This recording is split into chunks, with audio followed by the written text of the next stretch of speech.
Warning. Copyright disclaimer. Under Section 107 of the Copyright Act 1976, allowance is made for fair use for purposes such as criticism, comment, news reporting, teaching, scholarship, and research. Fair use is a use permitted by copyright statute that might otherwise be infringing. Nonprofit, educational, or personal use tips the balance in favor of fair use. Everybody's suspect that would do me harm. And don't ever forget Malcolm. Malcolm said that Republicans are brute wolves and Democrats are sly foxes. Preach. But don't ever forget they both belong to the dog. Amen.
All right, let's see if we got it here. If you guys can hear me in the chat, please hit me off with a 1 in the chat.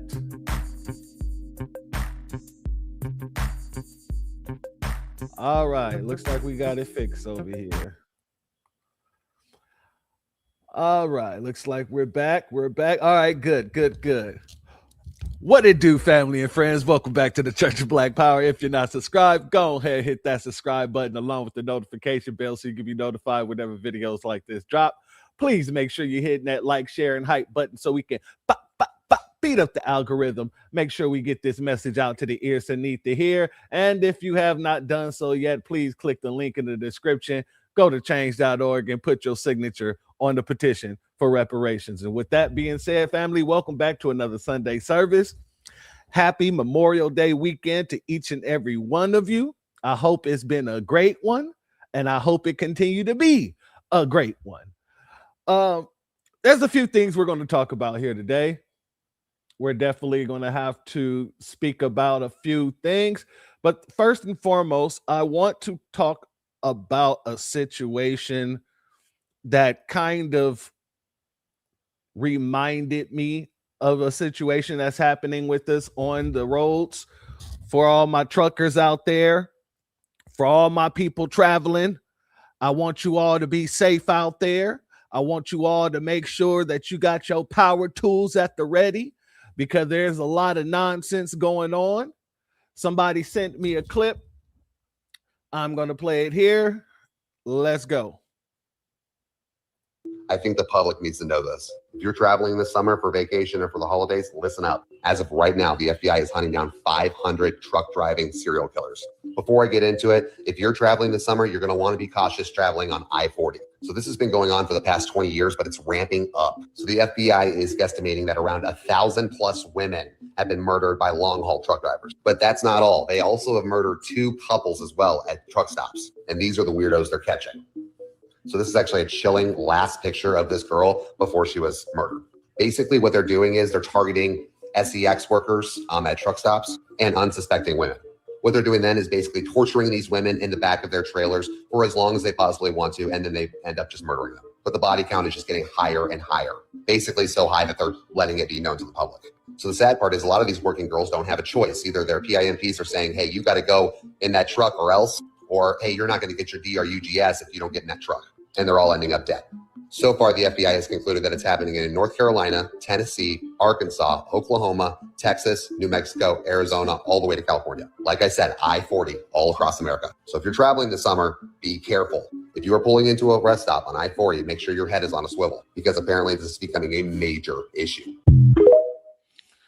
All right, so I wanted to bring that up to all my family out there on the road.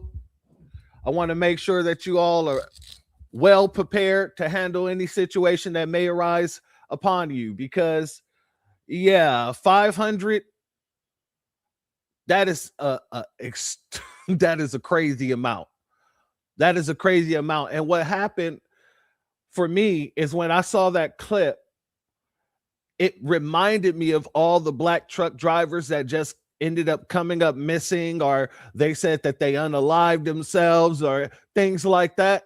And they're in search of 500 goddamn truckers who are doing this, so just be very careful out there, family. Just make sure that you got your head on the swivel, because this is what's going on. They never really put it to this type of realism when it comes down to our folks coming up missing on the road.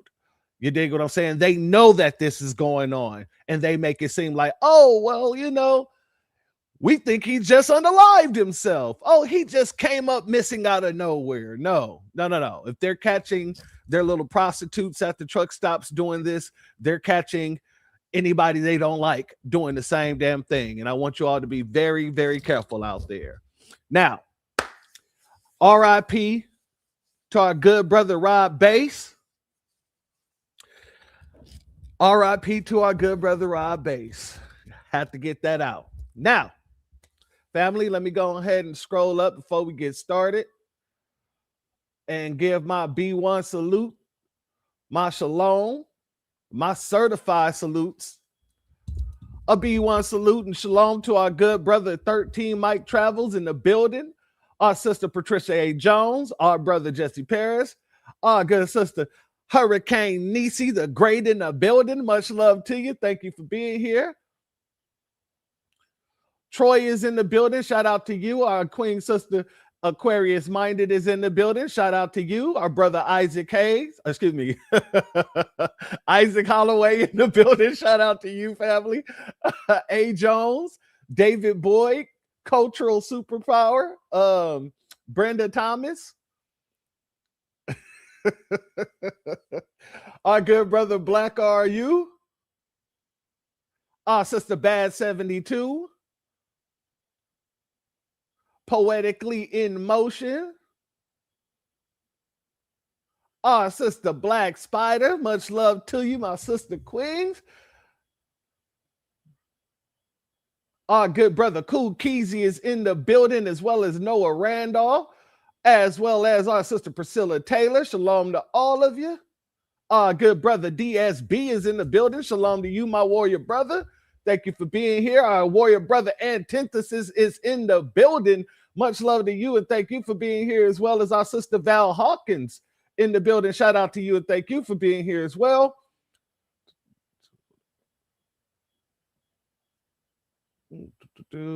Make sure we got everybody. Black Rose is in the building. Shout out to you. Doc B1 FB8 in the building. Shout out to you. Swoosh is in the building. Shout out to you, as well as hello. And our sister Nene in the building. Shout out to all of you, as well as Rael, Mrs. T, Robert Taylor, our sister Angelic, as well as Renaissance Woman in the building. Shout out to you all. Our sister Mrs. Denise Hood, Tactic Williams Music in the building. Shout out to you. Much love to you. Thank you for being here. Our sister Cooking with Miss D is in the building, as well as our brother Rashad Wallace.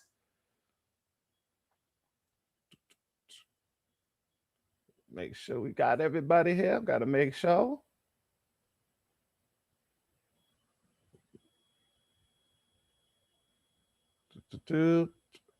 A B1 salute to our brother Antithesis. Once again, thank you for your support. Your donation is blessed tenfold, and I appreciate your contribution as always, my warrior brother.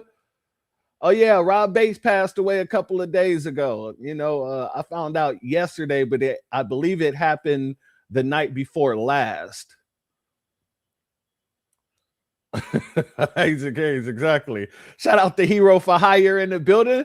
Shout out to our sister Brooke in the building. Brooke, if you have time, I would love to have you up for a second so that you can explain what's going on with the new, because I know you added some new letters to the website. So if you have time to come up, let me know and I will drop the link, my sister.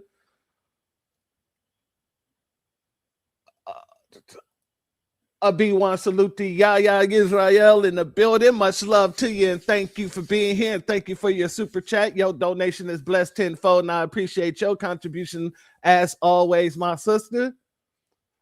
B1 salute to Honey Brown Sugar. All right, and a B1 salute to everybody who isn't in the chat, but who will catch this on the replay, and all those who are just watching from the background. Now, okay, my sister, let me go ahead and drop this link real quick before we get started.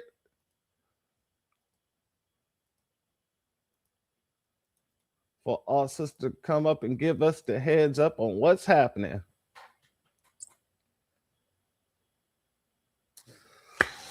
So family, tell me what's been going on this weekend. How have you all been? Who's barbecuing and who's been cooking in that kitchen? Shout out to our sister Andrea Jones in the building as well. Go ahead, give us a sec here.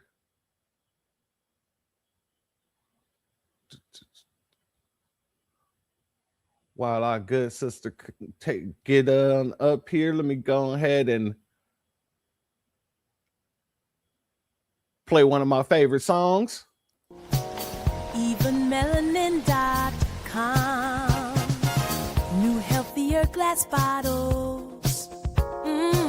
No microplastic, can't be wrong.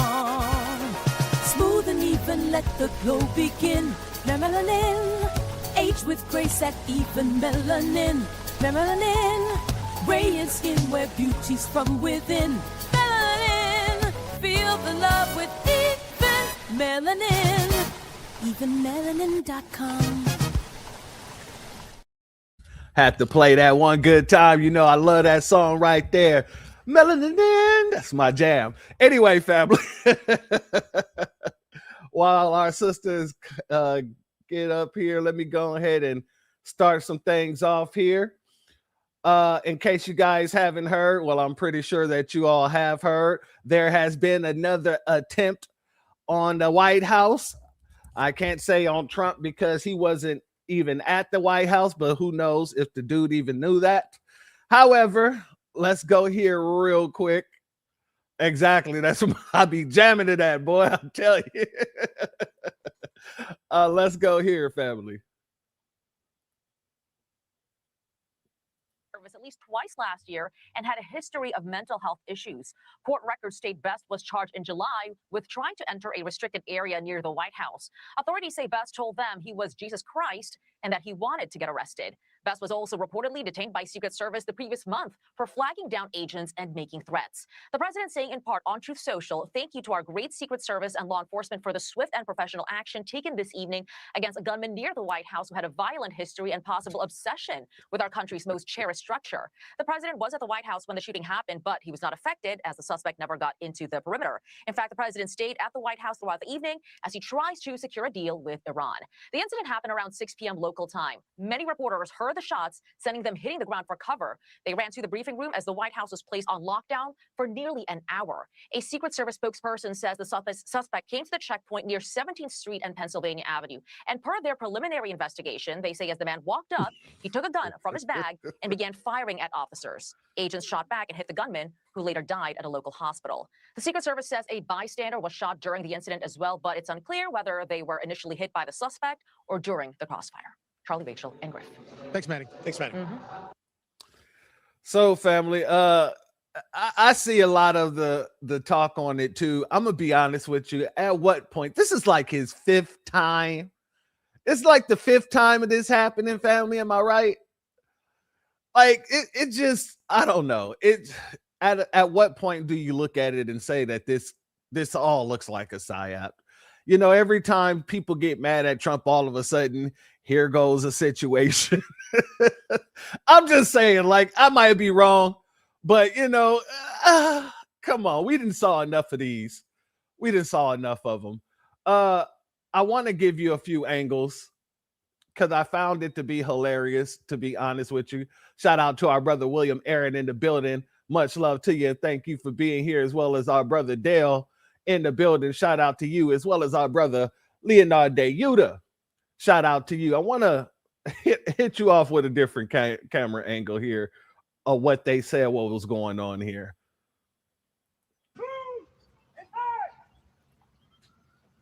I can understand, but it was on the last one. It's more than 50.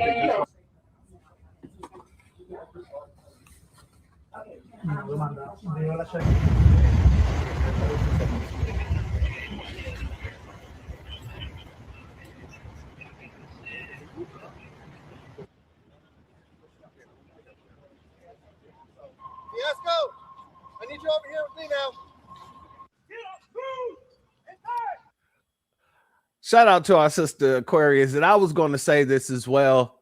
You know, it's that ballroom can't get made soon enough, apparently, right?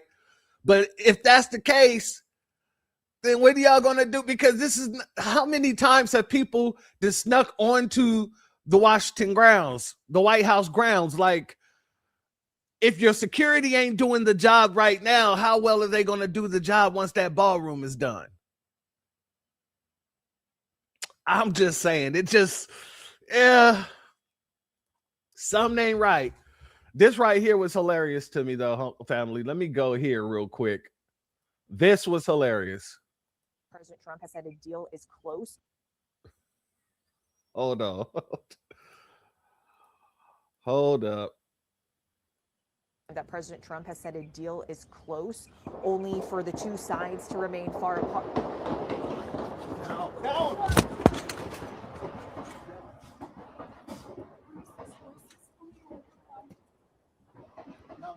That President Trump has said a deal is close, only for the two sides to remain far apart. No.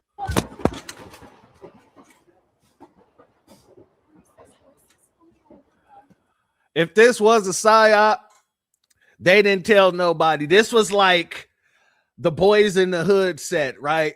Because a lot of folks don't know that scene where they're sitting on the boulevard and dude goes to the trunk and get the Uzi and just start letting off, and everybody starts scattering and taking off and driving off, and Cube almost hit somebody, and then people was like, man, that looks real. That's because it was real. Nobody told them, nobody on the set was aware that they was going to actually let off shots.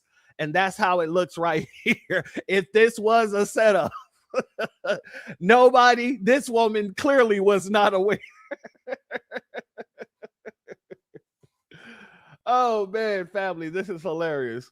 Let's go here for a second. Also getting word that the second person that was shot in this, in addition to that suspect who the Secret Service says has died as a result, Right next the to second person Maria's. is a bystander, somebody that somehow was caught in the back and forth. They haven't said yet exactly how, but again, as someone who's quite familiar with Washington D.C., you know that downtown D.C. is often very heavily trafficked, although it is rainy and it is a weekend, so maybe there were a few fewer people down there. But just the idea that when officers have to engage like this in that area, that there are often bystanders around. Yeah, and I pass by the White House every day for many years on my way to work, and there was very few times rather, that I didn't see a tourist or bystander kind of taking a photo or a selfie by the White House. It draws people. When they come to DC, you have to visit the White House. It doesn't matter what time of day, what the weather's like.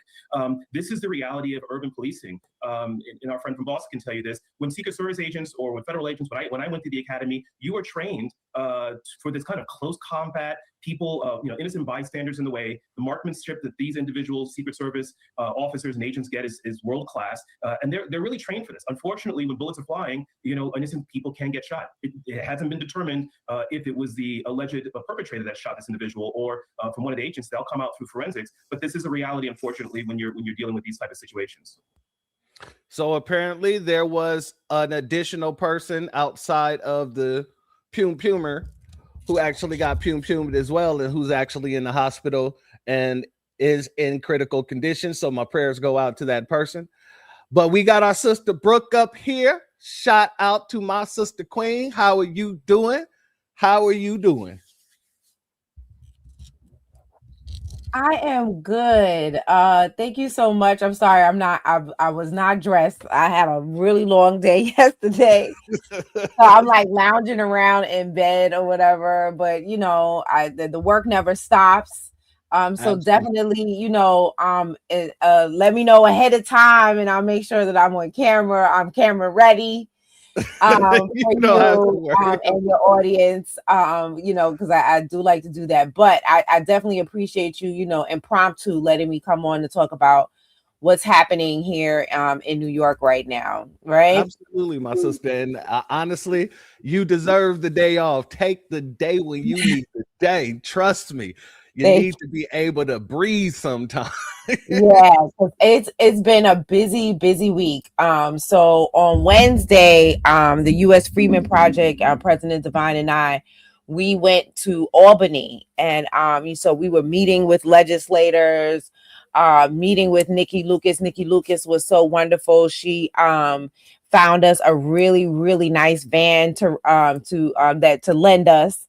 And then, and so we were able to do that. And then, and with the donations, from people like your audience and yourself, with the donations, I was able to take care of the gas for going up to Albany. Because like our sister, Kathy Dean, she was worried about her Amtrak ticket, right, to go up to Albany. But no, because of Nikki Lucas getting us that van for free. And then, with the donations, like I said, I was able to pay for gas going and coming and buy the family a little donuts and coffee because the bus left at 6 a.m. You understand? So we left very early in the morning and we headed up to Albany to meet with the legislators. And so this is how we were put on to some new information, and that new information is so thank you guys for the donations, because you allow me to be able to do that, to be able to take care of the volunteers that are with the U.S. Freedmen Project that came up there with us and stuff like that. All right, and then Nikki Lucas supplied us with lunch, right?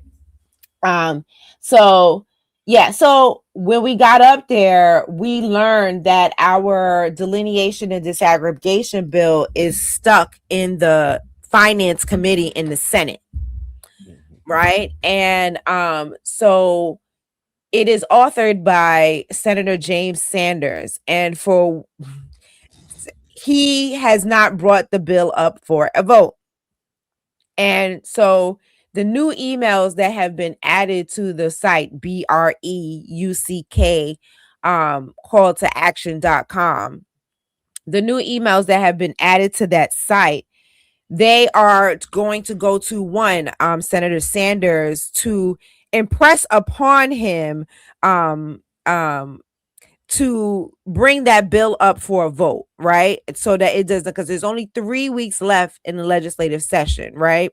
And so with there being only 3 weeks left, we really only have 2 to get this, bill brought up for a vote, because it still has to make it through the assembly as well. And from what Nikki Lucas was telling us, it's hard for her to make a push for it in the assembly if the assembly people do not think that it is going to be brought up for a vote in the Senate, right?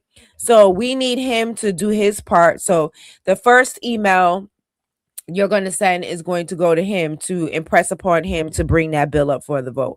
The second email you're going to send is to the chair, the senator that is the chair of the finance committee, so she can impress upon James Sanders to bring that bill up for a vote, right?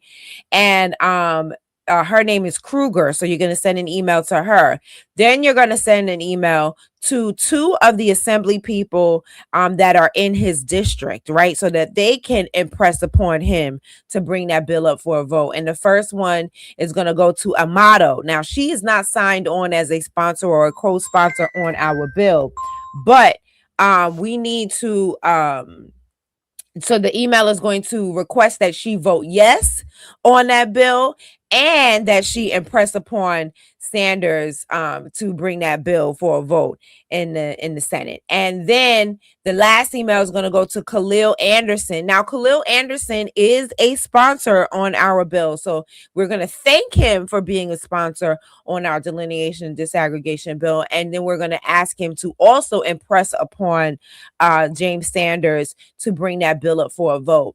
And so, this is like, it is very important that we have this done now, because the legislative session, like I said, is ending in 3 weeks. They are very, very, very preoccupied with the budget, but we can't let our bill be forgotten because they are, fighting about the budget. Right. So that's what these emails are going to do. And so it's important that it happens this legislative session. So I'm not ever going to speak negatively about our bill. So we're going to talk about another bill, right? What would happen if some other bill was not passed this legislative session? So say there was some other bill and it was not passed this legislative session. That means you would have to do it all over again next legislative session. You got to find sponsors. You got to find co-sponsors. You got to find authors. If, Nikki Lucas, we know that she would always author a bill of ours, right? But we would have to find new sponsors and co-sponsors, or the same, or get those same sponsors and co-sponsors to sign up again. And we would have to start the legislative process all over again. Y'all remember that cartoon? If I'm just a bill, I'm only a bill. Yeah, we would have to bring it all over again, right? And so that is why it is imperative. And so that's not going to happen to our bill, right? That I'm talking about some other bill. That's not going to happen to our bill. So because we are going to manifest it into passing this legislative session. So I'm going to and another reason why it's important for this bill to be passed this legislative session is that the MENA and the AAPI, they've already gotten their disaggregation bills passed. And so, when people tell you that that only foundational Black Americans are delineating, that is untrue, because the Asian community has already delineated from each other. The Thai people want to be separate from the Chinese. The Vietnamese want to be separate from the Chinese, and the Japanese want to be separate from the Chinese. Okay, because they say that they are getting lost in the sauce because the Chinese are getting all of the set-asides, right? And so they've already delineated from each other. The MENA group has already delineated. They are the Muslims, and they delineated because they were considered white tea. And because they were considered white tea after 9/11, they felt like they had been discriminated against. And the white tea people was like, with the Mutombo finger, no, you can't be discriminated against because you are white tea. So they said, okay, well, we don't want to be white tea no more. You know what I'm saying? So So That's they right. have delineated from being YT so that they could get set asides for themselves, right? So one, the fact that they have their bill already passed into law, but they have not changed the paperwork, that shows us that the fight is not over even after we get this bill passed, that we still have more work to do. Two, we'll be able to when we get it past this legislative session, then we'll be able to they can change all three categories at the same time, and then we don't have to hear from Kathy Holcomb that we just did it, we don't want to do it again. They can do it all at one time, right?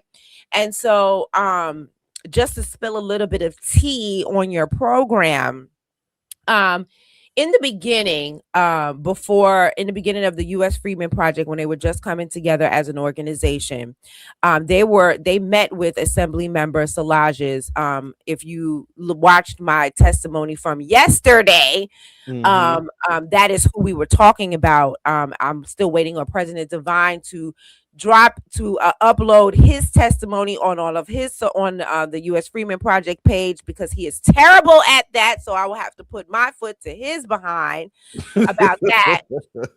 But if you see from our testimonies, that that we were calling her out, and so this is who I'm talking about when I'm saying this right now.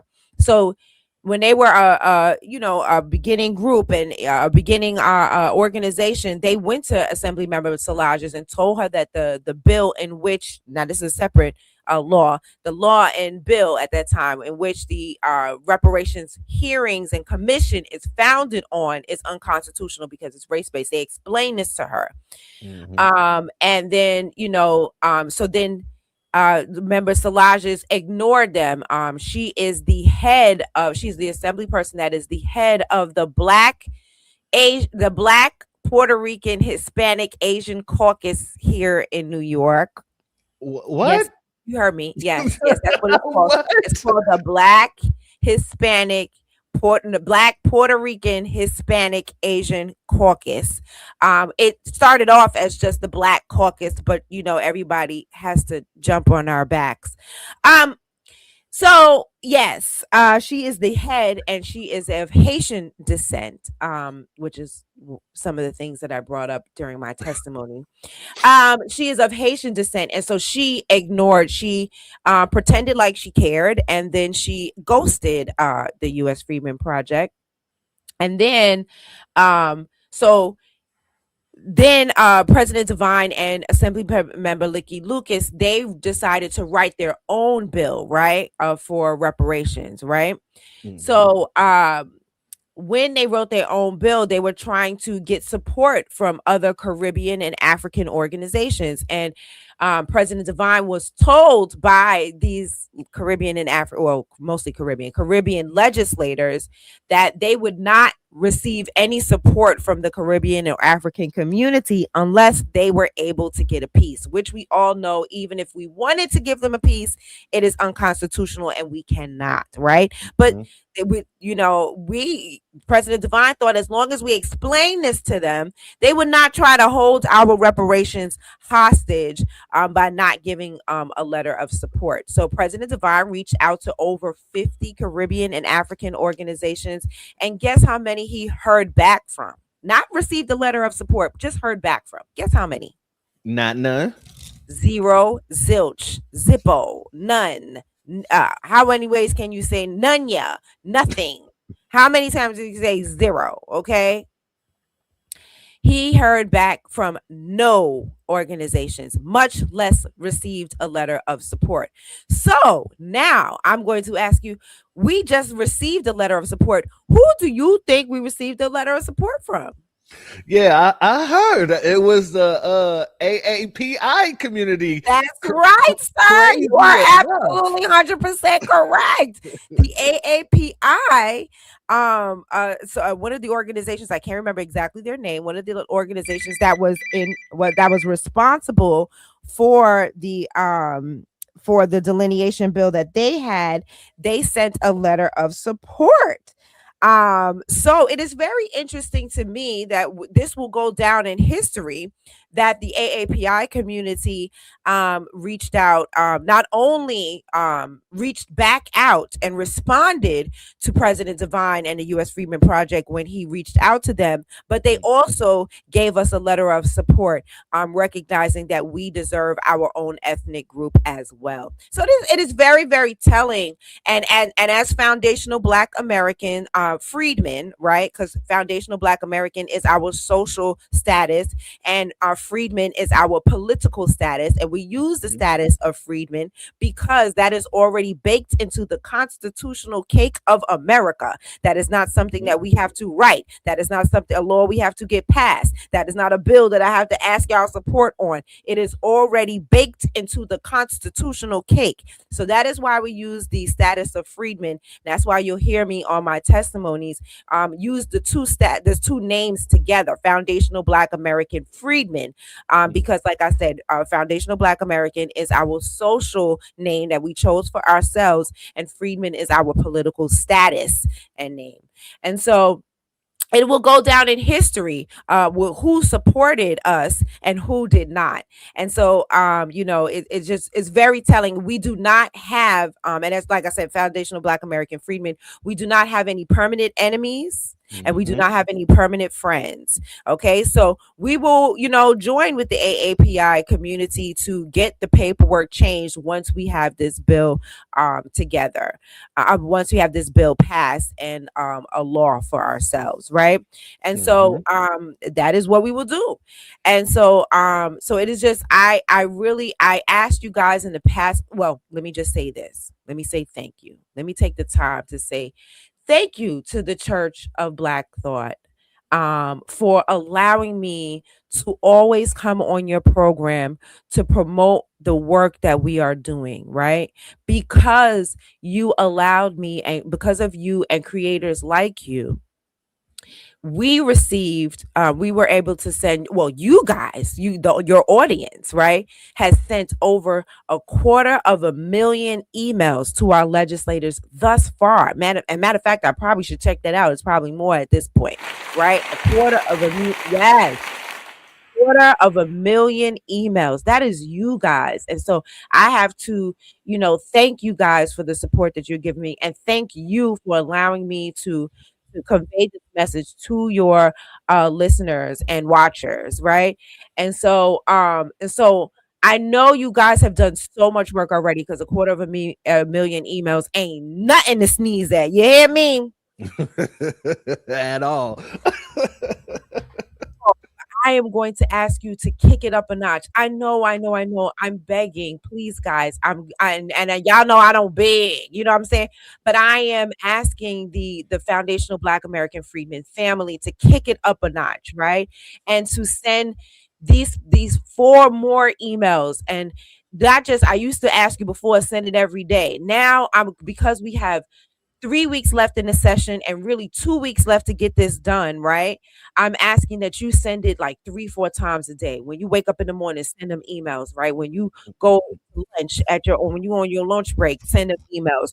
When you go to dinner, after you finish your dinner, send them emails. After you put the kids to bed, send them emails, because we really have to put our foot on the gas and get this senator to work for us, because he is a servant of ours. We employ him, and so we need to impress upon him to bring this bill for a vote. And so there's going to be, look on the page, which is BREUCK call to action. That's BREUCK call to action. I'm going to put it in the chat again. There's going to be just a little bit of instructions. It's still pre-written. It still takes 15 seconds, but there's going to be a little bit of instruction. So just follow those instructions and when you are sending the emails, right? And so that is it. I really appreciate you guys. And like I said, all together, I know, like, I don't have any doubt in my mind that we can manifest this into law this legislative session. And so, I can do it with y'all. We can do it with our energy, and we're going to do it with our emails. And I just appreciate you. Much love to you, my sister. We appreciate you more. And trust me when I say anytime you want to come up here, you can take over this goddamn broadcast anytime you want. If you ain't got the time to, and you just want to update us, you can do a 30-second video and send it over to me, and I'll make sure to play it on here. Okay. The work that you're doing is so important. And I'm so glad that you made it very clear. We don't have any permanent friends, and we don't have any permanent enemies. We have permanent interest. That's and as right. long as we can get that interest pushed forward, yeah, we're going to use everybody in the very same way that they use us. Absolutely. My sister, please let them know once again where to find you, where they can continue to donate, so we can make sure that you guys are continuously moving in the way you need to move. Oh, yes. So like I said, I thank you guys for all the donations that you have sent us far. It allows me to, buy them a little coffee and donuts. You know what I mean? Nobody had to put in for gas. I was like, yep, it's on and I literally told him that it's on the family. It's on the family. The family got y'all covered. It's not me doing it. Like, don't think just because it's my card that no, it's not me doing it. I don't take credit for any of that. It's on the family. The family is paying for, they make sure that we are well taken care of. And so I put my Cash App is $Brooke. That's $BREUCK. You can find me on YouTube. I am at Brooke. That's at BREUCK. You can find me on Instagram. That's Brooke.evenmelanin. And you can find me on TikTok. That's Brooke.evenmelanin on TikTok. You can find me on Twitter or X. I am Brooke on X on Twitter because somebody already took my name. But yeah, so I am Brooke on X on Twitter. And make sure you send those emails. I put the link in the chat. I will do it again. The emails are, you just go to the website BREUCK call2action.com. Oh yes, and also I you see now I got a .com, right? I got a .com now. I see you out there. You know what I'm saying? No more of that bit.ly HTTP blah blah blah blah blah. No more of that, right? And that is also thanks to the grassroots, thanks to, you know what I'm saying, the donations. I use the donations to pay for that website, and so that nobody else would buy it before me. And then, make things confusing. So, you know what I'm saying? Because it was all supposed to be temporary, but this has become a lot more permanent than I thought. And so that's why I was using the bit.ly in the first place. But yes, so, that is, when you see things like that, I just want you to know where your donations are going, and I'm going to do my best I just ordered a bullhorn. Yeah, my bullhorn's coming. I got to get ready for the African American Day Parade, which we're gonna work on trying to get that name changed. But yeah, I got to get ready because last time I had a bullhorn and it wasn't worth spit. I was louder than the bullhorn. I just ended up yelling the whole time. So yeah, I ordered a bullhorn. And so this is the things like I love to buy used books. Right. So I'm not spending y'all doing that. That's another thing I'll do, so I could keep the research going. Guys, you guys really gotta check out Amazon. They got a lot of used books. The libraries and stuff, they are getting rid of a lot of books. Check out Amazon. There's so many used books, expensive books you're getting for $10, $4, $5. Yo, I'm buying crazy. I'm like just building up my library right now based on the used books on Amazon.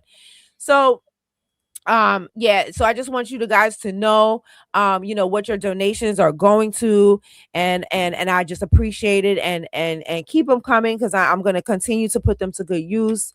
Y'all pay for my gas because we had the hearing on, so we went to Albany on Wednesday, right? So understand what I had to do. So I had to call in sick because I work nights, right? So I wouldn't have been off work in time for the bus to leave. I'd have still been at work at 6 a.m. So I had to call in sick on Tuesday, right? Go to the bus, right? I spent all day in Albany. Then when I got back, we are literally rushing back to get me to work on time, right? And ended up being a little late. And so we rushing back to get me to work on time. And then, so I worked the rest of the week. I worked from 11 p.m. to 8 a.m. Right. And then Saturday, I worked Friday night, right, from 11 p.m. to 8 a.m. And then after I get off at 8 a.m., I'm getting dressed and getting ready to go straight to the hearing because the hearing starts at 10 a.m. in Long Island. And so then I'm headed straight to the hearing on Long Island. So understand, I'm at the hearing testimony. We're doing my testimony. I ain't get no sleep. Okay. Okay. And they didn't give us no time to write our speeches like normal. And I feel like they did that on purpose. They didn't give us much time at all to prepare and write our speech, because we write our speeches, me and President Devine, on the spot pretty much. And they didn't give us no time. So I had to do that real fast, which is why I feel like I was stumbling over my words. I didn't have time to like go through and make sure every word was correct and Anyway, so yeah, and then we testified at the hearing, and then I came back home. I made it home like 4 p.m. I had to go straight to sleep because I had to go to work for 11 p.m. to 8 a.m. So I be out here, like functioning on no sleep, no milk, no packet. You know what I'm saying? And that's why I say you got to take your time. You be moving, so you need to be able to rest just as much as you move, because God dang it, we need you out there. We don't need you tipping over, you know what I'm saying, because you ain't getting no sleep, you know what I'm saying. And I know Divine got you. I know he gonna bend down and catch you, but we want to keep you healthy, God dang it. Yes, I appreciate y'all. Yeah, I started seeing like bags under my eyes and whatnot. I can't have that. I'm using my Even Melanin products, ODing with the exfoliate. I was like, I can't have bags under my eyes. I don't like it. So yeah, that's why I'm not on camera right now, guys. But we'll do this again, and I will be, I'll not be in my pajamas. How about that? No worries, my sister. Shout out to you for everything that you do in front and behind the scenes, because this is what I continuously praise you for, because you will take a lot of your time that you should be taking for yourself, getting some rest, so you can go to work in the morning. You're sacrificing that in order to make sure these things get passed. Because like you said, yeah, if anybody who remembered the Schoolhouse Rock and how bills actually work, if you don't get these type of bills passed immediately, they can go to the death bin. And right, we got to make sure that does not happen. It won't, because we're going to manifest. No, exactly. And hold on. It will not have. We're going to push this through. So family, right. If you send in 2 emails, I'm going to need you to send 4 a day. I'm setting an alarm right now for another 2 more sends before I get up out of here tonight. So family, much love to you, my sister queen. And thank you once again for coming up and keeping everybody informed on what's going on. No, thank you so much. And thank you to the audience. Like I said, I love you guys so much. This is why I do all of this stuff with no sleep, no milk, no packets, all that. I do it because this is the legacy I want to leave. And President Devine and the U.S. Freeman Project members as well. This is the legacy that we want to leave for our family. And you guys are our family. And so we do it for y'all. Shout out to you, my sister. You get some rest. Thank you. I will be listening though. I ain't gonna be resting too much because I'm be in the chat. Well, you better get you some type of rest today. That's all I'm saying. Later. When you finish. All right, my sister. I'll talk to you later. All right. Love you guys. Bye. Love Smooches. You too, shout out to our sister Brooke. Like I said, this is what we do it for. All these folks that are out here talking about representation, we got our representation out here. It's just not the people that they expect it to be. It's just not the people that they want it to be. All the folks that had the opportunity to be our representation is looking like fools right now. Not just by what we're doing in the Black grassroots and we're pulling up on them and letting them know, hey, we're actively participating within our politics. We're actively letting you guys know, hey, this bill ain't going to work for us. Here's another one. This right here, this ain't going to work out for us either. That's unconstitutional. We're letting it be known. We are the most active right now out of any time ever before, because we're trying to make sure that we get the redress that is due to us, while everybody else is trying to play a game with us. So shout out to our sister Brooke, our good brother President Divine, our brother Melrose out there, sister BX, all of y'all out there doing the work in New York, and everybody doing the work all across these United States. See, this is the thing. This is the problem that the Democratic Party is having right now. We didn't woke up in a way where there is no more excuses from their end. There is no more excuses from their end. And we're going to get into that. We got to get into the autopsy, because that's one thing that they did not mention within the autopsy. If you guys went and read the autopsy yet of the DNC, yeah, we're going to talk about some of those situations. But the one thing they did not say whatsoever, they did not mention anything about foundational Black Americans shutting it down and how Kamala lost to the couch. Oh, they had all kind of excuses, family. They talking about Gaza. They're talking about how people wasn't really with Kamala on the way that she represented for Israel over Gaza. No, that didn't have nothing to do with it. That didn't have anything to do with it at all. The key thing and the number one situation that they should be speaking about, they left out the fact that she lost to the couch, which means she lost to foundational Black Americans. But let's get here before we go there, because there's a couple more things we got to talk about before we get to the autopsy here. Remember last week I said to you all that Donald Trump had done some dumb stuff by doing a little janky deal with himself, because that's what it was. He did a deal with himself. He runs the prosecution. He runs the AG, and he runs the defense. So he did a deal with himself in order to crack open the floodgates. And when I said it was stupid, I don't mean for us, because as I told you before, that means we qualify because we're quite literally the number one group that has been targeted by our government. However, for his party, it was very stupid, because now all of the bills that they were trying to pass through that reconciliation situation, yeah, that got put on hold. And not only did it get put on hold, these folks turned around and went home. And they're going to be at home until sometime in June. Let's go here, family. Of chaos on Capitol Hill, as Senate Republicans are now set to go home until June. That's significant because that now puts them on course to miss a June 1st deadline that was set by President Trump to pass a reconciliation funding package to give money to both ICE and CBP. For more on that, we're going to send it out to Fox News Chief Congressional Correspondent Chad Pergram on Capitol Hill. Chad, sounds like things just completely fell apart today. Fill us in. What happened?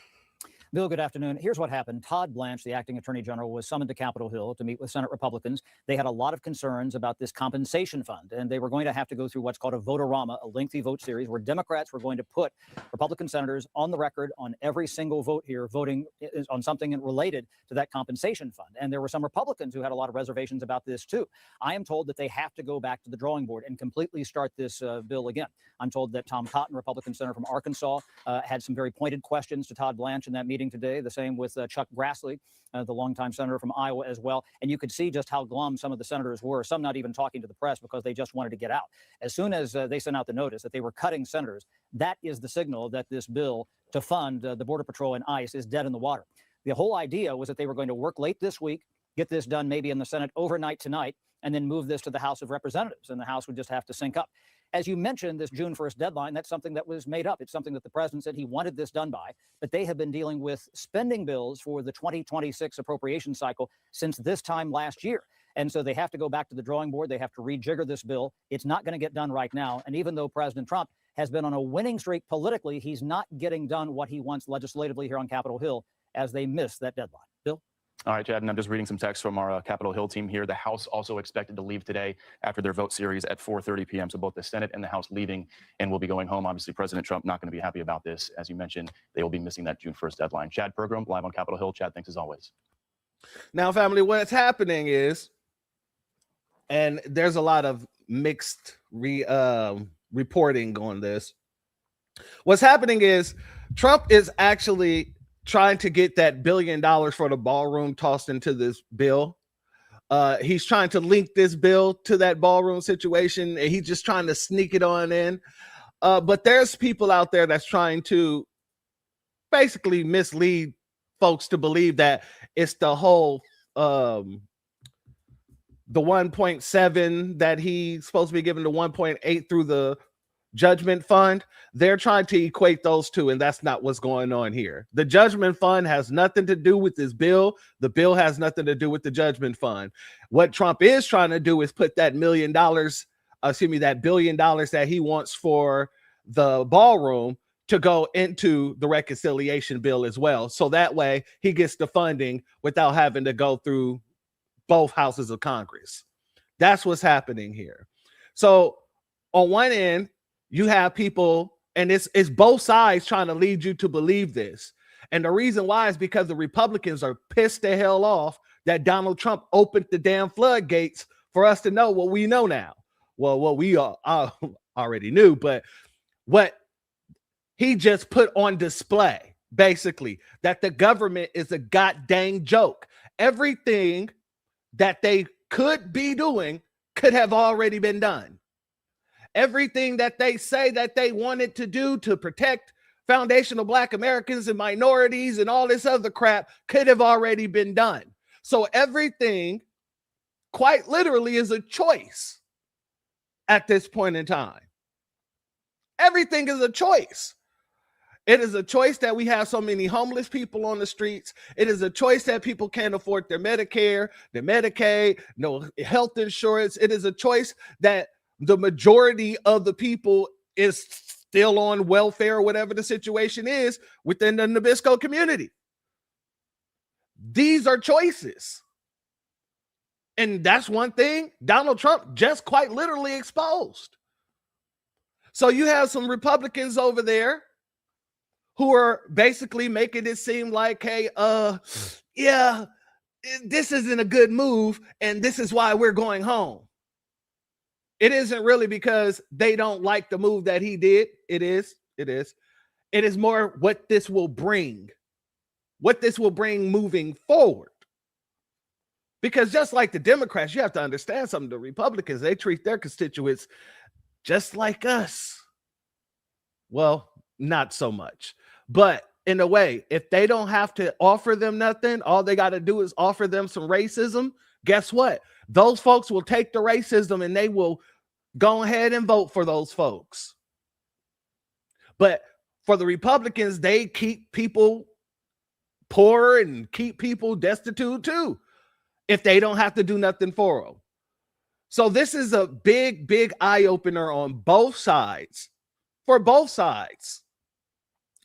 For the Republicans, they see, oh, people can get things done if they really want to. And on the Democrat side, people who've historically voted for the Democrats is saying, oh, so you could have been gotten this done. Oh, Bill Clinton could have did this. Obama could have did this. Joe Biden could have did this. There's could have been so many. The Black community could look a lot different if they actually did care about it. That's what people are actually starting to see, especially more and more foundational Black Americans. Even if they were too busy drinking the Kool-Aid from the Blue Party. Now they're starting to see, oh, so you could just go and get that done? Okay, yeah, we're seeing what's happening. This is a reverberation of things that you guys decided not to do. So yeah, I want to go here because I want to give the Republicans a chance to say why they're so upset about this situation, eh? Are you surprised by some of the Republicans pushing back on this front? Not really, Anderson, because this kind of graft, and it really is graft, is on a scale that is unprecedented in our history. We had scandals with Harding and Grant and Nixon, but none of them involved the scale and scope, the audacity and arrogance of this graft. And you see this fund as part of graft, as part of corruption? It is part of a through line of corruption, but it is also a kind of ignorance and utter disregard for what is affecting average Americans who are struggling to make ends meet. Washington now in the growing controversy over President Trump's $1.8 billion fund of taxpayer money that could give payouts to political allies who claim they were targeted by the Biden administration. Now a growing number of Republicans on Capitol Hill are raising objections. Here's ABC's chief White House correspondent, Mary Bruce. Tonight, Senate Republicans in open revolt over President Trump's new taxpayer fund to reward allies who claim they were persecuted by the Biden Justice Department. A group that could include the rioters who stormed the Capitol and attacked police officers on January 6th. These people don't deserve restitution. Many of them deserve to be in prison. This is just stupid on stilts. Republicans demanding answers or they won't approve more funding for the president's immigration crackdown. Today, Acting Attorney General Todd Blanche scrambled to Capitol Hill. What questions do you have for Todd Blanche about this weaponization? I just want him to explain it to us.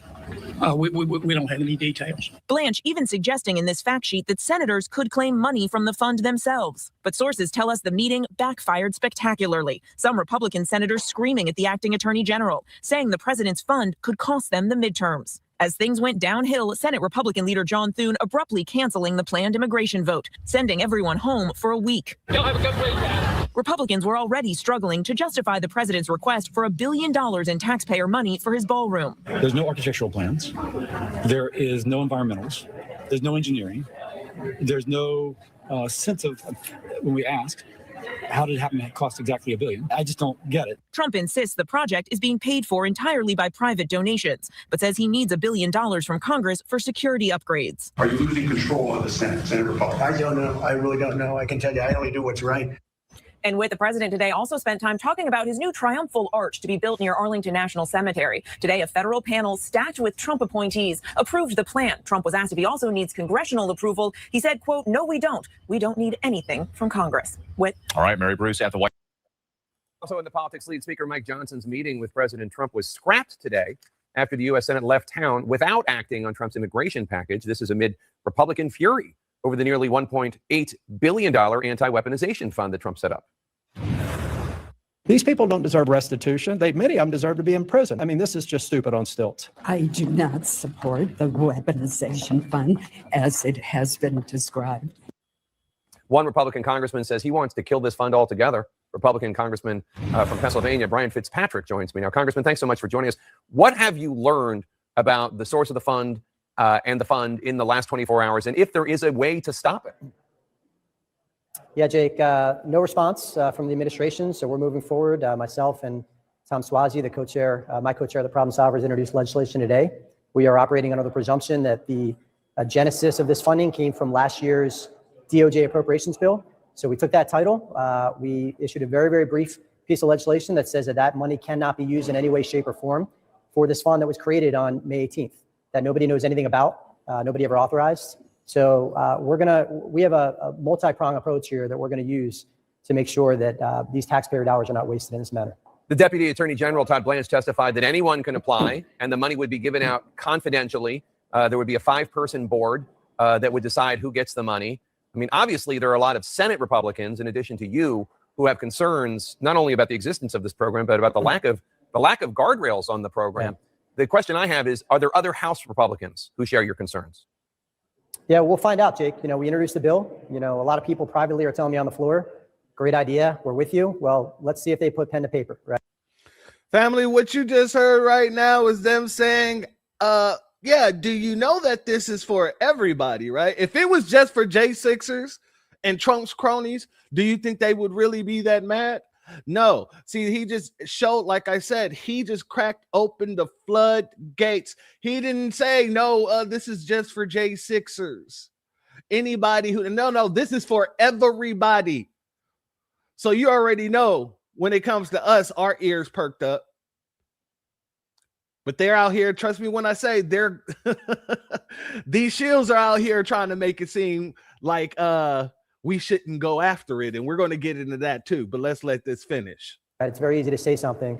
It's another thing to put your name on the line, which we have done and we will continue to do. So we're going to keep recruiting them. But I'm very confident, Jake, that we're going to kill this. If the Justice Department or Congress does manage to put limits on who can apply, rather than eliminate the program altogether, for example, saying you're not eligible if you were convicted of beating up a cop, as one example, would you still be in favor of the existence of some sort of pot of money for taxpayer money for anti-weaponization payouts? No, I would not. Yeah, the normal course, the way you go about things around here, Jake, according to the Constitution and according to our Article 1 authority, if you have a proposal, you submit it in writing. It gets marked up in committee. It gets put on the floor. It's open to amendments. And you have an up or down vote where every single member of the House who represents 750,000 people gets to reflect the will of their constituents back home. None of that has happened. None of that. So I'm not in favor of anything that they're proceeding on this front. The president's immigration enforcement package is now stalled. The Senate has just disbanded for the time being as lawmakers try to deal with the ramifications of this fund. Do you think that political pressure like that will work and President Trump will ultimately say this is not worth everything I'm putting Congress through? And also, I would think this is not what House Republicans want to be defending as they go back home for the summer, just a few more months before the midterms. Well, Jake, here's the thing. You know, the way this was supposed to go was we were supposed to bring the DHS funding bill that had already passed the House with bipartisan support, by the way, before the tragedies in Minneapolis. Tom Suozzi and I introduced a number of reforms, including removal of masks, requiring warrants, so on and so forth, the entire laundry list of reforms. But I always believe in funding the government. What I do not support is one single dime of taxpayer money going to a ballroom or a dime of taxpayer money going to this so-called anti-weaponization fund. That was never part of the agreement, and it's also not what my constituents want. And I would submit to you that I can't imagine the majority of constituents in anyone's district, all 435, that any of them support this. So we are not just fighting back in word. We introduced legislation today, and I'm on a mission to make sure that we do not waste taxpayer money in this regard. All right, I guess we'll see how many of your fellow House Republicans join you. Republican Congressman Brian Fitzpatrick from the great Commonwealth of Pennsylvania. Thank you, sir. Always good to have you on. Now, family, let me ask you this question. Do you think there's going to be a lot of Republicans that jump on board with this, or do you think they're going to end up taking a knee like they always do and just find some way to make Trump happy? Like I said, these people are so unserious, and they'll sit here and tell you to your face that this is a waste of money, and then will turn around and justify that waste of money once they come to an agreement or a conclusion with Trump. Let's be honest and let's be clear. But I wanted to make sure we touched on that once again, because once we go into this autopsy, I don't want anybody saying that, oh, well, the Democrats got blocked. The Democrats can't do this. The Democrats can't do that. No. We're seeing exactly what the Democrats could have done and chose not to do. They could have brought policy is one thing, but now seeing in front of the world that the president should just access this judgment fund and start handing out, depending on the case. Oh, yeah, we're going to hold you 100% accountable for the position in which we're still in here today. Out of every other group, you know, y'all go to bat for every other group. You go to bat for the Haitians. Y'all just got TPS protections for them. Y'all shut down the whole government for a bunch of illegals. Y'all shut down the government for a bunch of people who shouldn't even be here. But yet y'all can't bring us policy. But yet y'all can't access the same fund that Trump accessed to make sure that we have programs in our communities to make sure that we can actually grow and benefit from this very same government. But they want us loyal to them when they've never been loyal to us. Oh, and now they're talking about, now that we're standing on our square and stuff, they're talking about never being loyal to us again. They're talking about they're willing. Oh, you know what? I'm getting ahead of myself. It's going to get real good, family. It's going to get good. Now let's jump over here into this autopsy situation, shall we? Let's go to this clip.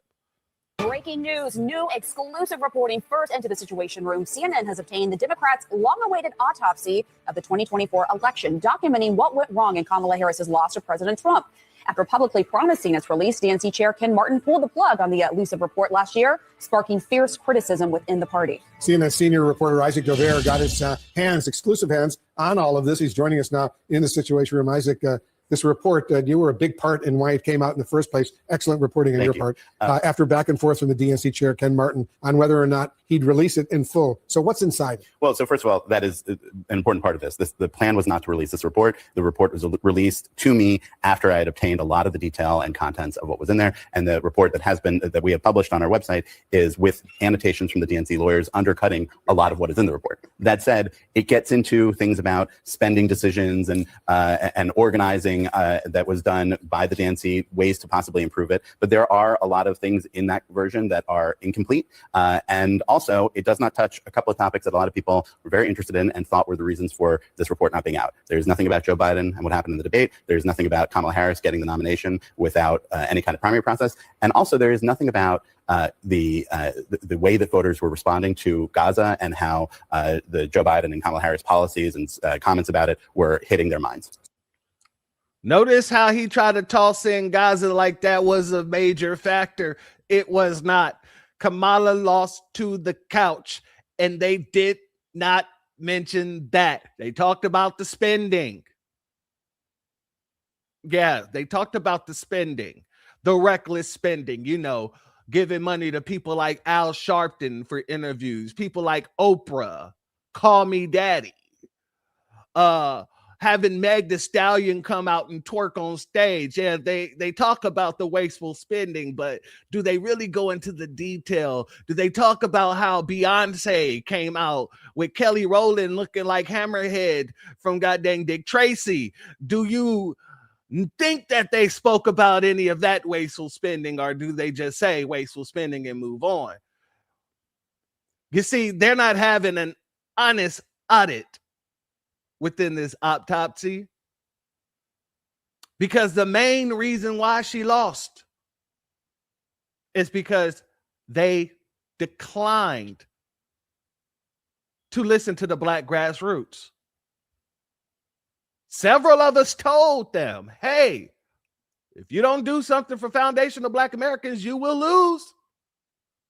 I told several people to their faces. Ron Reynolds, which we'll be talking about some stuff that he said a little bit later. We told many of these folks to their faces, hey, we need policy. They kept Kamala Harris tucked away. As soon as they announced that she was going to be taking over for Joe Biden, they kept her tucked away for some months. Do y'all remember that? They was thinking, as long as we can keep her from talking, she'll remain up in the polls. And to a sense, they were kind of correct. Because the second that she came out and started talking, what happened? She started dropping in the polls, going down, down, down. Yeah, we're looking at things like that. We're looking at things like this.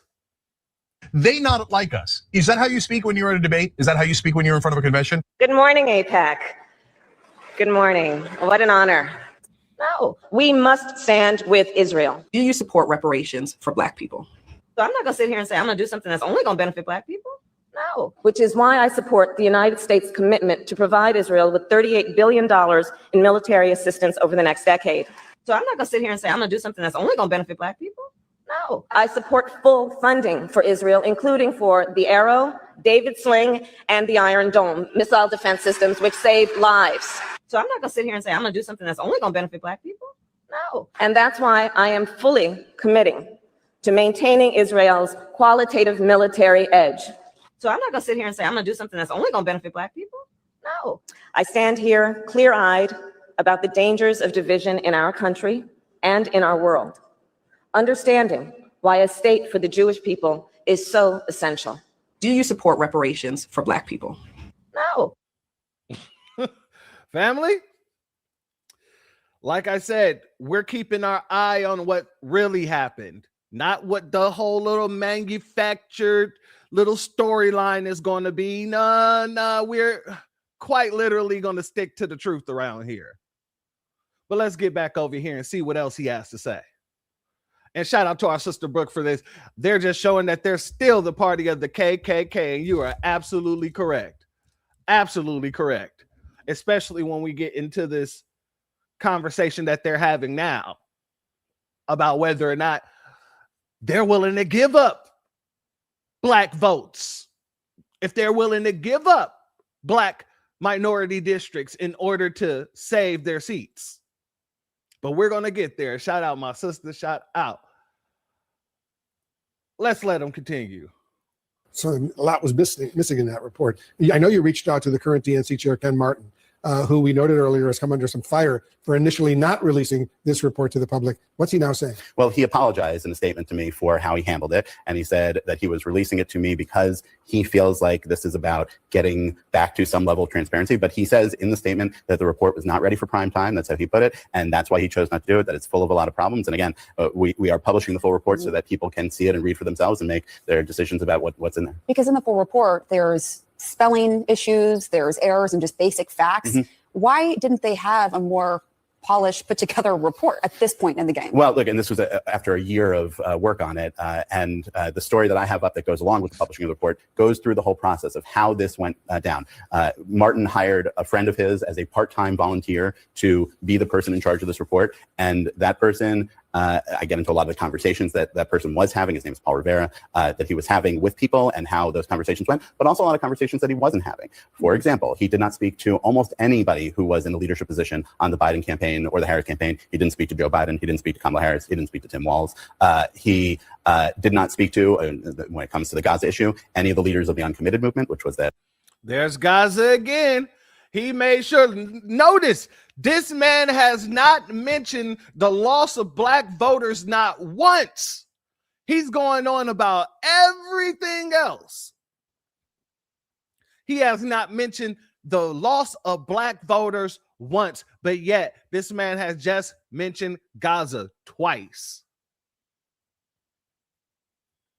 Protest movement, pro-Palestinian protest movement. He didn't speak to Jewish groups or pro-Israel groups. So it wasn't just leaving out one part of that conversation. He left out all parts of that conversation. And that has led to a lot of conspiracy theories about what was going on here. But I think when you see the full story of what's there and what this process was and read the document, you will have a lot of, if not all of, hopefully your questions answered. And you've released the full document? Yes, it's up on our website right now. CNN.com. CNN.com. All right, Isaac Dover, thank you. Thank you. Very, very much. Good reporter. Absolutely. And coming up, we have breaking news.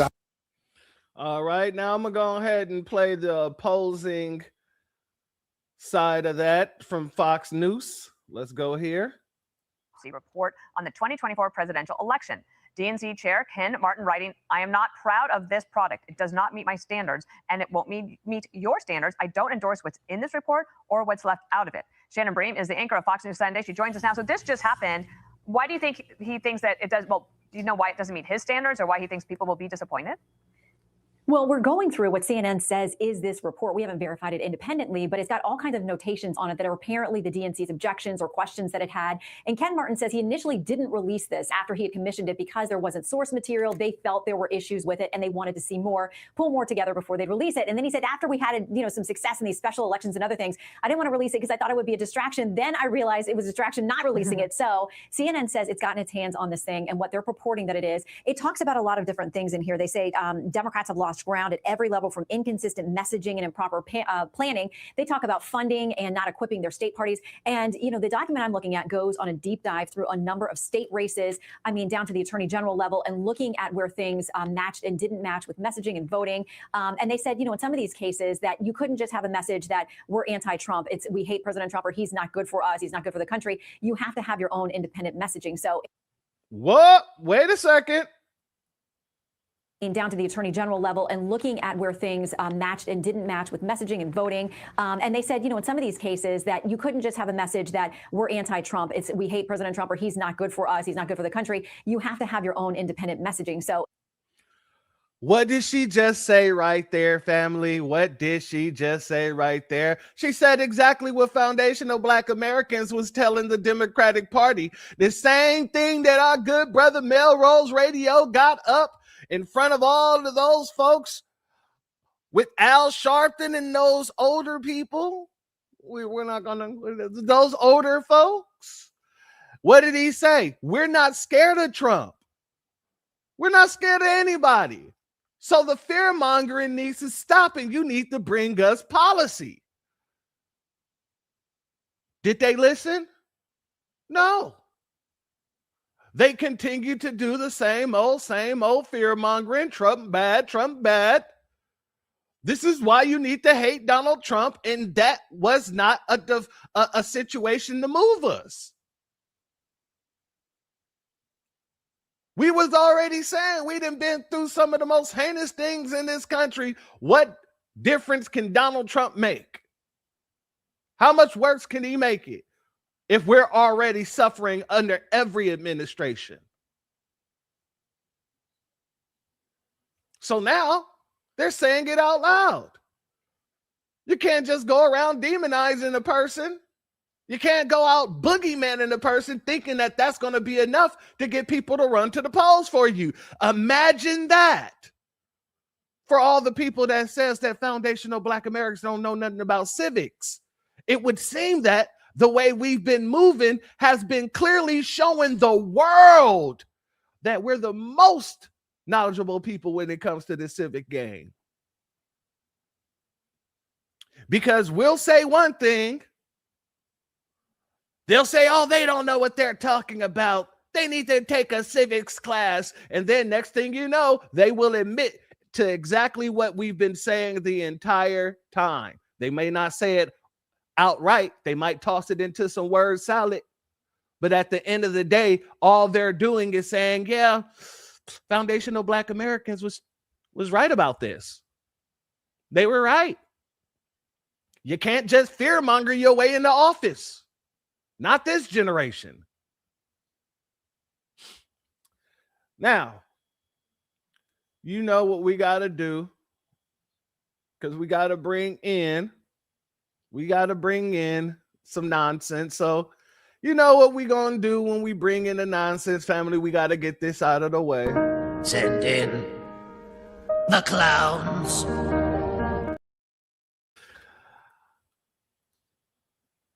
The Democratic Party is sending out their people to make the autopsy look a lot less necessary than it actually is. Yeah, and family, I hate to do this. I hate to do this. The linebacker herself. And I got to ask a question, family. Is it just me? But do these people start looking horrible when they start losing? Once we started kicking their ass left and right, once delineation start really moving the needle left and right, all of these folks start looking presentable to looking just awful. Whether it's this linebacker here, whether it was Joyless Reed, Angela Cry, Tiffany Cross Eyes, all of these folks, for some reason, as soon as they realize, damn it, the Black grassroots is winning, they come out like they done lost their souls. Shout out to David. They said, church, that's a man. Hey, you couldn't, honestly, you can put me in a dark alley and you wouldn't be able to tell me anything different. On everything. Let me see this person in the dark alley. I'll be like, hey, what up, my nigga? You know what I'm saying? But anyway, I digress. Let's get to what she had to say, shall we? All right, folks, gather around. The DNC's autopsy report of the 2024 election is finally out. And honestly, a lot of this is what some of us have been trying to tell people for years. Before I go any further, I do want to note, I don't think the voters in states across this country give a flying you know what about the DNC's autopsy report. Oh, no? Then why were people calling for it to be released? Just a question. I mean, if people don't care, why would people call for it? I'm just asking. Want to know what elected officials, what Democrats are going to do to make their lives better, to bring gas down, to bring the cost of groceries down, to address the issue of childcare, housing, affordability, all those things we're talking about. They actually do not care about this report. But if you are somebody that is interested in building political power for Democrats, if you are a strategist, a would-be candidate or a candidate yourself, if you are somebody that is thinking about 2027, 2028, you got to pay attention to some of what this report is saying. The report argues that Democrats became too dependent on consultants, on television ads, on late money, while they underinvested in organizing, voter registration, state parties, and also year-round infrastructure. I agree with a lot of that diagnosis. Power, folks. And the way you win elections, you do so in state legislatures by organizing in county parties, school boards, hiring local organizers, getting people who are willing to knock on doors early in the year and in the middle of July when nobody's paying attention. And I think the part that gets lost is that the Democratic Party of 2024 is not the Democratic Party of 2026. There is no way that Democrats in Mississippi have flipped state legislative seats. There's no way that Democrats in Florida have literally clawed back power from Jacksonville to some very, very, very red places. There is no way that Democrats in Omaha, Nebraska unseat a two-term Republican incumbent and elect the first Black mayor to ever represent Omaha, Nebraska, if changes haven't already been made. The deeper issue here is not just messaging, okay? It's whether the party became too disconnected from the actual mechanics of building durable power. We gotta go back to the basics. Elections are not won by vibes and ad buys, folks. They are won with infrastructure. They are won with relationships. They are won with trust. They're won with organizing. They're won with long-term investment. And like I said, frankly, some of us tried to tell folks this already. All right, folks, gather around. All right. I let that play through, family, and I know that had to hurt your ears, and I think something happened here. Give me 1 second, family. 1 second. Give me 1 second, family, before we continue. Let me give a B1 salute to our good brother, Black Truth United. Once again, to our sister, Brooke, as well as our good brother, Marcel Dixon, real quick. We'll be right back. Introducing the B1 Rolodex, the easiest way to search for and support FBA and B1 businesses. Hundreds of entries from the Black grassroots for the Black grassroots. Free to use, free to download, constantly updated. Trouble navigating the document? Try using the map version. Notice a business missing? Use this simple Google form to submit an FBA or B1 business. Also submit anti-Black businesses, which are now being collected in that last tab. Find resources, contact numbers, and much more using the second tab. All the info you need to start practicing group economics today. Go to blacktruthunited.com. That's blacktruthunited.com.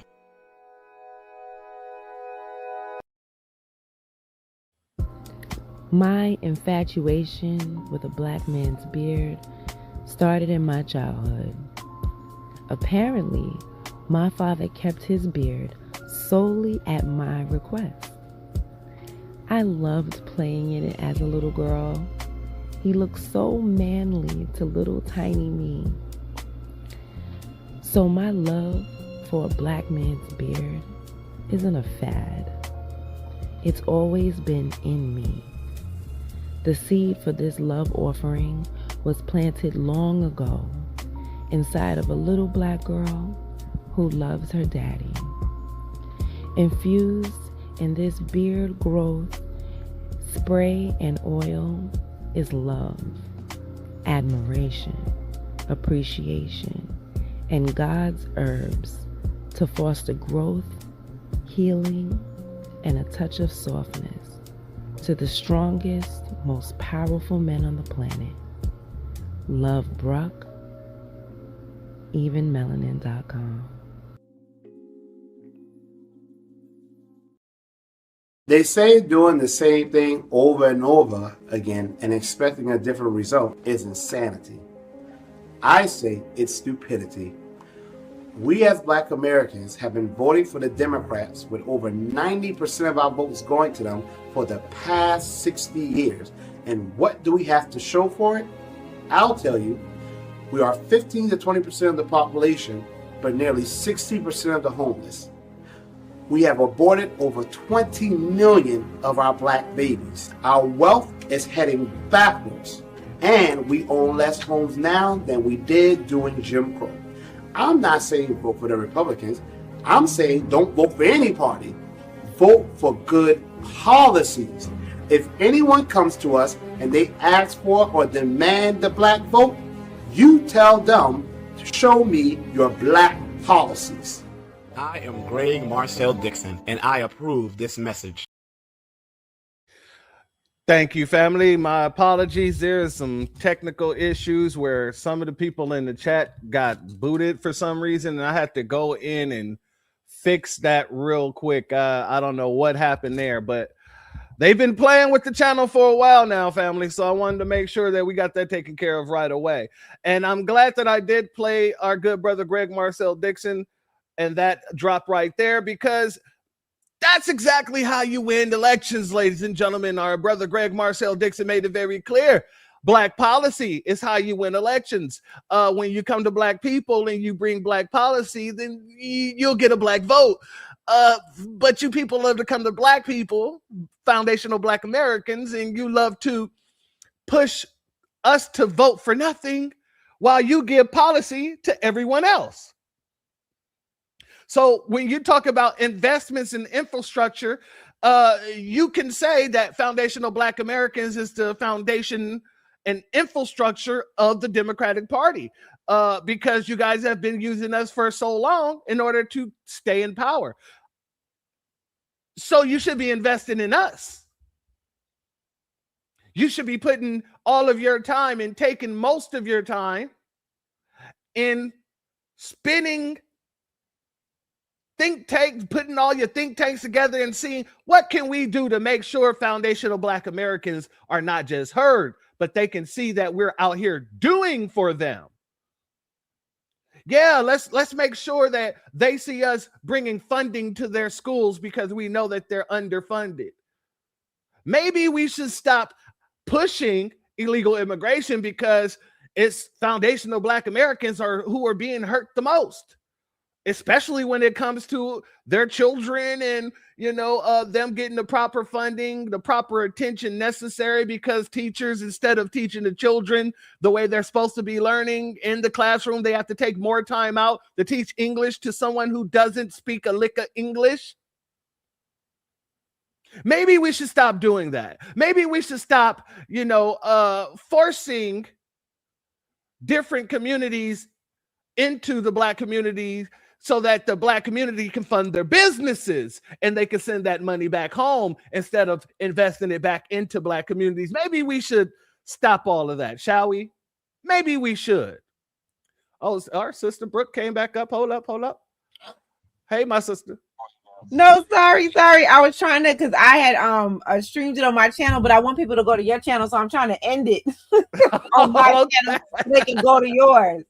I thought you had a little bit more to drop on us. No, that's it. I'm trying to figure out how do I do that. I just wanted the interview to be streamed on my channel, but now I'm trying to figure out how to do that. I don't know how to stop it. Okay, I got you, sister. No worries. All right. Thank you. You want to get it? Oh, always, my sister. Anytime, Thank you. Okay. Let me do this real quick, family. 1 second.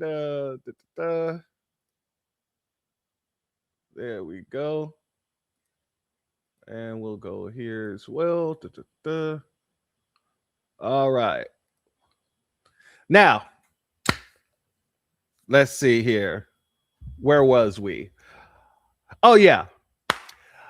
None of these people are actually bringing any type of real accountability up for the Democratic Party. So you cannot expect any of these audits to really give any real insight whatsoever, because the true insight is just so blatantly clear. It is highly clear. It is highly visible that you should have been investing in your infrastructure, foundational black Americans, the people who's been voting you in for over 60 years, instead of saying, let's see what coalitions we can put together so we'll no longer have to worry about the black vote. That's what's not in there either. The fact that you guys quite literally thought that you could use us up, abuse us, while trying to figure out what coalitions you guys could put together to replace us. All that backfired on you. All of it. Now I want to go here because looking at Simone Mammy Sanders there, that's a little bit, I know it's a little bit straining on the eyes. I get it. Let's go here. I want you to be careful of these people too, who act like, oh, we didn't need the autopsy. All you guys had to do was read Kamala's book. Because that is another talking point these people are out here using too. Exactly, my sister. Benign and neglect at its finest. Let's go here. Hey, happy Friday and happy double nickel birthday to me. But I just wanted to swing by real quick and ask you if you've read the Democratic Autopsy report that apparently the DOC, why do I keep wanting to call them the DOC? The DNC spent a lot of money paying. No, sister. You ain't going to be able to pull that one back. What did you say? The DLC? Oh, yeah. I think that's what I'm going to have to start calling the Democratic Party, the DLC, because, yeah, that's who they quite literally have been fighting for a while. Yeah, I think that's more appropriate, don't you, family? The DLC. You are absolutely on point there. Go ahead, though. Happy Friday and happy double nickel birthday to me. But I just wanted to swing by real quick and ask you if you've read the Democratic Autopsy report that apparently the DOC, why do I keep wanting to call them the DOC? The DNC spent a lot of money paying somebody to do. Not a very good report. I'm curious how much they paid for that. Anyway, they could have saved a whole bunch of money just by picking up Vice President Kamala Harris's book for $40 versus how many hundreds of thousands of dollars they paid this person to go and do this autopsy report. And if they didn't want to pick up Kamala Harris's book, they could have just listened to their most reliable, stalwart, we gonna show up and vote for the Democratic Party, Black women. The Democratic Party has a Black woman problem. They want us to be energized and run out and cast our vote. They want to show our faces on their little campaign materials, but to be led by one, absolutely the hell not. Notice how they're pushing the same old tactics. Gender war. You should care about illegals. And the fact of the matter is, the gender warring ain't working either. Hold on, I want to show you guys something. Remember that movie that I brought to your attention, family, Is God Is, or whatever the situation is, that come to find out, that movie was put together by the same tether that put together that slave play out in New York. So I want to, hold on, let me see if I can find it here, family, because give me 1 second. Where is it? Where are you at?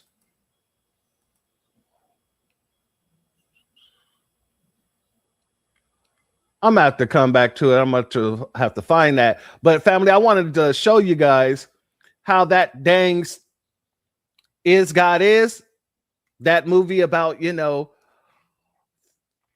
the foundational Black American father being such a villain that he set his girl on fire, and also when his children and the children are going across the South to go and find him and unalive him, get revenge for his mother. Well, family, that movie has tanked in the box office on the weekend due to opening weekend. The movie has only made somewhere around $2.2 million in the opening weekend. So yeah, it seems like the family has, here we go. Let's go here. So this is the box office results. Michael, damn, just one weekend, Michael, from the 15th to the 17th, Michael made $26.1 million. Crazy. Mortal Kombat made $13 million. The Chief's Detective, $9 million. Mario Galaxy, $4.4 million. Hail Mary, $3.9. Top Gun, $3.1. all the way at the bottom is 2.2 million. So that gender war and stuff ain't working in politics, and it ain't working socially anymore. I just wanted to bring that up because, you know, the Divine Nine, they're definitely going to be amping that talking point right the hell up. Let's go here, family. What did we learn about the Democratic autopsy? A few things. It was terribly put together. I see why they didn't want to release it, not because it has some salacious information in there, because whoever they hired that did it needs to be fired and never hired again. Because what? But mostly what they thought was wrong with the election was what Kamala Harris had already mentioned. So it was no new information. And the information that online leftists thought they were going to find was not there. So we already know the pivot's going to happen. Like, oh, they're trying to cover up, you know, how many people cared about Israel and Gaza. Bruv, you're asking an entire country to care about another Middle East country 7,000 miles away. Motherfuckers don't even care about their neighbors in the city they live in. Americans are extremely individualistic. Even the people saying that we should care about Palestine are ignoring all of the marginalized groups' genocides that are currently happening in the U.S. Your own ideology about saying care about nothing but Palestine is the reason people only care about the things they care about in this country. If it does not directly affect them, they don't give a shit about it. And like I said, Kamala had already said things that they had said in the autopsy. I think she just maybe wanted confirmation so she can fix it for the future. We had read in her book that people that were backing Biden did not back her. They didn't promote the things that she did during her vice presidency. People were like, what has she even done? She did a lot. Had you read the book, you would have known this. Them comparing Kamala Harris's run for 2024 to John Stein's governorship in North Carolina didn't make any sense. You're asking why Kamala Harris didn't do as well as a white man in a purple state for getting racism, you're getting sexism, bigotry, all that good shit. Cool. This report lacked so much substance. You supporters of Kamala Harris lack so much knowledge. You guys lack so much education. You guys are so ignorant to the facts. You can say that it was misogyny. You can say that it was racism, or you can call a spade and say that she was not the right person for the job. She ignored the base in which could have got her the job. She continuously tried to throw money at a bunch of things that was disrespectful to us, but they sure thought it was going to get us to the polls. We're not going to sit here and play this misogyny, racism game. When the woman goes home and sleep next to a Nabisco every damn night, you want to talk about racism, misogyny. So why aren't they getting at the white men about that? That's who Kamala's married to, right? Maybe he should be going out there wagging his finger like Barack Obama. They keep sending Barack Obama out to do to us. Maybe Doug should be out there wagging his little dirty white finger at the rest of the Nabiscos, telling them how they should be putting their racism to the side, how they should be putting their misogyny to the side. But no. God never mentioned Doug. I believe Doug secretly goes and vote Republican. Just like a lot of these Nabiscos who claim to be liberal. I truly believe a lot of these liberal women, they get on the internet and they go all, I care so much about black folk. We gotta save the black vote. We gotta make sure that we have a equitable America for each and every person that comes here. As soon as the goddamn elections come along, she goes into the voter's booth and hit the first red button she sees all the way down the ballot. This is why you guys have lost all credibility. This is why people are taking a look at the Democratic Party and really giving it a true audit outside of the Democratic Party. We didn't wait for the autopsy report. We already know what killed it. We knew and know what killed the Democratic Party. And as we continue to explain to you all, this is why the Democratic Party will never get another real black grassroots vote. Now they can have their little bootlicks, their little shields, the people that's in their circles, within circles, who's going to benefit from having friends inside of the political office. So, you know, they can call their friends on every other Sunday when they have these little brunch luncheons and get a little money here and get a little policy for their people there. Yeah, those little folks, they got under lock. They got under lock and key. We don't care about those folks. You know why? Because it isn't those folks who swings the election. It is quite literally the black grassroots who swing elections, who swung elections, and who taught Kamala Harris once again that we ain't rocking with her, especially when she ain't rocking with us. Let's go to the next one, family. Like I said, they all have the same damn talking points, and once again, it's the dude with the Shelly beads in his hair. I told you, don't you trust a nigga with no damn beads in his head. The only nigga that I tell you that you can really show some love to that put beads in his hair is Rick James. Because he was a real ass nigga, and I ain't gonna lie, he was a nigga's nigga. Shout out to Rick James, who called out MTV way before it was popular too. Do so. Anyway. Let's go here. Like I said, they all have the same talking points. This is basically all of these shields that are coming out trying to defend this situation or trying to make it look like this situation, the autopsy wasn't really necessary. All you have to do was read Kamala's book. They're basically on the book tour for Kamala.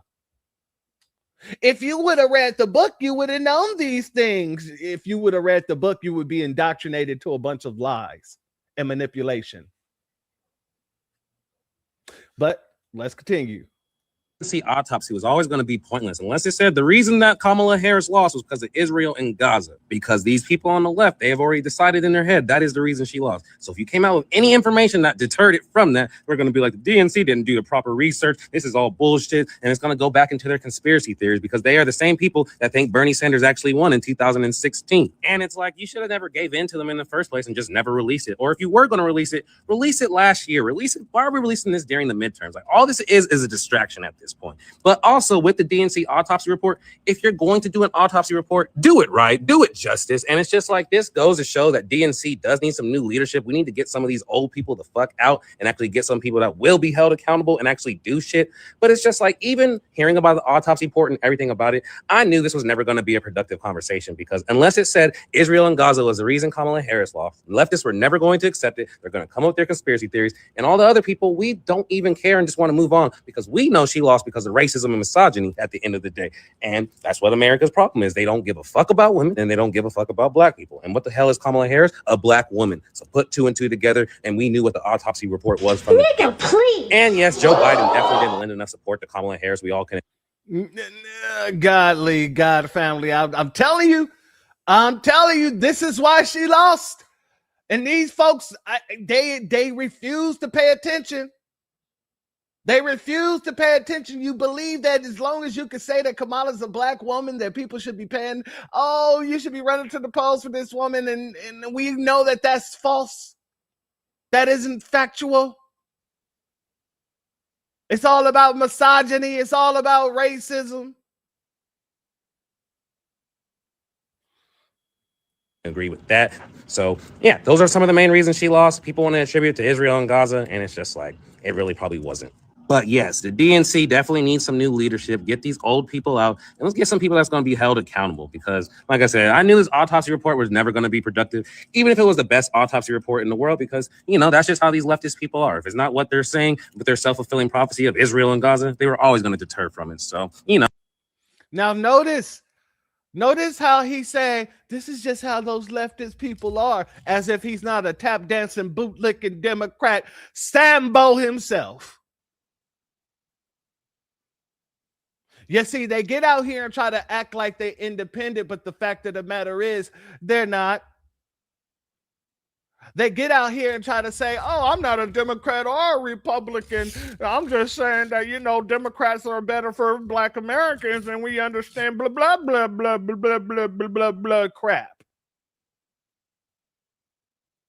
Kamala Harris, I'm just saying she might not have said nothing for Black Americans, but she wouldn't have did nothing against Black Americans, even though her California career has shown opposite. Blah, blah, blah, blah, blah, blah, blah.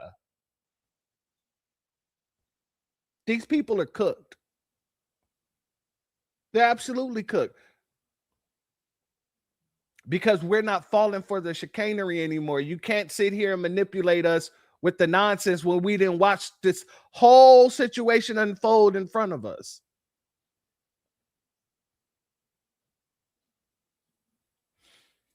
Family, let's go here. So the Democrats did it. They released their autopsy. And the most interesting part isn't about the fact that they lost the 2024 election. It's about what this report can tell us about 2026 and 2028. Be very clear up front. This is a draft or an after action report. And the DNC themselves say that on every page, it can't verify many of the claims made in the document. Literally, when reading it, the margins are full of notes flagging missing sources and methods. So like, this is just one argument. It's not gospel. The thing I also want to point out is that these autopsies aren't always the best way to figure out what you're supposed to do next. The Republicans' last autopsy said that they had to moderate their views and move further towards the center to appeal to a massive voter base. Then Donald Trump showed up and they've been running to the right ever since. This whole thing has been manufactured by themselves because they refused to release this report. If they released this report 6 months ago, we wouldn't be talking about this today. But there are a few things that we can learn from this report that are important. So I'm going to walk you through what I found here. One, money was not the problem. Democrats actually outraised and outspent Republicans almost everywhere across the ballot, like $8.6 billion to $6 billion in the federal races, even with all that money they lost anyway. So being outspent isn't really a good excuse. The second thing that this report says that's really fascinating is that down ballot Democrats consistently ran ahead of Vice President Kamala Harris. Governors, senators, and attorney generals in tough states like Stein in North Carolina, Slotkin in Michigan, Brown and Tester, even though they lost, they shout out my sister. Why do they all sound the same? Because they're given the same talking points. And I'm pretty sure they practiced the same talking points before they turned on the camera over and over and over again. And it sounds robotic. It sounds generic. It sounds like something that came down from a think tank. Shout out to you, my warrior sister. Still performed better. And they did it by localizing competing and rural areas and defining themselves early. The report's verdict on the national strategy is pretty blunt. It says, honestly, writing off rural America is mathematically indefensible. And then finally, the third thing here that I'm seeing is about timing. The report says that Republicans are always on, always engaging voters year round, while Democrats are generally late to this conversation, and they show up at the end of the day. And you hear this all the time when it comes to Black voters and other constituencies. Where were you during the last 3 years? Why do you need me only every 4 years? Or when we talk about Jill Stein in general, in fact, where is Jill Stein? And the reality. Well, I'll give it to this guy. At least he brought up Black people. Nobody else who said anything about Black people until it got down to racism and misogyny. Continue. A lot of people felt that voter conduct happened towards the end of the month when we've already been fighting for an election for the last 2 years. The report doesn't touch Joe Biden's decision to run for re-election. It doesn't break down what messaging worked, what messaging didn't. And reports like this usually don't do that in all honesty, but that's exactly the data a party would want to know as it looks for new messaging. For example, we know in elections past that healthcare has been a message that's helped Democrats keep seats in Congress. So anyway, what does this mean? Notice he went back to the old school Democrat talking point. We know that healthcare is what keeps Democrats in office. Then why didn't it keep the Democrats in office? I'm just asking simple questions for a friend. May I phone a friend to ask a friend? Because I don't understand how you could say such a thing when that was still something that Kamala was talking about. Healthcare. Everybody needs to have healthcare. All this, including the illegals and all this other crap. So if healthcare helps keep Democrats in office, why didn't healthcare help keep Democrats in office for 2024? It's because, like I said, foundational Black Americans saying, no, we need more than healthcare. We don't even see that healthcare, to be honest with you. It is more of these illegals who are seeing that healthcare through emergency services and all this other crap. It is more immigrants that's receiving these policies.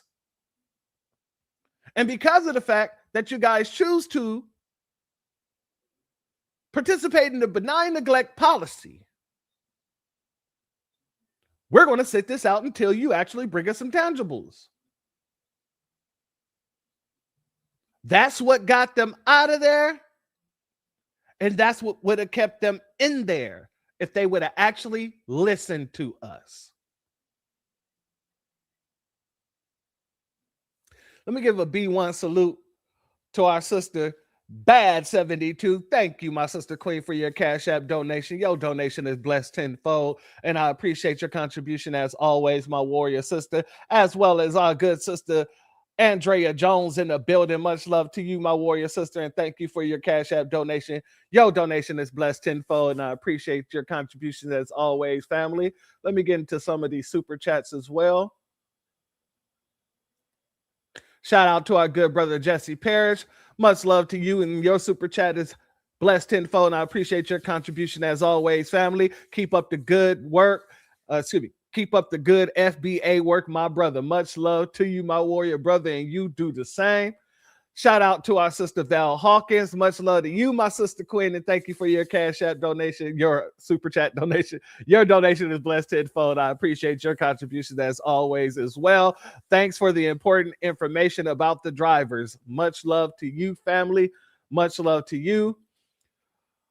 Let me also give a B1 salute to our good brother Antithesis for being a member for 4 months strong. Shout out to you, my warrior brother, and thank you for all of the goodness and all of the things that you do to support family. Much love to you, family.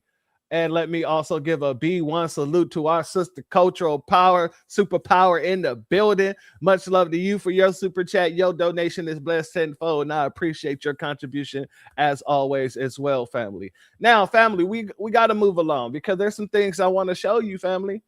You know, some things I got to show you. My jungle love. Oh, those who know, all right? Out here doing the bird right now. Anyway, we got to move forward here, family. Let's go here because, family, even though they're sending out their shields, even though they're out here trying to make things very, very muddy, they try to muddy the scene. They're trying to make everybody believe that, you know, this Donald Trump 1.8 million, or excuse me, billion, that we shouldn't even be thinking nothing about that. We should look the opposite way. We should just concentrate and focus on voters' rights. Voters' rights are more important. Civilrights.org posted this the other day, and this was way after the Donald Trump thing came out, so I know that this was what they were trying to go for. Let's go here. They brought out our sister, Queen Latifah. Shout out to her. Much love to her. I rock with her work. I rock with her music. I rock with her acting ability. I rock with her. Shout out to her. But when it comes to my politics, oh, I don't give a damn what she has to say. But like I said, family, they want you concentrating on voters' rights and not the cash at hand right in front of you. Let's go here. Well, if the vote wasn't worth something, they wouldn't be trying to keep you from voting. So I feel the same way about womanhood. If we weren't so powerful, there wouldn't be such a push to keep us in a place.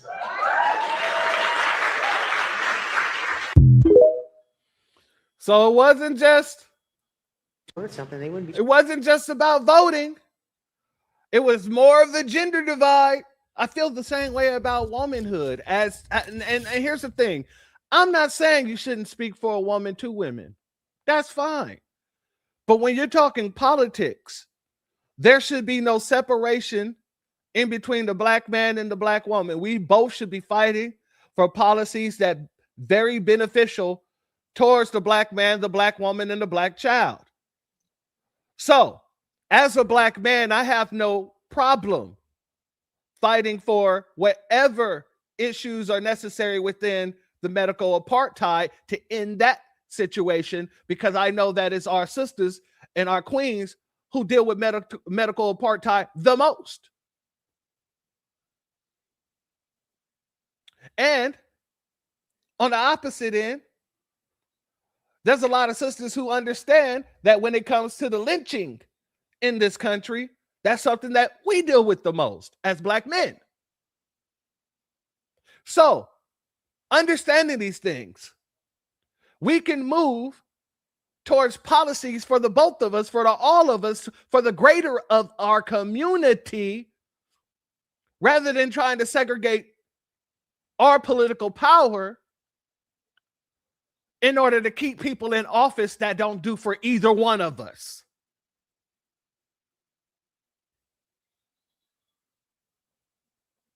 That's how foundational Black Americans are moving. We're moving as the wrecking ball we are. And they don't like it because delineation keeps the wrecking ball a steel unit.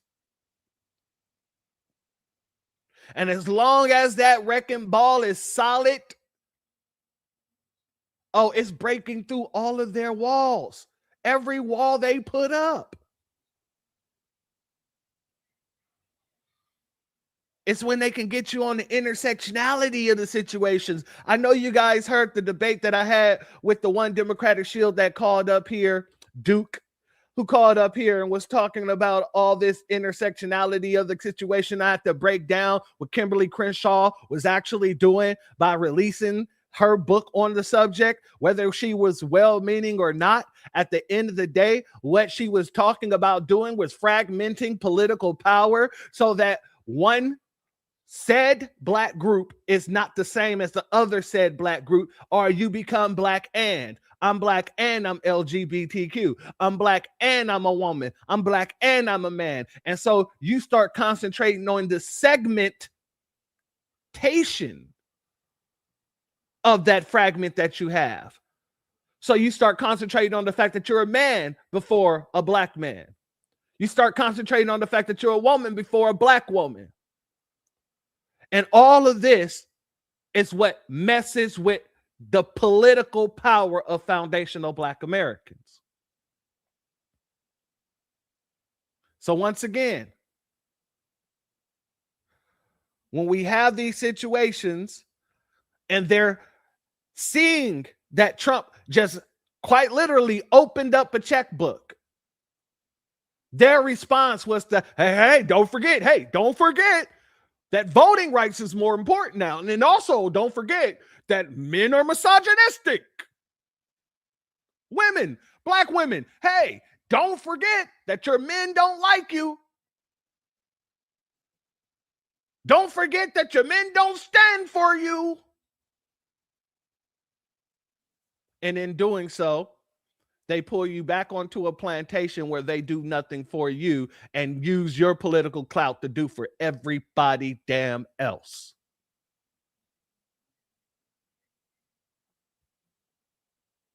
Shout out to our good brother Drew Lasson. Thank you for your super chat. Your donation is blessed tenfold, and I appreciate your contribution as always, family.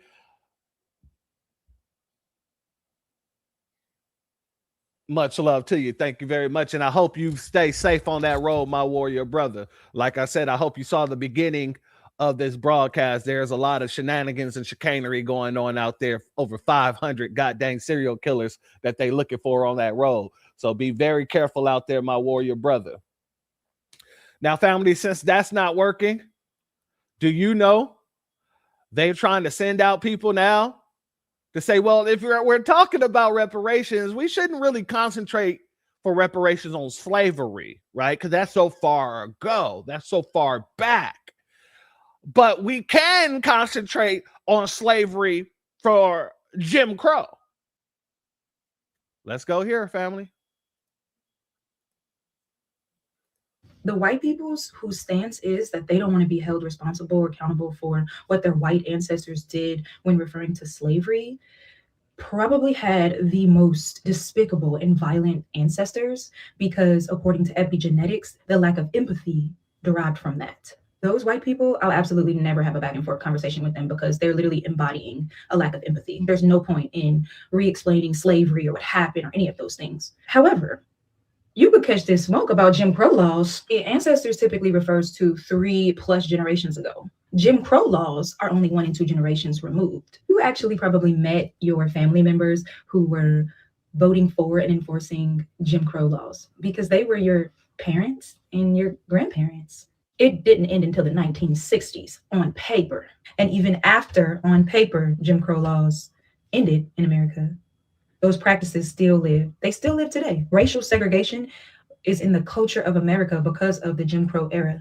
I would argue that the Jim Crow era had more of an impact on the current state of being of the Black Americans as a majority than slavery. The largest. Did y'all get what she just said there? The Jim Crow era had more of an impactful situation than slavery.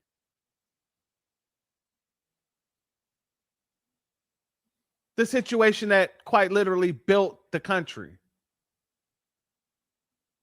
The situation that quite literally made America the most powerful nation on the planet. The richest nation on the planet. The most respected nation after we made, the people get on code and get right in America. But Jim Crow was more impactful on the foundation of Black American communities than slavery was. This is how you know that these people are either tethers or they're hella off code. They don't know what the hell they're talking about. But I tend to believe that this is coming from a tether because of the fact that she said Jim Crow. And in that situation, then you could shoehorn other groups of people who could say they were mistreated under Jim Crow, which we know is a freaking lie. But these other people could shoehorn their way into the claim as well. Jim Crow is a whole different ball game. Reparations is for slavery in America. Now, do we have other claims? Absolutely. But the first and foremost is our reparations claim. And we're not just going to go back to Jim Crow because you can trace your folks back here during that time in Jim Crow. Got to be very careful of these people. They know exactly what they're doing. They know exactly what they're doing.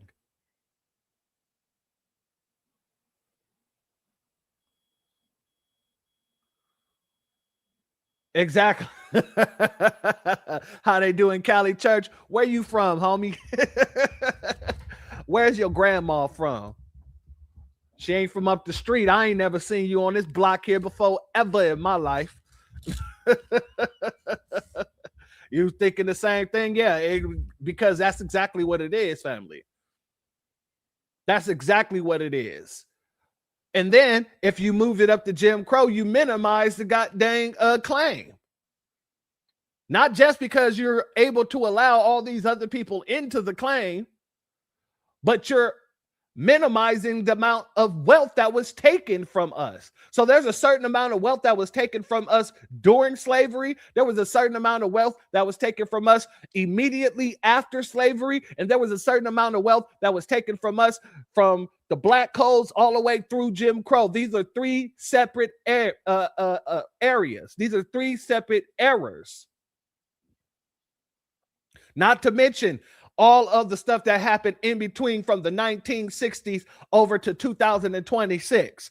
Each of these eras is a different claim. And we're not going to give up one part of our claim to make it easier for other people to jump on into the claim. That is crazy.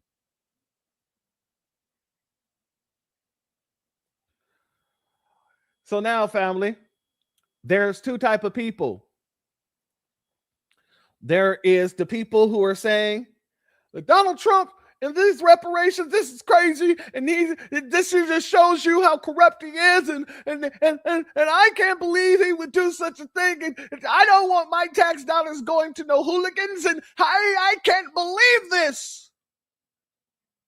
And then there's the foundational Black Americans who said, oh, you said it's for everybody, right? Okay, bet. Let's go here. Here's an example. Here's the okay bet.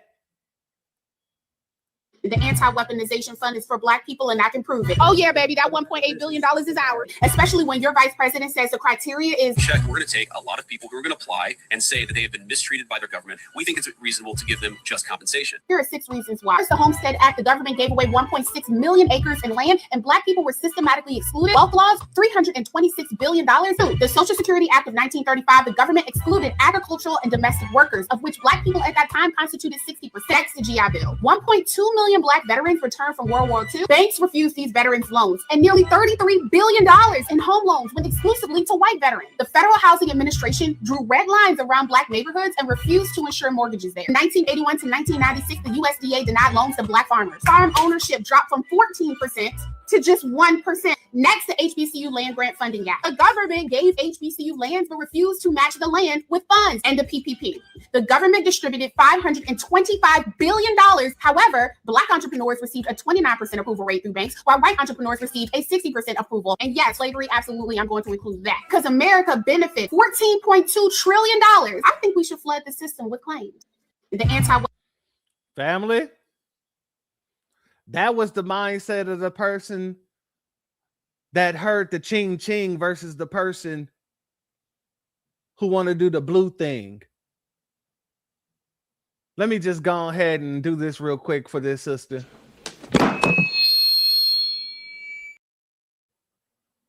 That was the ears that heard ching ching. Now, these are the ears that want to protect the blue things, and I want you to pay very close attention to what she has to say. Let's go here. Y'all, I need to stop everything and talk to you directly, okay?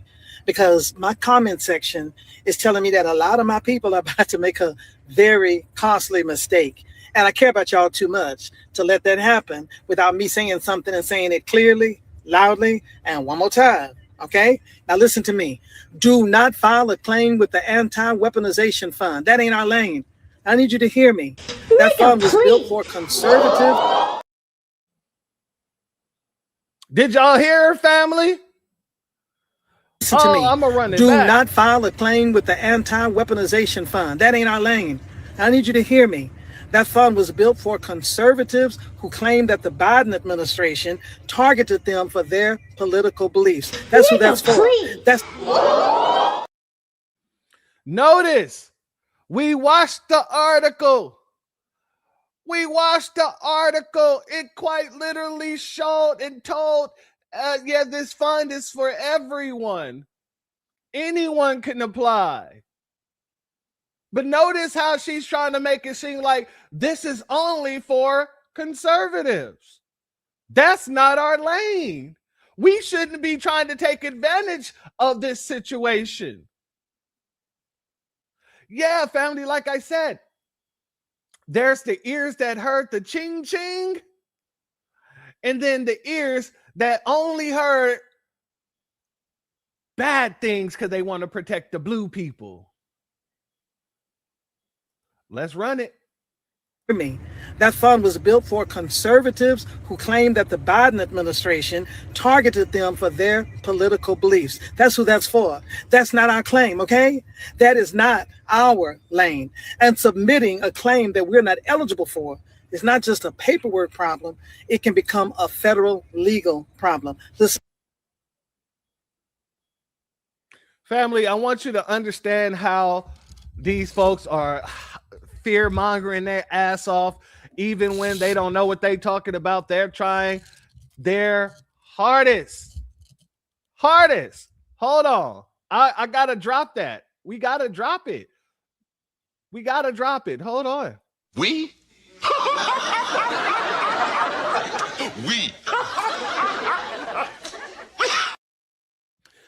Let me answer something that she just said.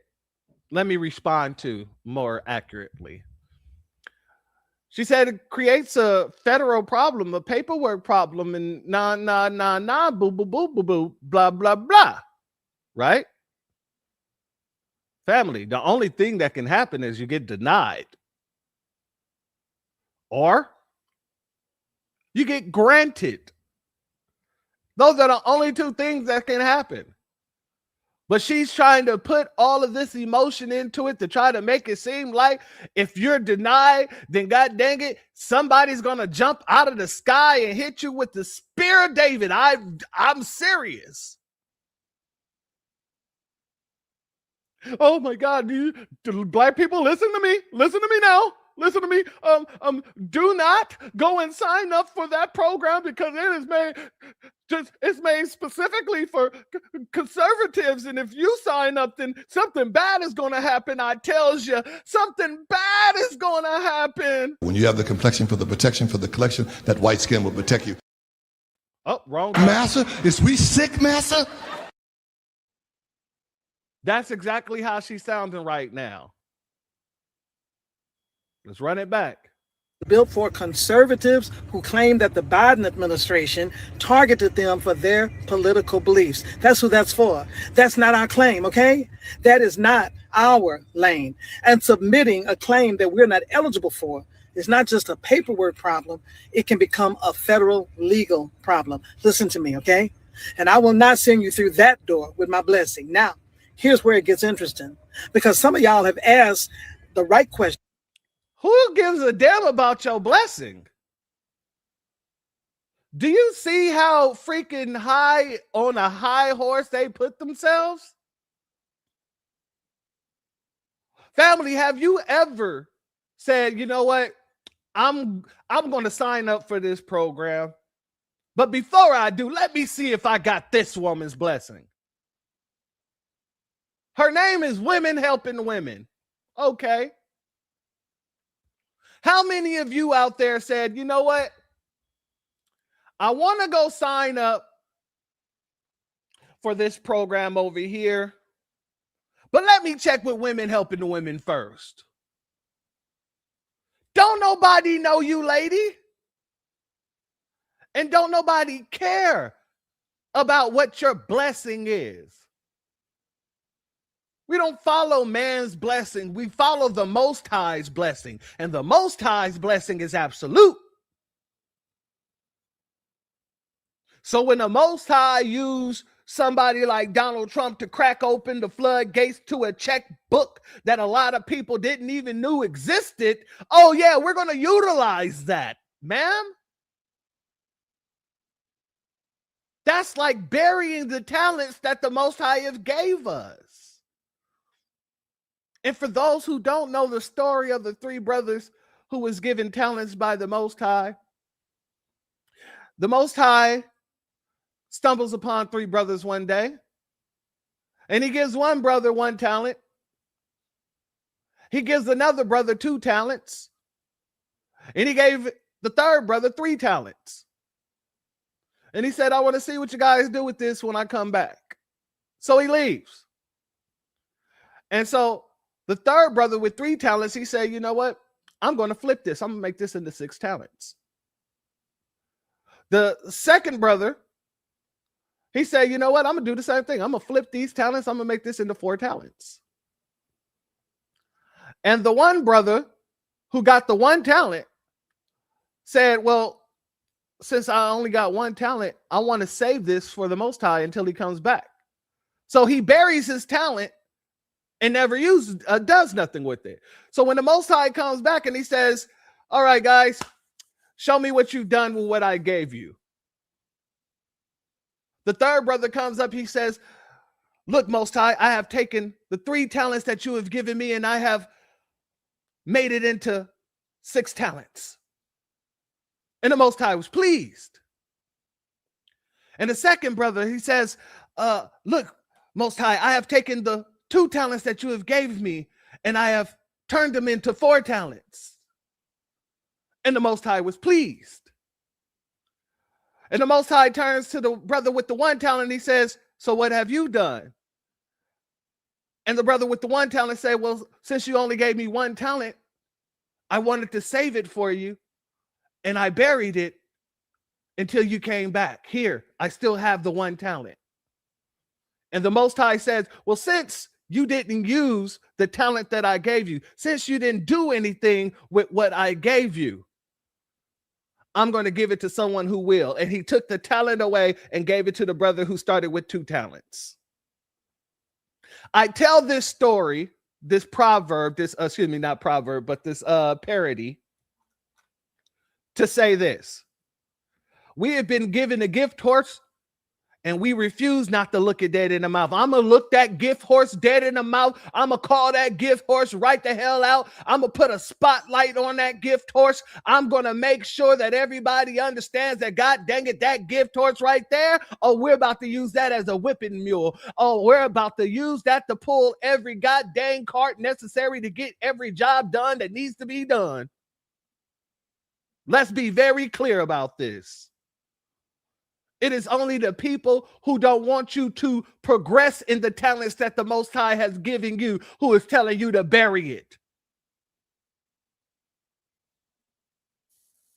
When I said this has been ordained by the ancestors, we're seeing quite literally all the people who work against us is being exposed, and we ain't got to say nothing. We ain't got to do nothing. We just sit back and watch. Everybody has been getting exposed, whether they know it or not, whether they wanted to or not, whether they meant to or not. The Most High is moving with the Most High's hand in the proper way that the things is supposed to be moved in. The Most High does not make mistakes. But yet these people want you to believe that the Most High makes mistakes. No. No. See, the Most High will use a devil just as fast as he will use an angel. Don't ever forget that. I don't have to like Donald Trump to know that when the Most High use him for a certain situation, yeah, I got to pay attention. Oh, so many people walk around begging God, begging the Most High to show me a sign, and then you can't even see when a sign is put right in front of your face. You'll walk right past the sign that you begged the Most High for. Yeah, this ain't that day and age. We're going to use every talent that is made available to us by the Most High, and we're going to use it with precision. Because this is the change. This is the time. The time is now. But let's get back to what she has to say, shall we? And been paying attention, okay? If the language that they use, that's what y'all asking me. If the language that they use for their claim is the same language that covers our claim, what happens if we file anyway and get denied? Okay? That denial is... But guess what? It's not the same claim. And it is not the same language because our claim is specifically lineage based. So all the fear mongering, what if when we make our claim, now all of a sudden they use the same language and now, it's going to open the flood.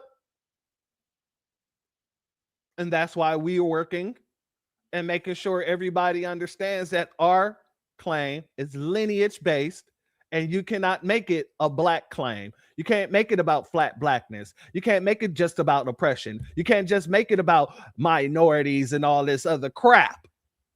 We're taking full seniority over this whole situation. This is about foundational Black Americans. Now, the difference with this situation, this is for everybody, according to Trump. According to his DOJ, this is for everybody. But continue. Not a defeat, y'all. In the right hands, that denial is the first page of a lawsuit, okay? And here's why. When you file a claim and the government denies it, you create something called standing, a documented record of the government acknowledging a framework and then refusing to apply it consistently.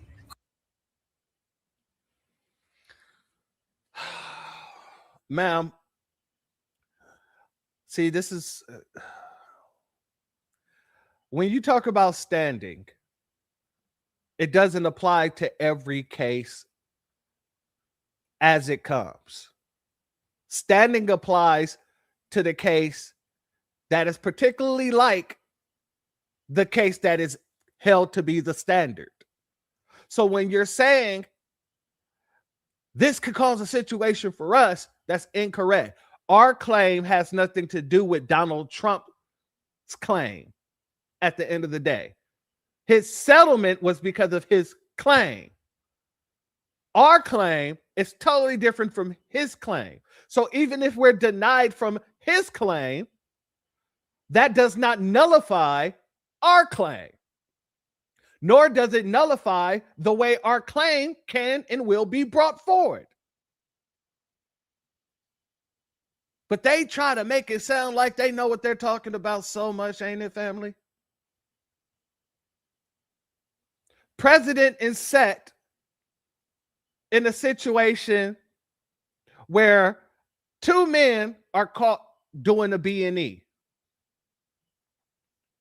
The first man who was caught doing a B&E unalived somebody in the midst of doing a B&E. So now it becomes a B&E / murder charge.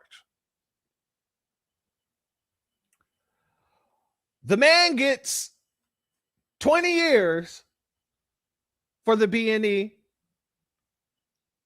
40 years for the murder. The second man who got caught with a B&E did not catch a murder charge. However, he can still get the same 20 years that the first guy got. Why? Because there was already a precedent set for that amount of time for that crime. But it isn't going to be a situation to where now all the things that the first guy got for the murder and the B&E is going to fall upon the person with just a B&E. No, these are different claims. And it does not work like that. The court system doesn't work like that. Procedure doesn't work like that. But continue. Across the board to everybody, right? And that inconsistency exactly what the federal courts have been forced to address when the legal argument is airtight and the paper trail is long enough, all right? So the strategy is not to file randomly, filing randomly and then just hoping, okay? The strategy is organized, coordinated, institutional, and it looks like this: the NAACP Legal Defense Fund, the National African American. Notice who she starts naming, family. Notice who she starts naming. The first people that she's saying the way we should go about doing things is the first people who are sitting here saying they ain't a black organization. She came straight out of her mouth, her shield-loving mouth, saying we need to be rocking with the NAACP and their legal firm. Randomly and then just hoping, okay? The strategy is organized, coordinated, institutional, and it looks like this: the NAACP Legal Defense Fund, the National African American Reparations Commission, the Movement for Black Lives Policy Table, and HR 40, the Reparations Study. All things that have done nothing for foundational black Americans, and she had the nerve to end off with HR 40. When the checkbook has been cracked wide open, she want to talk about HR 40.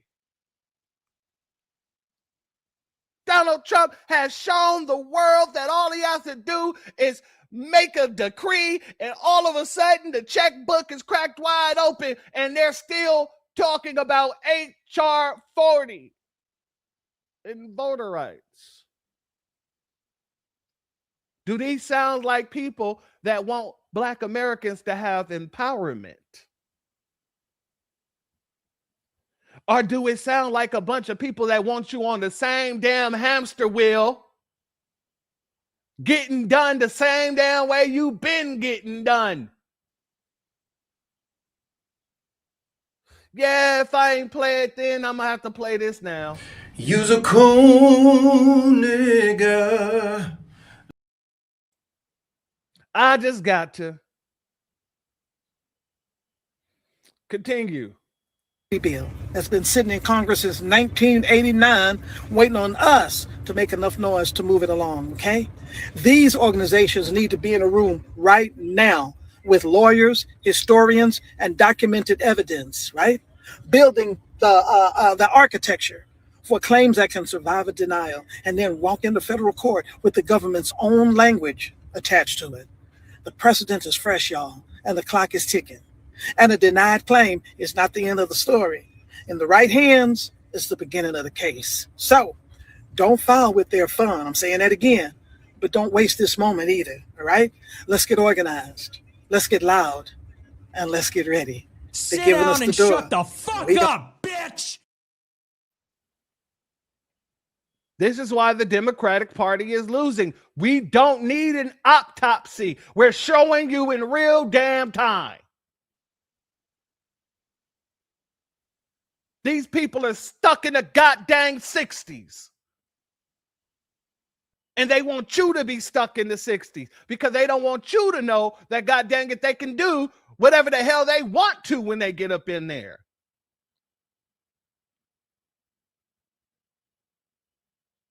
And these bootlicking, tap dancing Sambos are trying to tell you that you shouldn't be looking in the same place where they're looking. They're basically playing magic tricks with you. The sleight of hand. Don't look at this hand over here. Look at this hand over there. Don't worry about what they're doing over there. They're getting tangibles over there, but don't you pay attention to them getting tangibles over there. No, look at the sleight of hand that I'm doing over here with the nothing burger called HR 40 that ain't worth a damn thing. That's been in a goddamn Congress for over 50 years. Or however long she said, 30 to 50 years. I don't care. All I know is that if that's what you're leaning on, you can kiss my black ass with the quickness. You're proving our damn point. You're proving our point.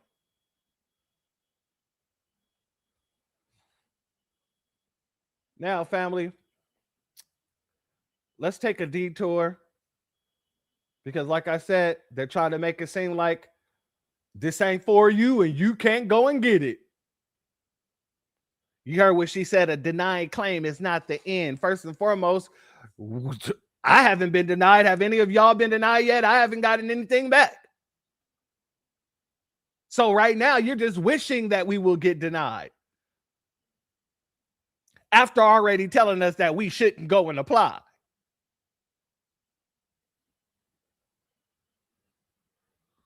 But let's go here, family.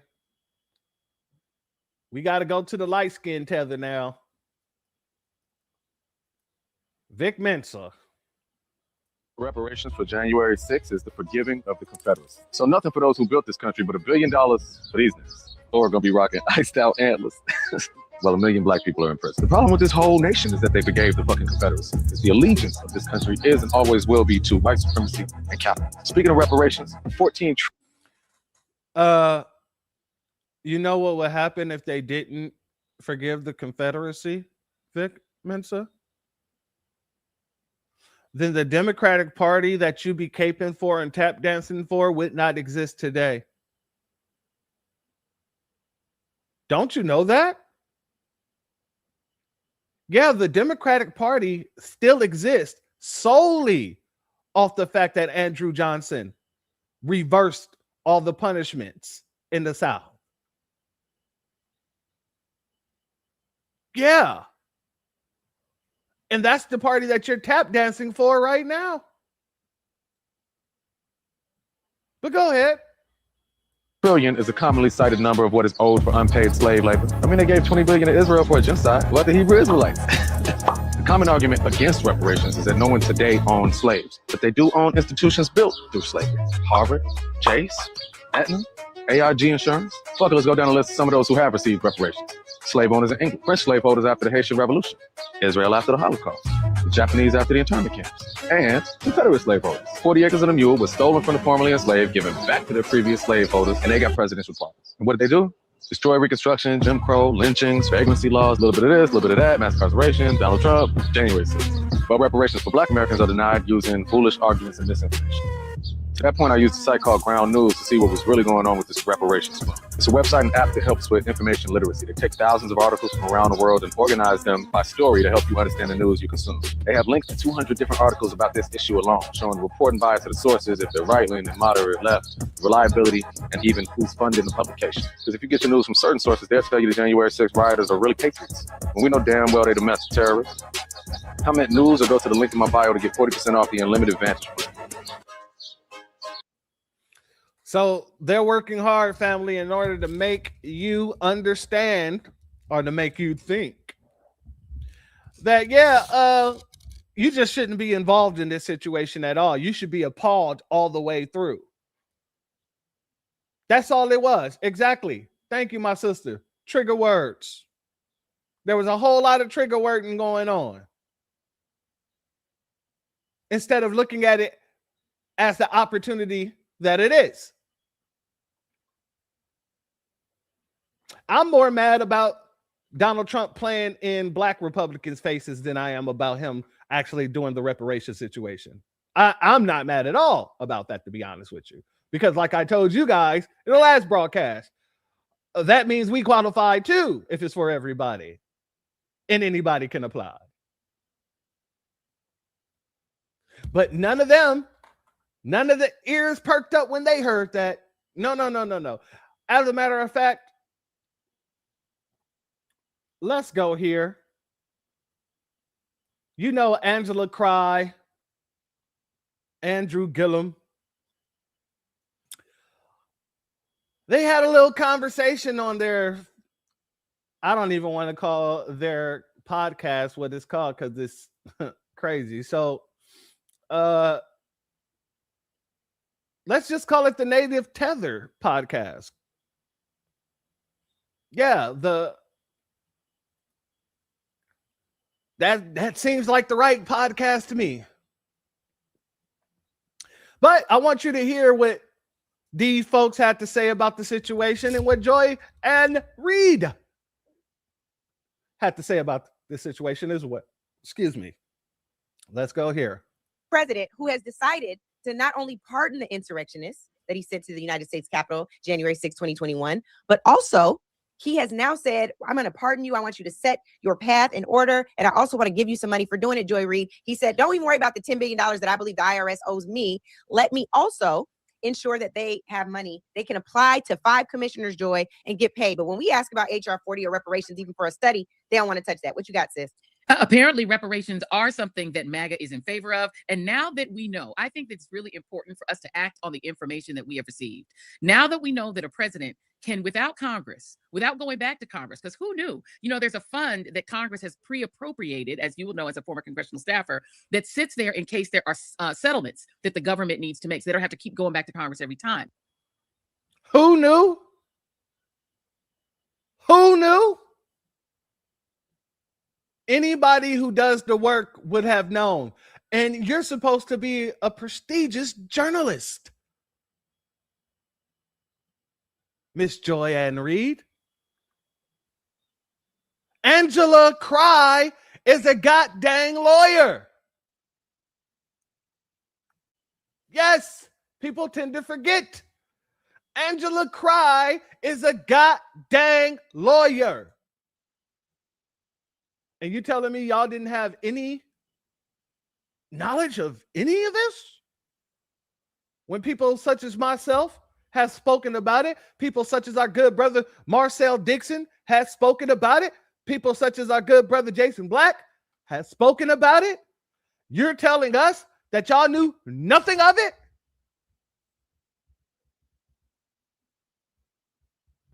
Exactly, Cool Keezy. So they're saying that Trump is smarter than them. This is quite interesting.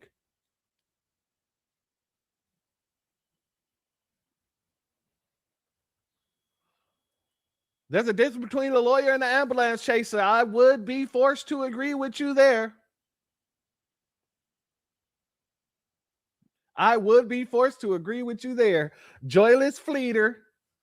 She is a fleer. Let's let her continue. Donald Trump has now tasked his Justice Department to dip into that settlement fund to the tune of, and you gave me this information, $1,776, in order to give reparations to the insurrectionists. Well, now that we know, sis, the next time there's a Democratic president, I don't want to hear anything about them not being able to do reparations. I don't want to hear it anymore. Okay, so now that we understand the uses of power, we get to apply to that too. So the next time there's a Democratic We?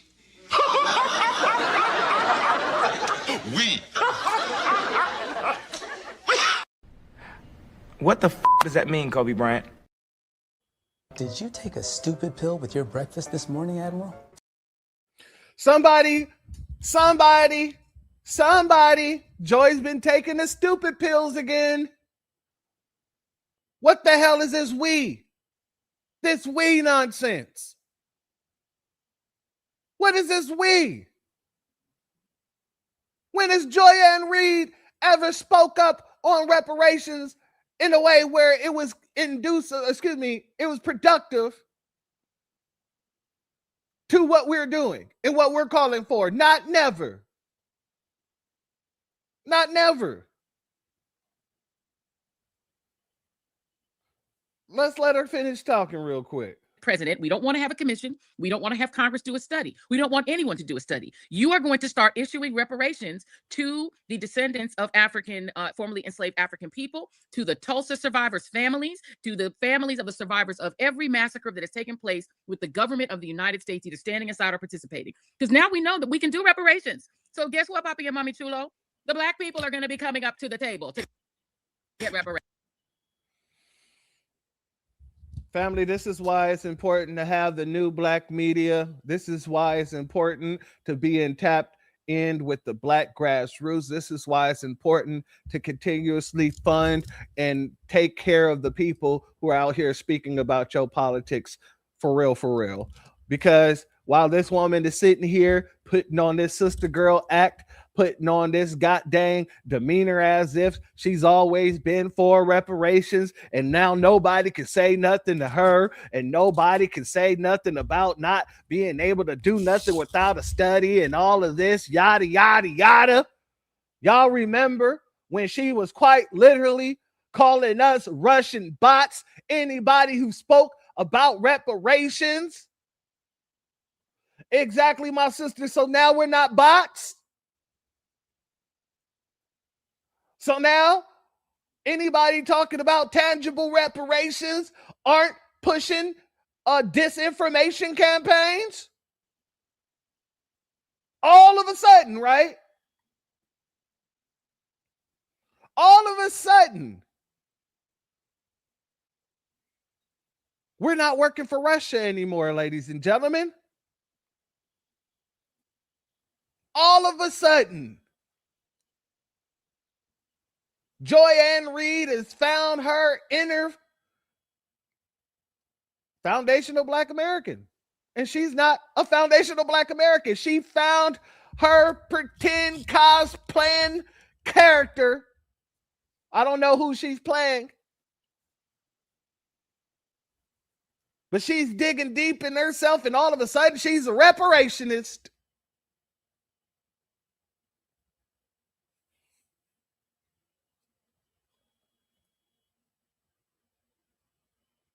This is why it's important.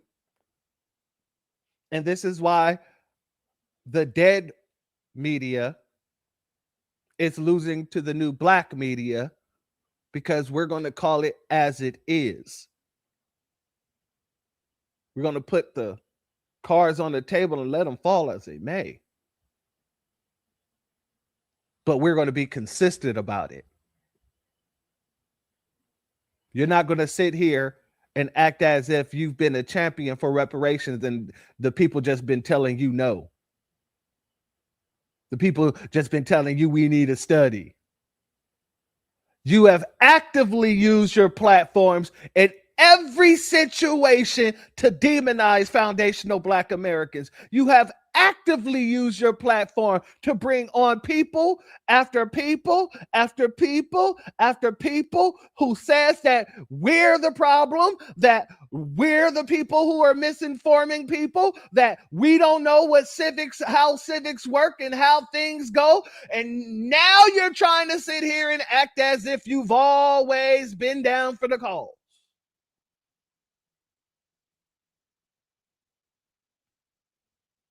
Yeah, we're done. We're done here. And you're done here. Nobody will ever rock with Joyanne Reed ever again. Because you're fake, you're phony. You have been a Democratic shield your whole damn career. You ain't about to tiptoe now up in here with the Sister Girl Act talking about, and now some Papi Chulo, and it ain't even come with a Sister Girl Act. It came with a Sister Girl Act with a little entwine of the Latino.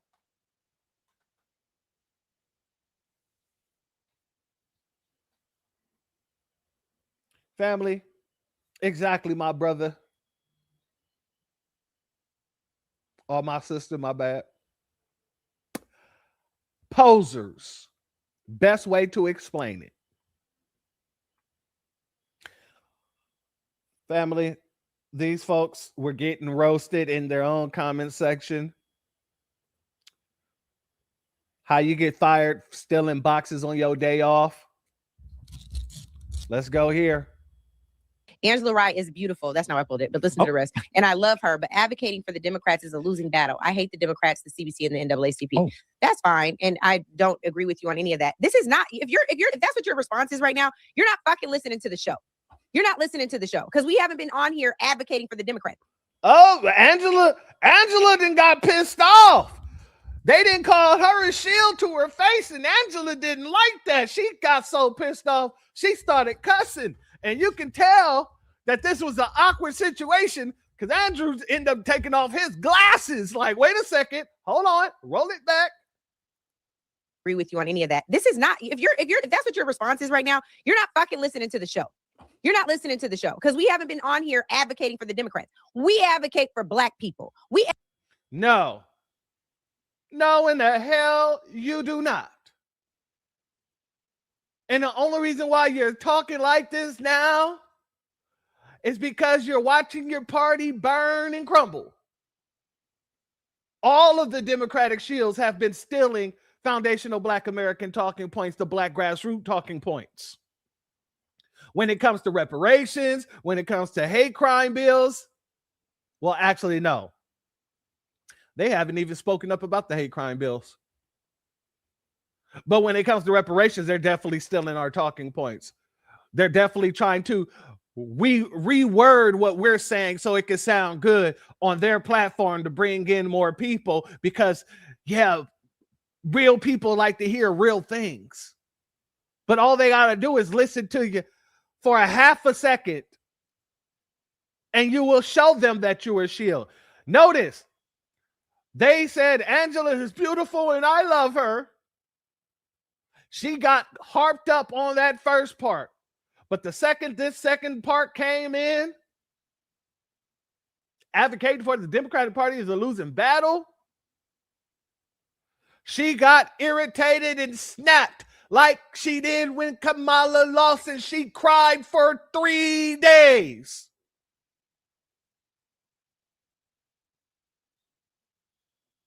Angela Rye is beautiful. That's not why I pulled it, but listen to the rest. And I love her, but advocating for the Democrats is a losing battle. I hate the Democrats, the CBC, and the NAACP. That's fine. And I don't agree with you on any of that. This is not, if that's what your response is right now, you're not fucking listening to the show. You're not listening to the show because we haven't been on here advocating for the Democrats. We advocate for Black people. We advocate for ensuring that Black people have their place and their space in society. We advocate for Black liberation. The people who are in here who are saying that people didn't listen to ADOS or whatever on reparations, y'all have not been listening. John Conyers started introducing a reparations bill in 1986. Notice how they go back to John Conyers. No one's speaking She quite literally just had a conversation with Joyless Reed, and Joyless Reed just put it out there talking about we don't want to hear nothing about nothing when it comes to reparations the next time a Democrat president get in. And then she turns right around and still talks about the old reparations dude, John Conyers, whose bill has been dormant in the goddamn House for the longest. Notice what they do, family. This is why they never get over. This is why people can listen to this person and walk right the hell away. Oh, I thought you were Black grassroots, but the more that I listen to you, it is clear that, yeah, you got an agenda behind you, and it isn't one for foundational Black Americans. Oh, behind that big old forehead of Afro sheen, shiny, glossy forehead, there's bad intentions.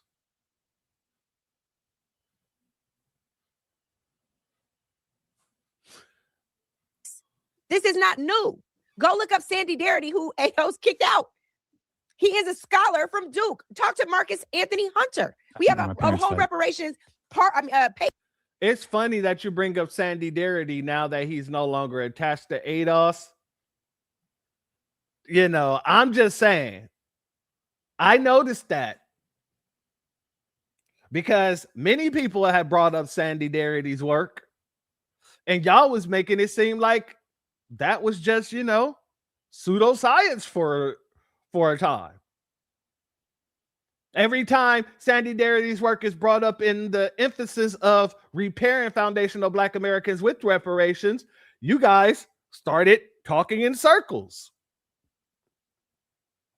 Now, all of a sudden, Sandy Darity and ADOS get into it with each other, and Sandy Darity walks away from ADOS, and y'all now bigging him up. I find it interesting. Especially when, you know, ADOS has been working with the Democratic Party. I find it interesting. But continue. Like, please stop. It's annoying. Like, get with the program, y'all. We have got to work together. All right? That's where we are. We got to work together. We? We. Get your man.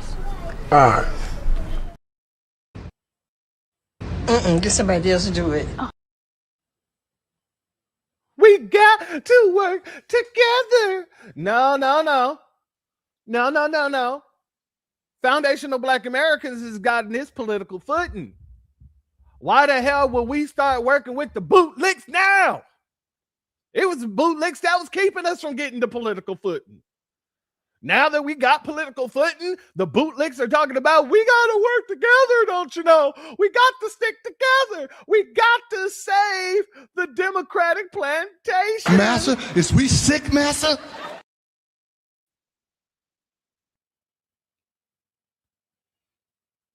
Yeah, I can speak for myself, and I'm sure I speak for a lot of our foundational Black American brothers and sisters when we say to you, get away from here with your nasty self and take those white people with you. You know how white people smell after the rain, like wet potato chips. Now get out of here.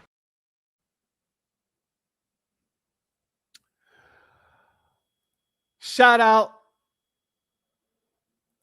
to our sister C. Terry. Much love to you, my sister queen, and thank you for being here. Thank you for your super chat. Your donation is blessed tenfold, and I appreciate your contribution as always, my warrior sister. Baby AOC, we're good. Damn. Twinsies. I might not ever be able to unsee that. Now, baby AOC, you got it right on the nail, too.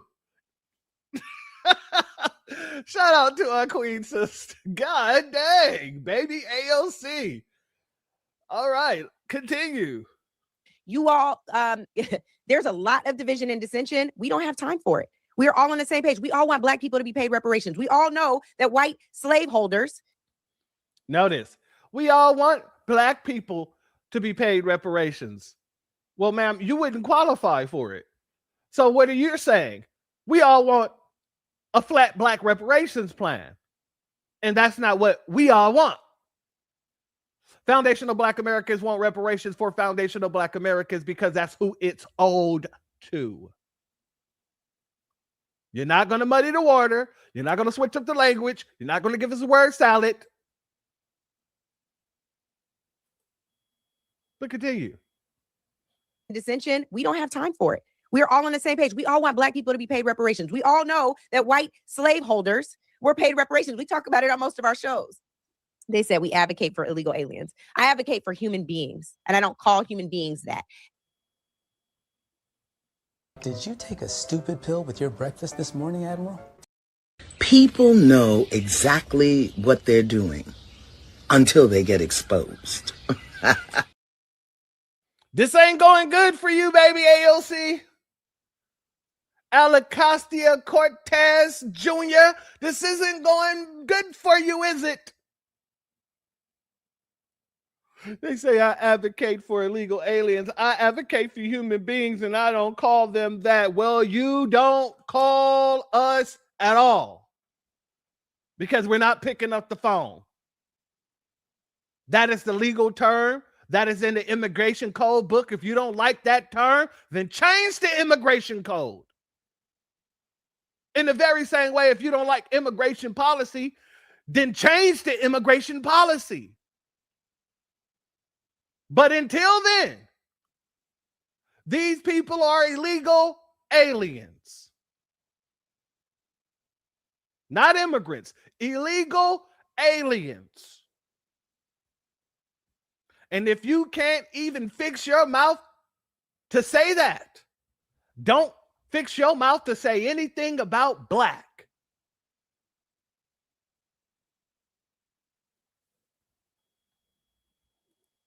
I advocate for human beings, and I don't call human beings that. And no matter who you are, I don't. They crazy. I don't know where you're reading all this from, but it's the comments on the side. Okay, well, oh, thank you. I like this. They said, Dr. Sandy Darity, can we work together? Yes, we can, sis. I love Dr. Darity. He's doing great work. That's the reparations scholars talking about. Yeah, of course. All of a sudden, you love Dr. Darity. All of a sudden, you love Dr. Darity, and I'm showing you this family because all of a sudden, we have all these reparationists coming out of nowhere. All of a sudden, we got these reparationists coming out of nowhere. You got the one coon tap dancing, boot licking Sambo Shield who came out talking about we shouldn't go and apply for the whole situation with Donald Trump. You got this Joyless Reed talking about how I don't want to hear nothing from the Democratic Party and all this other crap. Now, all of a sudden, Angela Cry loves Dr. Darity.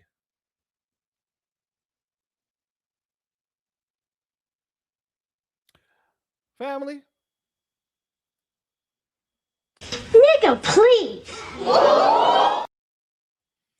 Try that with somebody else. It ain't working over here. Mm-hmm. Yeah, and just a shout out to Sheila Jackson Lee. Yes, not with us, but who also carried. Yeah. You's a cool nigga. The same Sheila Jackson Lee that ran for me when I was trying to hold her feet against the fire about policies for foundational Black Americans, about reparations for foundational Black Americans, about a hate crime bill for foundational Black Americans. You mean the same Sheila Jackson Lee who has ran from me on several occasions? That Sheila Jackson Lee? Sheila Jackson Flee? Really? Interesting. Yep. That's right. Who carried the and then Ayanna Presley, our sister's doing that's it now, right. Andrew. That's right. That's right. All the way Thank you through. for flagging. Yeah. Ayanna Presley? Ayanna, you talking about this Ayanna Presley? Hey family, happy Tuesday. I won't hold you long. On the heels of the National Day of Action that I participated in Montgomery, Alabama, shout out to all the organizers who made that mass mobilization possible. Certainly I'm reminded that the Voting Rights Act and the reparations movement are inextricably tied. No, it isn't. No, it is not. The reparations movement is the reparations movement, and whatever y'all doing with voters' rights, that's on you.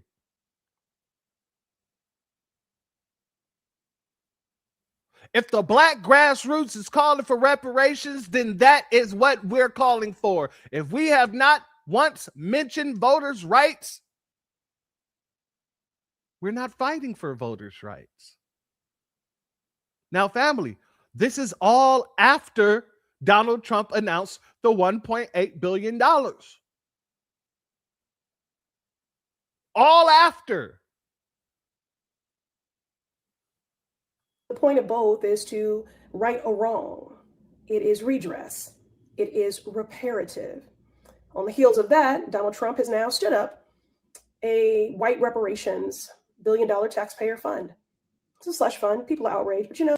And you're still out here talking about HR 40. I don't think they understand the gravity of the situation, family. I don't think that they can read the room.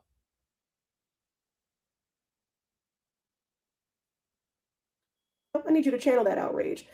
Don't just make a post. Lobby your member of Congress to support HR 40, because Black folks are long overdue for reparations. We never got our 40 acres and a mule. We? We. Isn't Ayanna Presley a tether? Isn't she like from the Jamaica or something like that? She's from the Caribbean or something like that, right? Why is she saying we? Why is she saying we? And I don't know who just called her Lex Luthor in the chat, but I'm gonna need you not to be so funny right now. I'm trying to be serious. Y'all rules, don't do this to me. I'm trying to stay on track, damn it. Today I shall take Superman down with this kryptonite suit. And she got the shoulder pads on. Oh, geez. Oh, geez. Let's let her continue. We labored for 400 years without getting paid every bit of prosperity this country enjoys. Again. We? We. Was built on our back. We didn't get access to the GI Bill, to the Homestead Act. We're still victims of redlining or... God dang it, how many times I'm gonna have to do this? We? We. Appraisal bias, and I could go on. But policy is my love language. I need more than your outrage. Policy is her love language, family. I want y'all to hear what she said. Policy is her love language. Maybe that's why she's fought for policy for everybody except for foundational Black Americans. Maybe that's why she fought for the TPS protections for, the Haitians. Maybe that's why she fought in Congress to shut down the government so that, god dang it, illegals would be protected in the Medicaid fraud and the voting fraud. Her love language is policy, don't you know?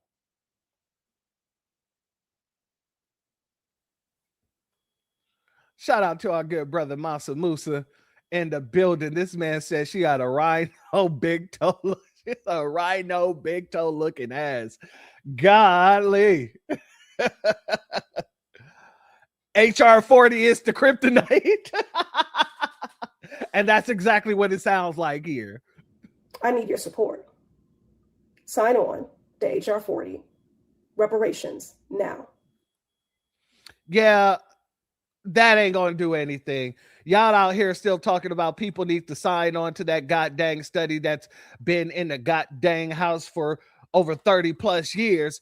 And like you said yourself, Donald Trump has cracked open the damn checkbook, and y'all just keep on talking about the same stuff. They keep on circling the wagons. They're not getting it through their little thick skulls.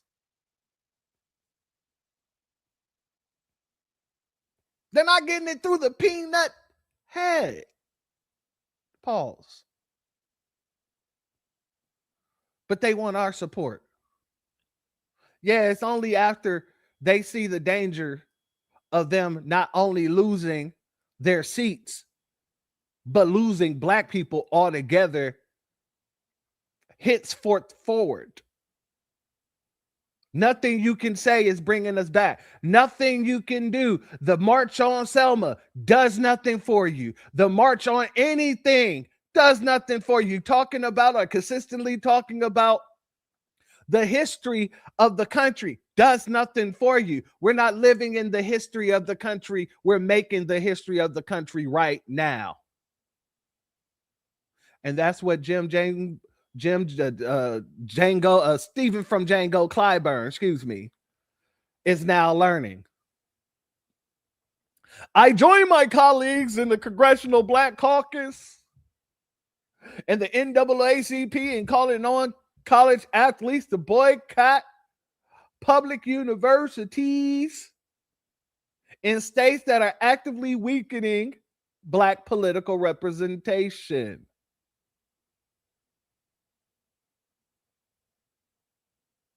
Yeah, in case y'all didn't know, Mr. Stephen from the Django Clyburn here has found out that those Nabiscos in his state will be gerrymandering him out of his seat. I spoke about this before. He thought he was just going to leave the seat to his daughter, and that would have been that. Yeah. The seats being eliminated. These institutions depend on black athletes to power their athletic program, but remain silent as they strip black communities of their power. I was pleased to stand with some of the student athletes who are helping lead the charge.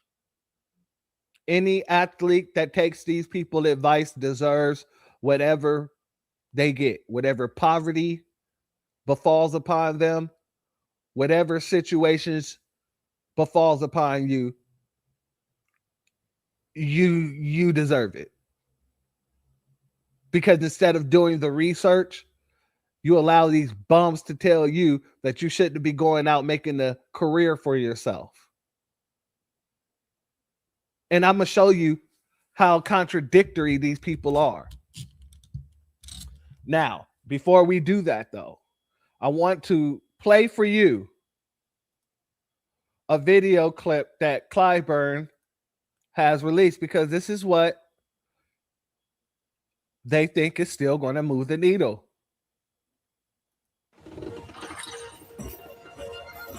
Oh, and just so you know, this is elder abuse. Consistently bringing up the traumas of our people in order to benefit other people. Yeah, not only is that disrespectful, but it is elderly abuse. Because all the people that actually went through this, they might be having flashbacks and things like that. And that's the response that they're trying to warrant. For Black Americans, we've lived every chapter of this nation's story. The promise, the pain, the progress, Democracy guarantees opportunity, and the setbacks. But even then, our people never stopped believing in freedom. Robert Smalls risked his life for liberty. After the Civil War, Black South Carolinians helped rebuild the state and sent 8 Black voices to Congress. And for a brief moment, America became more like its promise. Then came Jim Crow, built on fear, violence, division, designed to silence Black voices and erase Black political power. And for nearly a century, it did. But generations of South Carolinians kept fighting, from Briggs versus Elliott to Sarah Mae Fleming, to the brave souls who marched, prayed, bled, and died for the right to vote. People, all people, sacrificed everything so that this state could move forward, so every voice could matter, so every child could believe they counted too. 95 years after Black representation was wiped away in South Carolina, communities finally had the power to elect someone to speak for them again. Not because it was given, because it was earned. And now, despite all the sacrifice, despite all the progress, politicians are trying to take us backwards. Not because they have to, because they can. My grandmother used to tell me, just because you can doesn't mean you should. This is bigger than Democrats and Republicans, bigger than one congressional seat. This is about the soul of South Carolina. What history records in this moment, what our children see, and what we say to the generations who sacrificed so much to bring us this far. Will we honor their struggle, or will we erase it for the sake of power? We will not go back. Not now, not ever. Because here in South Carolina, while I breathe, I hope.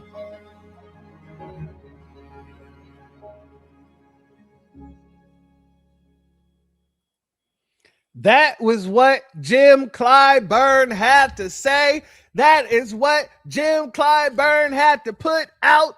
This is what the Democratic Party is talking about while reparations has been opened up. The book, the whole checkbook has been opened up.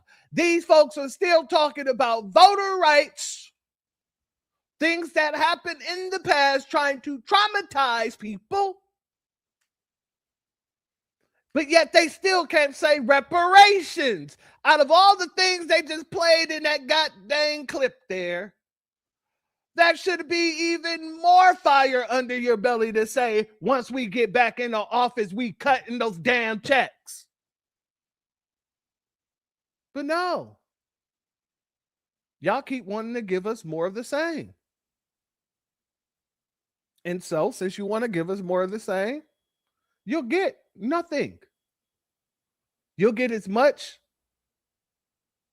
support as you've given us. None. So they want us to have loyalty to them, and they have never had loyalty to us. Hell, right now, family, delineation is whooping the Democratic Party's ass more ways than one, because they're not only fighting to keep their seats, they're fighting each other for each other's seats. Let's go here. I ain't about to be loyal to no people who quite clearly have never been loyal to us. And I got to go here real quick. You already know, family. I got to do it. Brain fried, scrambled like eggs in a skillet. Ooh. Thoughts running loose. Ooh. Can't even pin it. Ooh. Opinion spilling. Nonsense offended. Logic took a vacation. She ain't in it. Ooh. Caught in the fog. Lost in the static. Ideas chaotic. Vibes erratic. Speeches gymnastics. Flips acrobatic. Words land hard, awkward, and tragic. Ooh. Dumber than a box of Crockett's. Lost keys, no pockets. Talking loud, no logic. Every thought catastrophic. Dumber than a box of Crockett's. Every move out of pocket.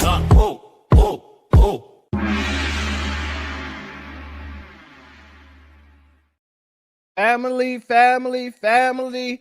Jasmine Crockpot has stuck her crumpy, crispy wig out, and those snuffleupagus eyelashes.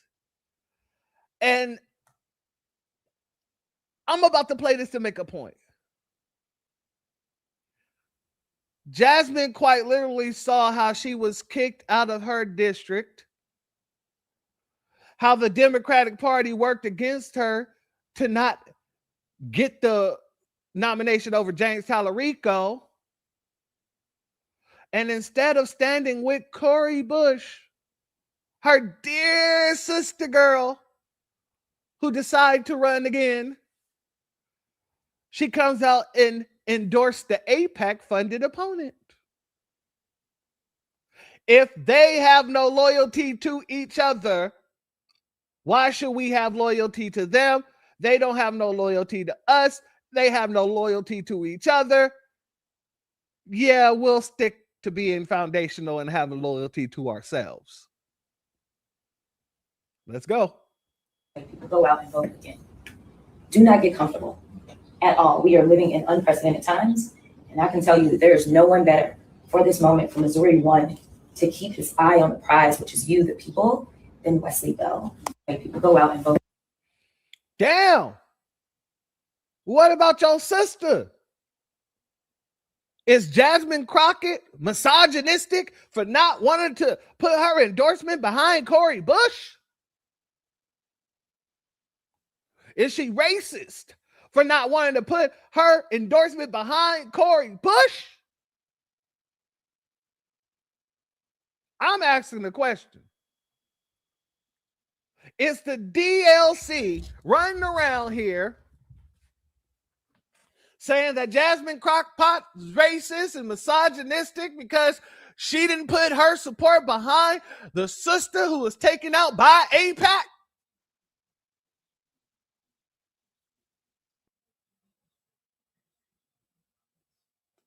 Is she? I'm just asking questions. I'm just asking questions. Let's go here. Y'all, they're on Jasmine Crockett neck. And I'm not talking about the Republicans, the Democrats. You can't just simply be a Democrat anymore. It's like who you support and what they support. Because she support a Democrat that's funded by AIPAC. Check this out. This is the controversy. This is what this is all behind. We are living in unprecedented times, and I can tell you that there is no one better for this moment for Missouri 1 to keep his eye on the prize, which is you, the people, than Wesley Bell. First, it's like you're not black if you don't vote Democrat. Now, it's you a coon and you a sellout if you go Democrat, but somebody that's AIPAC, supported by AIPAC, because that's who she's supporting. Wesley Bell, who's funded by AIPAC. He's a well-known, is a supporter, and she endorsed him over Cori Bush. So now they're talking about she all type of coons and sellouts. So it's like, damn if you do, damn if you don't. You walking on eggshells in your own party. Damn, it's wild out here, y'all. Let me know what y'all think. Should she be able to support who she want to support as long as they're Democrat? And I'm just impressed by her delivery. Man, I didn't know she was this articulate. Bro, I'm not saying that she is an intelligent woman, but the delivery, that's what I'm talking about. The delivery was so calm. I never seen her like that in this form. But yeah, and both candidates are black and both candidates are Democrat. It's crazy. Shout out to our good brother Donnie on timeout. Family, like I said, there's no love in the Democratic Party for each other, but they want us to have love for them. Did you hear about what's going on with the representative out in Florida? What's her name? Westerman Schultz, who said, well, since they redistrict my district, I'm going to run in these Negroes' district. And now all the DNCs in that area is like having a big hoopla about it. Let's go here. It's official. Florida Congresswoman Debbie Wasserman Schultz is entering the race for the state's 20th congressional district, a seat held by black lawmakers for the last 3 decades. Her announcement drawing pushback from those who are now questioning why she's seeking a seat with deep roots in the black community. CBS News Miami's Ted Scouten is your reporter live in Lauderdale Lakes with reaction. Ted? Yeah, Lauren, there are 6 black candidates and Debbie Wasserman Schultz now in this race for District 20. And candidates are not mincing words. They are furious that Wasserman Schultz decided to run in this district. Today, I'm announcing my candidacy for re-election in Congressional District 20. When Democratic... Notice she got the Obama pick right behind her. She's saying, I'm going to get these niggers whether they want to or not.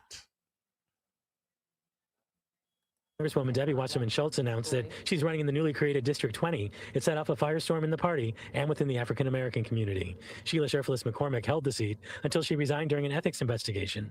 She's running again. You should run where you feel like you're most compatible. And the truth is, today I watched the video and a lot of my constituents sent it. And so the tether who's been caught stealing is running again. And she's running against the Nabisco, who said, I'm just going to take this seat. Interesting. Interesting. Who else is running for that seat? Oh, yeah. Luke Campbell is running for that seat. So out of the 20 quote unquote melanated people who are running for the Democratic Party, this one Nabisco seems to put their seat in danger for one of them. Oh no. Shout out to Jay and Von Doom. You cannot make this up. This is written by the Most High's hand. This is what I mean. You couldn't pay me to say that this is made up. Because you can't. If you would have came to anybody 15 years ago outside of the black grassroots and said, do you see the Democratic Party going this route?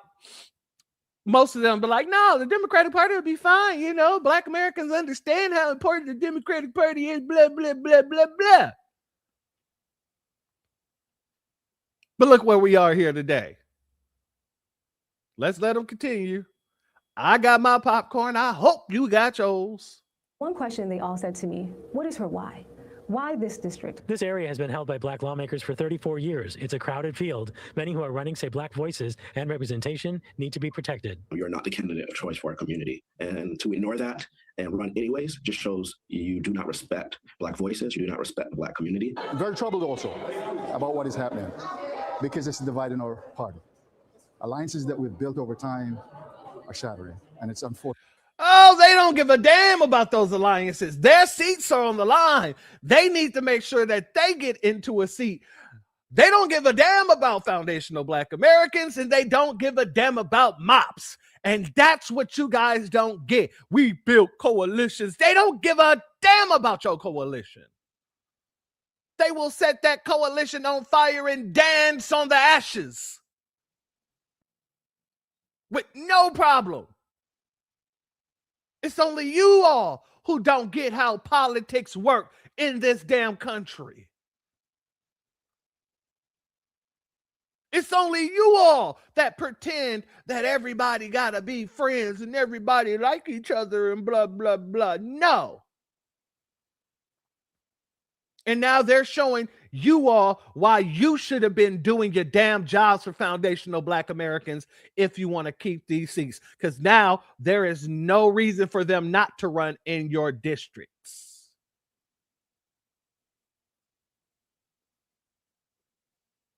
But continue. Because it's dividing our party. Alliances that we've built over time are shattering, and it's unfortunate. Don't say you're thinking about it and all that. Just say it. Be who you are. Show us who you are. But you didn't. And so that is another layer of character that was displayed. Another candidate in the race is Rudy Moyes. He sent a statement saying Wasserman Schultz's decision to run in District 20 sends the wrong message to Dems all over Florida. Despite the backlash, Wasserman Schultz said she can represent the people who live here and says the whole redistricting plan is to weaken Democrats. Because we're the most Democratic, bluest county in the state, they are intentionally trying to blow apart Broward's clout and our power. Now, Luther Campbell is also running for this seat. He put out a statement this afternoon calling Wasserman Schultz power-hungry, selfish, and politically greedy. Now, if Wasserman Schultz were to win this seat, what that would mean is that for the entire state of Florida, there would only be one person who's black in Congress, and that would be Frederica Wilson in Miami. Live in Lauderdale Lakes, Ted Scouten, CBS News, Miami. Ted, thank you. And our Jim DeFede spoke with Debbie Wasserman Schultz just moments after her announcement. You can catch their conversation on Sunday at 11:30 on Facing South Florida right here on CBS Miami. Debbie said that she don't give a damn about you black folks over there. I don't care if you want to run and have representation. What happened to the representation talk? You want us to fight for black representation when in your own party, the Nabiscos are taking out the black representation.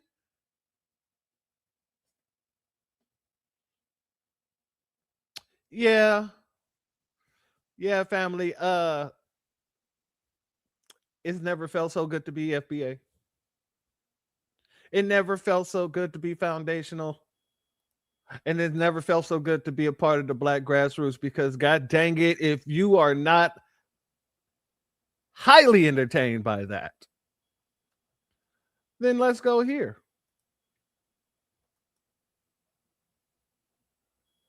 Let me pull this down for a hot second, because we got to go here for a hot second, because these folks are out here sounding like a bunch of nincompoops by saying that our children need to be going and sacrificing for them, while them people sacrifice nothing for us. So, you know, I gotta bring forth a little something here. Gotta bring forth a little something. And then we can go about our day. So let's go here, because you know Roly Poly had to send out one of his little correspondents, and I want to make sure that what she says has been played. We have to decide at some point that we must sacrifice. I mean, I hate that we have to ask this of them, but this is where we are in this country right now, if you're paying attention. And I've seen some people push back and say, oh, we're asking them to give up too much money. The people who are making the money are the schools, and they're making it on the backs of our children. Understand that fewer than 2% of our children go to the draft, basketball or football, once they've played at these schools. So a sacrifice must be made so we can get our power back, because it is bigger than sport. It's about power. These are people who were 18, 19, and 20 years old. It's bigger than sport. It's about power. These are people who were 18, 19, and 20 years old. So I think it sounds ridiculous to say, oh my God, these athletes are too young today, when the folks damn sure weren't too young who were on the front lines in the 60s. We have to decide. You see what he just did? Oh, these kids are 15, 16, 19, 20 years old, this, that, and the third. Yeah, I think that is, the argument isn't about them being too young. It's about them messing up a situation that they worked hard to obtain. This woman brought up the fact that less than 2% goes to the NFL. You want to make it less than that. And look, I'm not even a sportsman. I don't really watch football. I got a team, you know, Tampa Bay, shout out to the Bucks. I got a team, but I don't really watch football. I'm more of a basketball person, but even then, I don't watch that too much. I'll watch some college football from time to time, but I don't even watch that much. Honestly, I say if they work hard to get to a certain place, that's where they should go. Wherever their dream was to go, wherever's looking to pay them the most money to go, if that's where they want to go, that's where they should go. Whether I like it or not, go to where you're getting your money, to where you won't have to worry about your room, your board, your tuition, and all that other stuff. They're not just taking away the opportunity to make money in the name, image, and likeness. They're taking away the whole sponsorship of the situation as well. I want to go here because, like I said, I want to make a point. So I got to play these clips so I can make this point. Shout out to the Isaiah Factor. Let me pull this down. Because Ron Reynolds was on the Isaiah Factor as well, preaching the same nonsense that Roly Poly Martin was just doing. Let's go here. And we're going to talk about it. Go back to the fact of politics, power, and the playing field. The NAACP is issuing a bold ultimatum to Black athletes and fans: boycott universities in the South, including right here in Texas. The civil rights group is taking direct aim at red states and are redrawing their congressional maps to maximize Republican power. It comes on the heels of a Supreme Court decision that severely limits using race to challenge redistricting. Could this boycott make a difference? And joining us here in the studio to talk about it, former professional athlete LaMarcus Newman Maryland, Texas State Representative Ron Reynolds, and attorney and former athlete Audia Jones. Glad to have you both here on The Factor Uncensored. So, Audia, this call to action by the NAACP, you think it will make a dent? Do you think it will work? What? I don't agree with the call to action. I want to give a shout out to this sister right here because she's going to speak nothing but facts. And then Ron Reynolds is going to run on in and, you know, do the little tap dancing, shucking and jiving. I agree with I don't agree with the redistricting. I do not agree with the tactics of the NAACP. So as a former Division I athlete, current attorney, I know what a Division I full ride meant for me and my family. I know what it means for other athletes out and youth out there. But to have an organization want to use our most vulnerable parts of society as crash dummies to further their political gain, I do not agree with. So essentially, you want to use a vulnerable section of our community, our children, which are most athletes are about 16 or 17 when they get their full scholarship. It's a full ride where in the Black community, the median household is about $56,000 annual income, where you have college tuition is about $80,000 annual cost, to say turn down your scholarship so that we can keep our political or elected positions that we've held for decades on decades. And now you're left with your family with no generational wealth, no way to get to college. Good luck with that, but we appreciate your service. Representative Reynolds, there it is. I respectfully disagree. I understand the position of which he says it, but these are drastic times. Drastic times call for drastic measures. They want our Black athletes to play on their football fields, on their basketball courts, and on their tracks, but they don't want them in seats of representation in their states. I think the NAACP took the right position. This is a bold move to make a point that you're not going to reap the benefits of our Black athletes, making dollars, putting fans in the seats, selling merchandise. We can take these Black athletes and allow them to go to HBCUs or other states where they're not racially gerrymandering and discriminating against Black representation. So I think this is a great move by the NAACP, and I strongly encourage these athletes to consider making this move. This is the only way we're going to get their attention. All right, LaMarcus, your thoughts? All right. Now, I'm not going to play LaMarcus. I just wanted to get that out from Representative Ron Reynolds, who I know has listened to my broadcast before, who I know will listen to my broadcast again, because you are my representative, aren't you, Ron Reynolds? So, this is directly to you, Ron. You guys want the children to sacrifice in order for the bootlicks to keep their seats. Why don't you tell the NAACP to cancel all of their business sponsors in all of those SEC states as well? Oh, no. No. So you want the children to sacrifice their futures, sacrifice the ability to make sure that they won't have to worry about college. They won't have to worry about housing, funding, or anything like that. The ability to change their situation. But you guys aren't willing to do so yourself. Coca-Cola in Georgia, FedEx, Tennessee, Delta Airlines, Georgia, UPS, Georgia, Entergy, Louisiana, American Airlines, Texas, Denny's, South Carolina, Walmart, Arkansas, Uncle Nearest, Texas. Y'all don't want to cancel those situations and protest? You don't want to mess up your money in protest, right? But you want the children to mess up their money in protest. You want the children to mess up their future in protest. Right? Yeah, we're not having that. For all the children, for all the youngsters, I want y'all to take your brother church's advice. If they're asking you to do something they've never been willing to do for you, throw their ass in the trash. And you go and sign for that school that's going to make sure you don't have to worry about ever being without again. Well, at least during your college career, and hopefully till you get to the goddamn big leagues. This is what someone who cares about you sounds like. Somebody who cares about you is not going to ask you to put yourself on the train tracks just to save their life. And really, it's not even to save their life. It's just to save their job. They want you on the train tracks to save a job that they never done for you.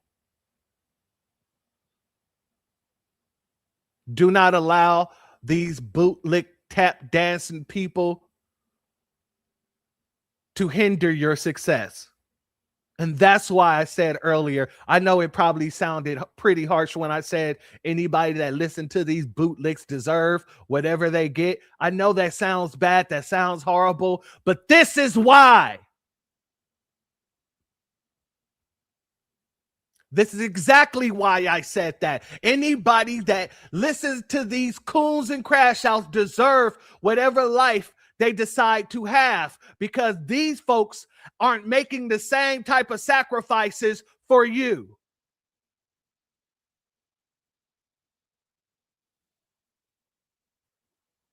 Go and get your money.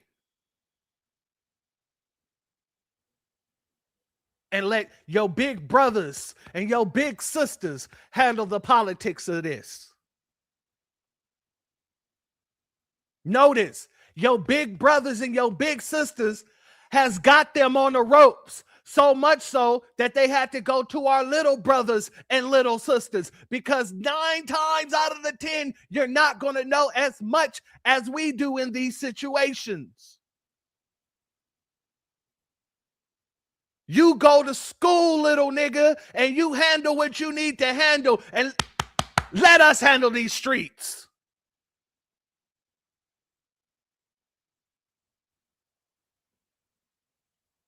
Anybody who was raised in the hood,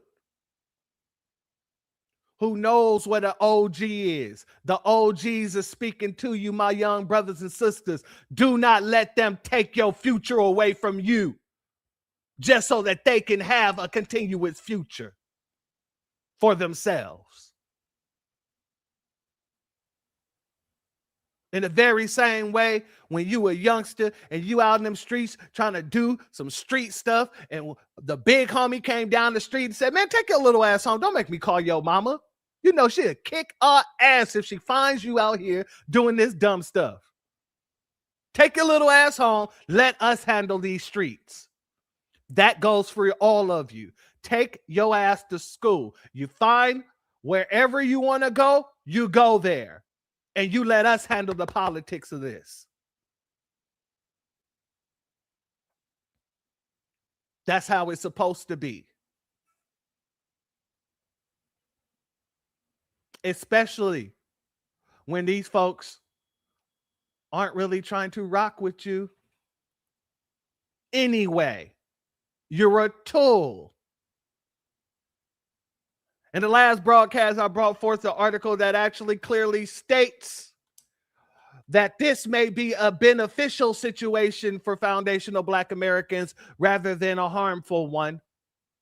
And now I bring you this article here. Shout out to our good brother Beatzilla, who put this on my radar, how the Democrats would give up Black voting power to beat the GOP. Let me say that again. The Democrats would give up Black voting power to beat the GOP. And these are the folks who are telling you that you need to protect Black voting power.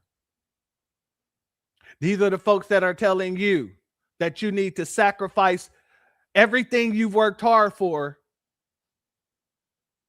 them. Who's over there talking about, well, maybe we should give up the Black voting power so that we can beat these people. Let's get into the article, shall we? We're not going to be here too much longer. We ain't going to read all of it, but we're going to read enough. A lot of Democrats are willing to sacrifice Black voting power to beat the GOP. In the 2 weeks since the Supreme Court significantly narrowed a key provision of the Voters' Right Act, Republicans have kicked off a fresh round of redistricting across the South. Their aim is to dismantle minority districts, which they've long agreed are unconstitutional, and to try to keep control of the House.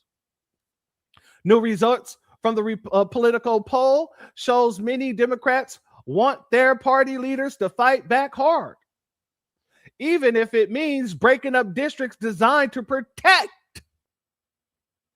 the power of Black voters and the other minority communities. Let me say that again. Even if it means breaking the districts. So all the majority districts that they still do have, they're saying, hell, if we need to break these districts in order to beat the GOP, well, damn it, let the will be.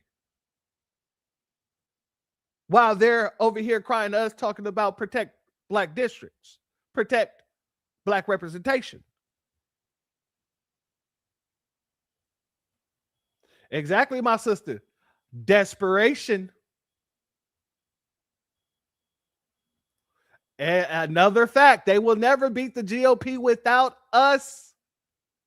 What they don't get, you're absolutely correct, my sister.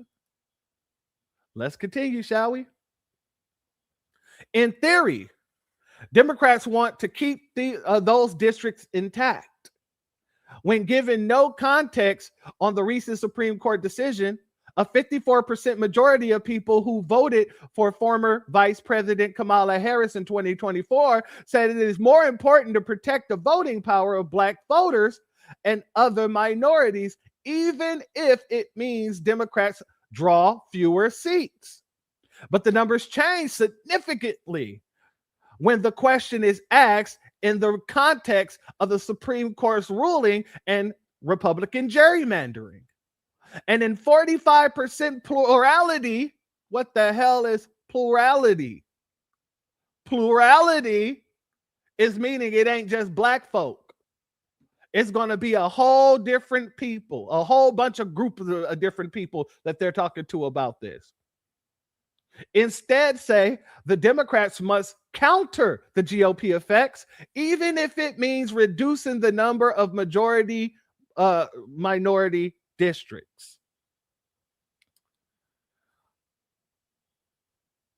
Taken together, the polls results reveal the Republican aggressive redistricting is testing Democrats' appetite for the maximalist posture in response.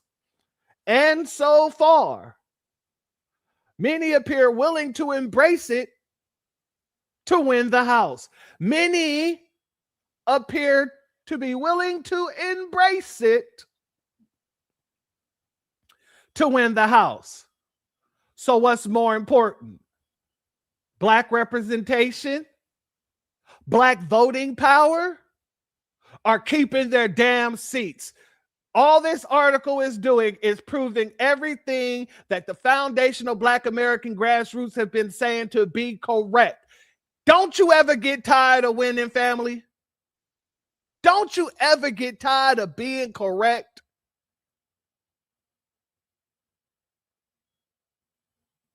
They are even willing to throw away traditional liberal principles such as boosting the electoral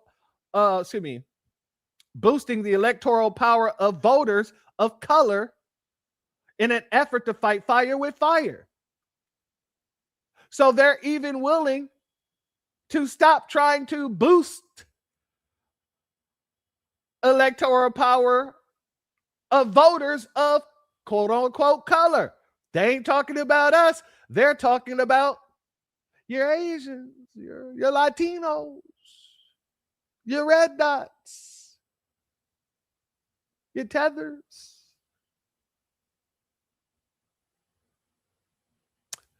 Let's continue. Do I think that they should do all of these carves outs? No. But do I think what we've just witnessed should happen? No. Do I think the Supreme Court should have come down with Callius? No. Representative Sidney Camlogger Dove.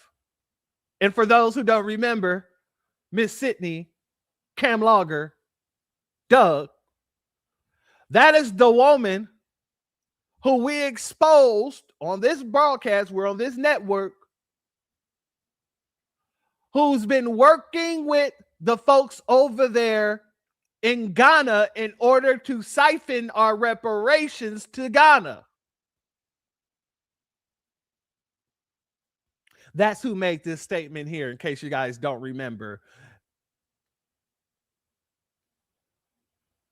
Shout out to our good brother Black Truth United in the building. Much love to you, and thank you for being here as always, my warrior brother. But the Democrats' controversial probably will have to involve carving up minority. Excuse me. My apologies.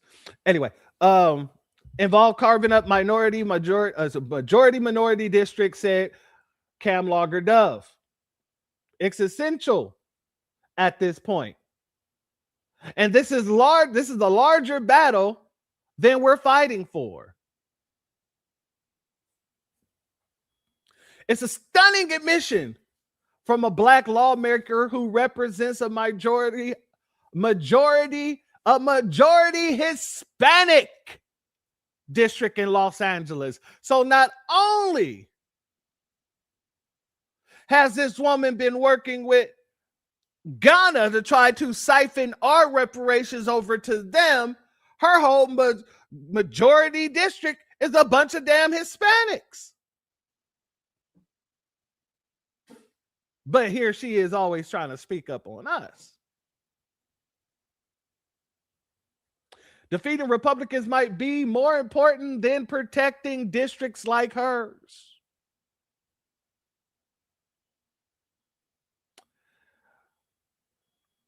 I think you guys got the message on this here, because there's one other place that I want to go. What I will do, though, I'm going to put this in the chat in case anybody wants this link here to read the rest of this, because it is a very interesting read. Because while they're going around here talking about protect black voters, protect black voting districts, protect black representation, they're having a conversation behind the scenes of whether or not you're even necessary to have anymore. They're willing to break all of that up just to keep their jobs.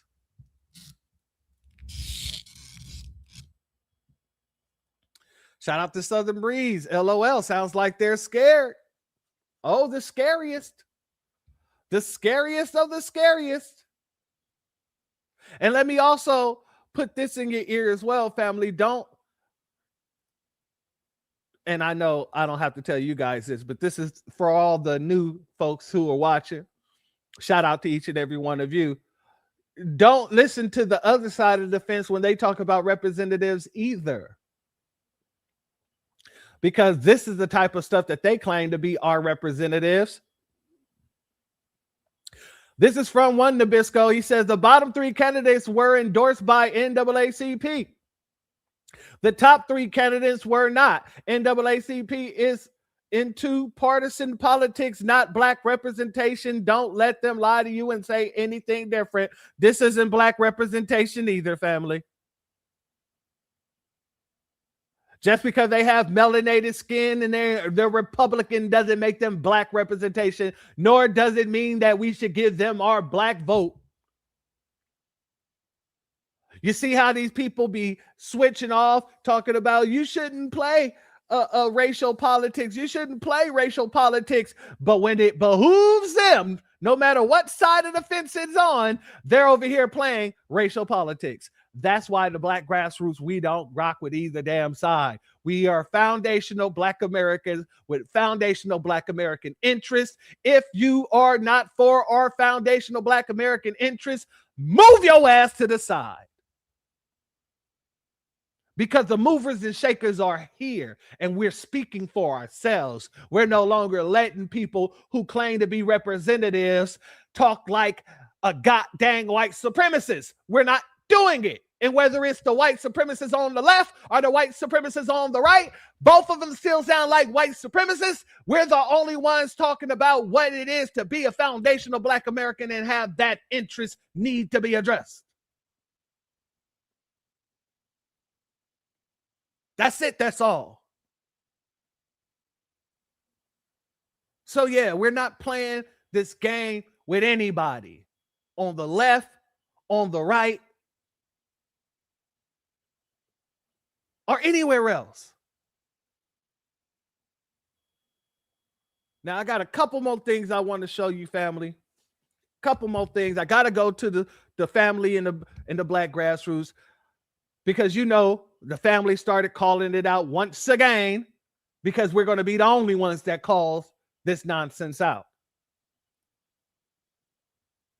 Let's go here. People, you're never going to learn. You are literally marching in the streets down south over voter rights because you've allowed Wait, hold on, family. I got to pull that down for a second. It's jumping on my side. It is jumping on my side. What? 1 second, family.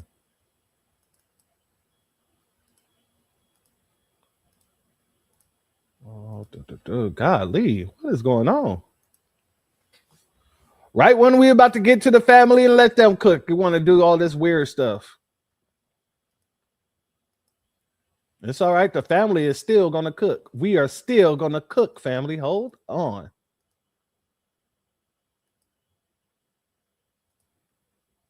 All right. All right. I think we got it fixed. I think we got her fixed. Let's see. All right, we're fixed, family. Let's let the family get back into it. people, you're never going to learn. You are literally marching in the streets down south over voter rights because you've allowed AOC to convince you that you have no right to vote, all because the right wants you to have ID to vote. So now you've let them convince you that you don't have an ID, you don't know how to get an ID, and because of that, you're not going to be allowed to vote. Do you remember that your ancestors, they marched in the streets so that you could vote? And FYI, you can vote. Why are you like, did y'all see the videos of the people like in Alabama, Black people for miles marching for voter rights as if they don't have the right to vote? Like, are y'all going back in time? Are y'all pretending to be your ancestors? Because our ancestors, they did march so that we could vote. We can vote. But because AOC is playing in your face again, why do y'all listen to the left? Like, what makes you think that they have your best interests at heart? Like, where does that come from? And now we have Hakeem Jeffries telling high school senior athletes not to apply for universities in the South because you can't vote, and they're changing the red line districting. And so they're bringing back, like, essentially Kamala Harris allegedly, in quotation, said that it's reverse racism. So Hakeem Jeffries is now telling performing high school seniors, don't apply for schools in the South. Don't go there, go somewhere else. And I'm here to tell all you amazing athlete seniors, go to school where you're going to be able to thrive in your sport. Do not let the left take your athletic career away over bullshit and lies, okay? Don't listen to Hakeem Jeffries. If you want to go to a school in the South, please go. If you get recruited and a full ride scholarship for your athletic ability, please go. And for all of you people marching in Alabama for your right to vote, you can vote. Like, is something wrong? I mean, this is beyond nervous system dysregulation. I can't even speak to this. This is some victimhood, like DNA survival mode stuck trauma. Because otherwise, you guys make no sense. Like, let me know down in the comments. When Black voters started asking more from the Democratic Party, when we stopped going for, if you don't vote for me, you ain't Black, or I carry hot sauce in my bag, or here, look, we have a rapper at the White House dancing and performing for us. As soon as Black voters started requiring more than that, the Democrats' strategy switched from racism to immigration. Anybody else notice that but me? As soon as Black voters decided that we want more than, the same promises every 4 years, the Democratic Party decided to shift their attention from us to another topic. And if you don't see that, honestly, I feel like it's just because you're not paying attention. If you can't see it, it's because you're not paying attention. when Black voters started asking for more, the Democrats, when they could have just easily been like, you know what, y'all are right. We have been doing the same song and dance for the past 60 years since the civil rights. Every time something goes on, we take y'all back to slavery and the civil rights movement. Let's just move forward and actually try to be helpful to the Black community. They were just like, you know what? No. The audacity and the nerve of the damn DNC, the Democratic Party, to try to use our FBA pain and trauma like civil rights and Selma and try to attach them to everyone under the sun. But the people who really, endured that trauma and pain and, came out of that, with their head held up high and their chest poked out, which is solely and only foundational Black Americans. See, I liken us foundational Black Americans being in a relationship with the DNC, the Democratic Party, like being in a relationship with a bad partner who only takes and never gives a damn thing in return. This is why I actively encourage foundational Black Americans to drop the Democratic Party quick, fast, and in a hurry, and drop them, like a bad habit, because they like to take our pain and trauma that we only suffered and endured over here on American soil, like fighting for civil rights and just to have, basic necessities like fair and equal treatment, and attach them to every other group of people under the sun, immigrants, this group, that group, but the people who really suffered and endured that nonsense. And I'm gonna keep reiterating to, the DNC, the Democratic Party, you want the foundational Black American vote? What are you willing to do solely and specifically lineage-based for foundational Black American people? We need a foundational Black American hate crime bill quick, fast, and in a hurry. We also need those tangibles ran quick, fast, and in a hurry in the form of cash reparations. So, if you ain't producing nothing lineage-based, I'm in favor of voting for the damn couch. You scratch our back, we'll scratch yours. Nobody does nothing for free. And we by far looked out for other people in this country to our own detriment. And, we got to get what's rightfully owed to us. You know what I mean? And we need those hate crimes protections solely and specifically for foundational Black American people. Stop trying to use symbolism, symbolic nothings, and, address the real people that really have a grievance, with the United States government. And that's only foundational Black Americans. Just my thoughts on the matter. Peace.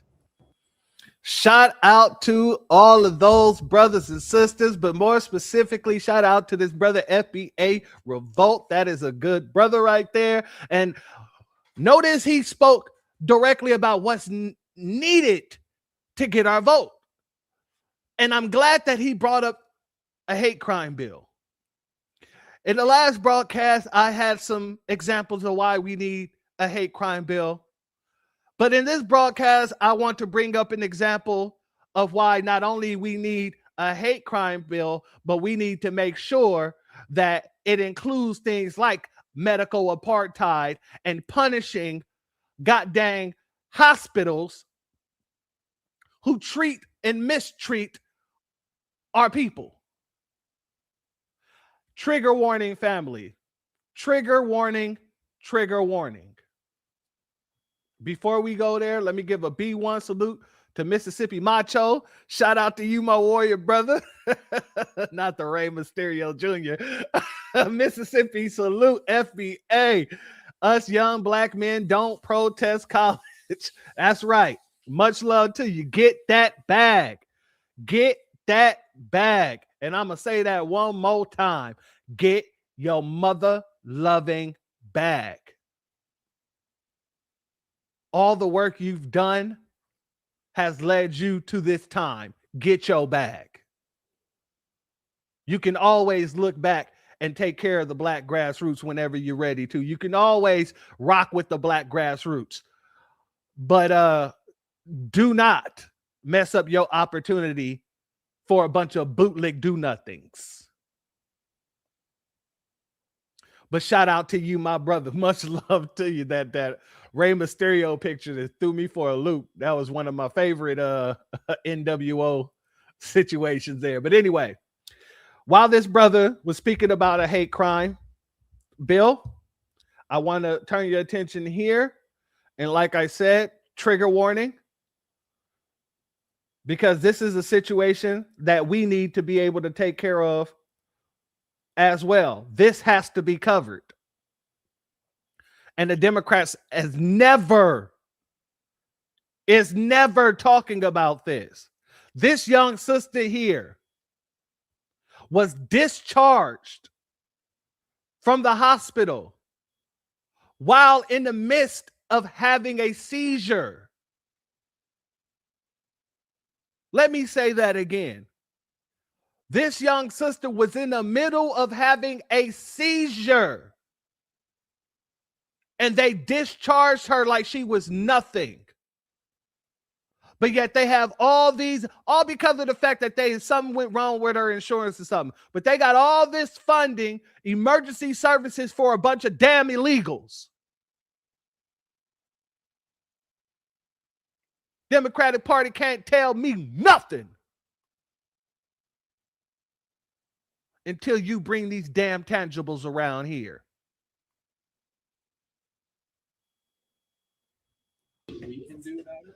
She reported, I got all my kids. And you see this, I got all my kids. They discharged her because I made a report.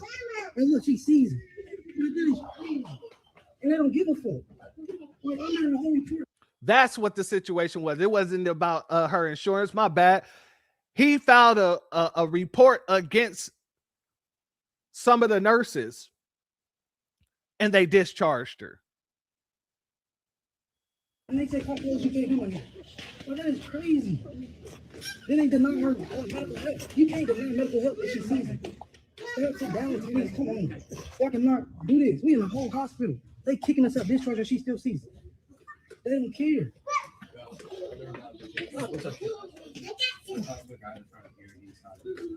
There's another person that's trying to get it on. Get over here. Get over here.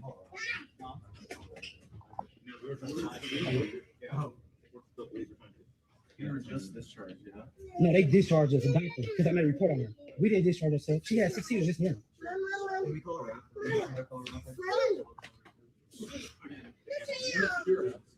The security said she don't care, we gotta leave. That's our job. The security keeps us here. Why she don't see me? This is crazy, bro. I'm suing the shit out this hospital. That's what. I'm going to end it there, family. It is a much longer video clip, but this young lady ends up falling on the floor. She ends up becoming exposed. And so I'm not going to play the rest of this. However, where's the attorney? Shout out to our sister Patricia A. Jones. Where are the attorneys? Where are the Democrats to talk about any of this? You see, when people try to make it seem like we are going overboard when we're speaking about the issues that we're having, we can show you the discrimination on us. This isn't like the Asian hate crime bill where they lied on a couple of foundational Black Americans and all of a sudden everybody had to move heaven and hell to make sure they got a nonpartisan hate crime bill for themselves. We have documented evidence showing the discrimination against us. And yet these people will shut down the government for illegals. And yet these people are trying to make it seem like we should be caring more about Gaza and Israel and Ukraine or anywhere else but right here where all the treacherous shit is happening to our people. We didn't need an autopsy for the Democratic Party. We're watching it in real damn time.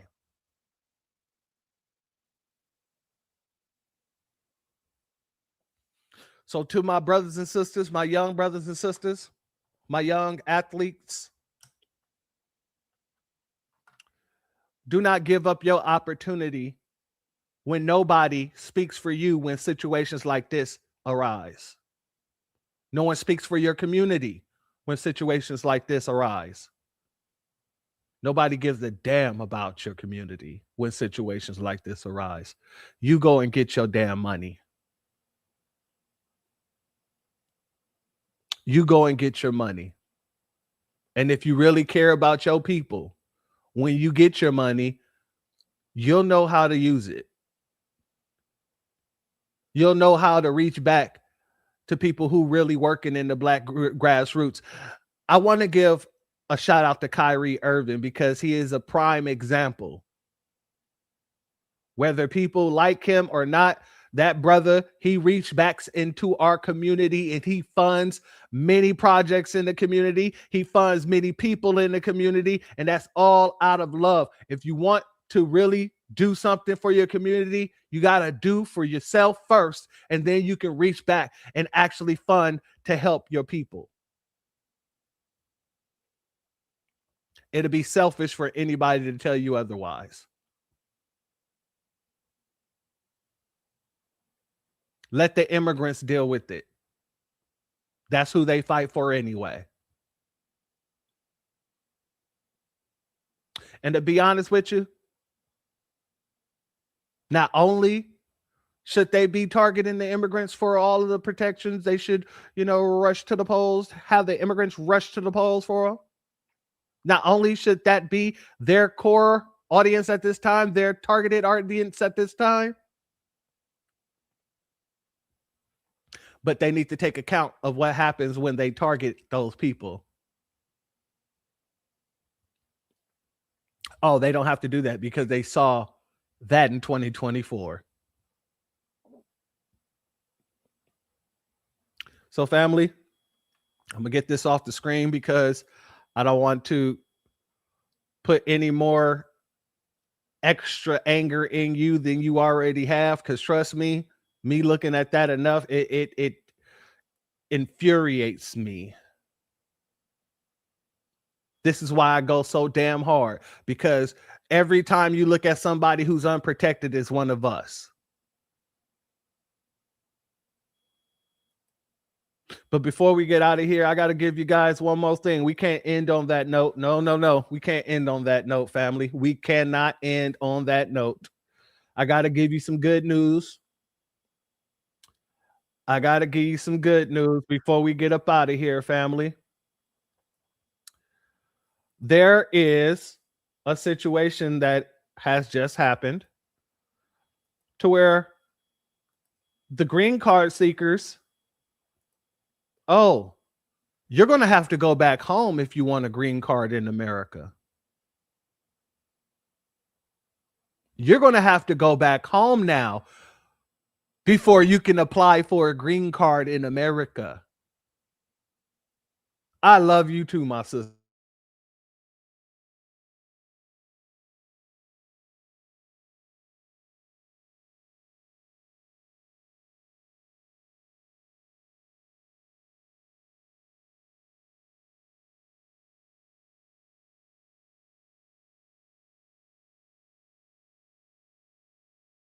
What is going on here? There we go. Trump administration is making it much harder for immigrants already here in the U.S. to get a green card, expanding its campaign to sharply limit legal immigration. U.S. Citizenship and Immigration Services announced it will be eliminating the option for many immigrants seeking a green card to complete that process without having to leave the U.S. Now, in most cases, immigrants will be required to return to their home countries in order to apply for a green card or permanent U.S. residency through an American consulate overseas. Current and former U.S. immigration officials tell CBS News the policy will likely have wide-ranging implications, forcing groups like students, tourists, and other temporary visa holders, as well as people who enter the country legally but overstay their visas, to leave the U.S. before trying to obtain a green card. And that would include immigrants who are being sponsored by American employers and companies or U.S. citizen relatives, including their spouses. For many, going back home could make it difficult or even impossible for them to return to the U.S., given the travel and visa restrictions the Trump administration has. Hold on, family. I see it in the chat. I was waiting on it, family. Hold your horses. Oh, we need some amazing. Oh, they're all gonna have to deal with it. They're gonna have to go home before they have to, apply here. You ain't got to go home. You got to get the hell up out of here. Oh, family. Where are the tiniest violins when you need them? Let's let him continue. Visa holders, as well as people who enter the country legally but overstay their visas, to leave the U.S. before trying to obtain a green card. And that would include immigrants who are being sponsored by American employers and companies or U.S. citizen relatives, including their spouses. For many, going back home could make it difficult or even impossible for them to return to the U.S., given the travel and visa restrictions the Trump administration has imposed on dozens of countries.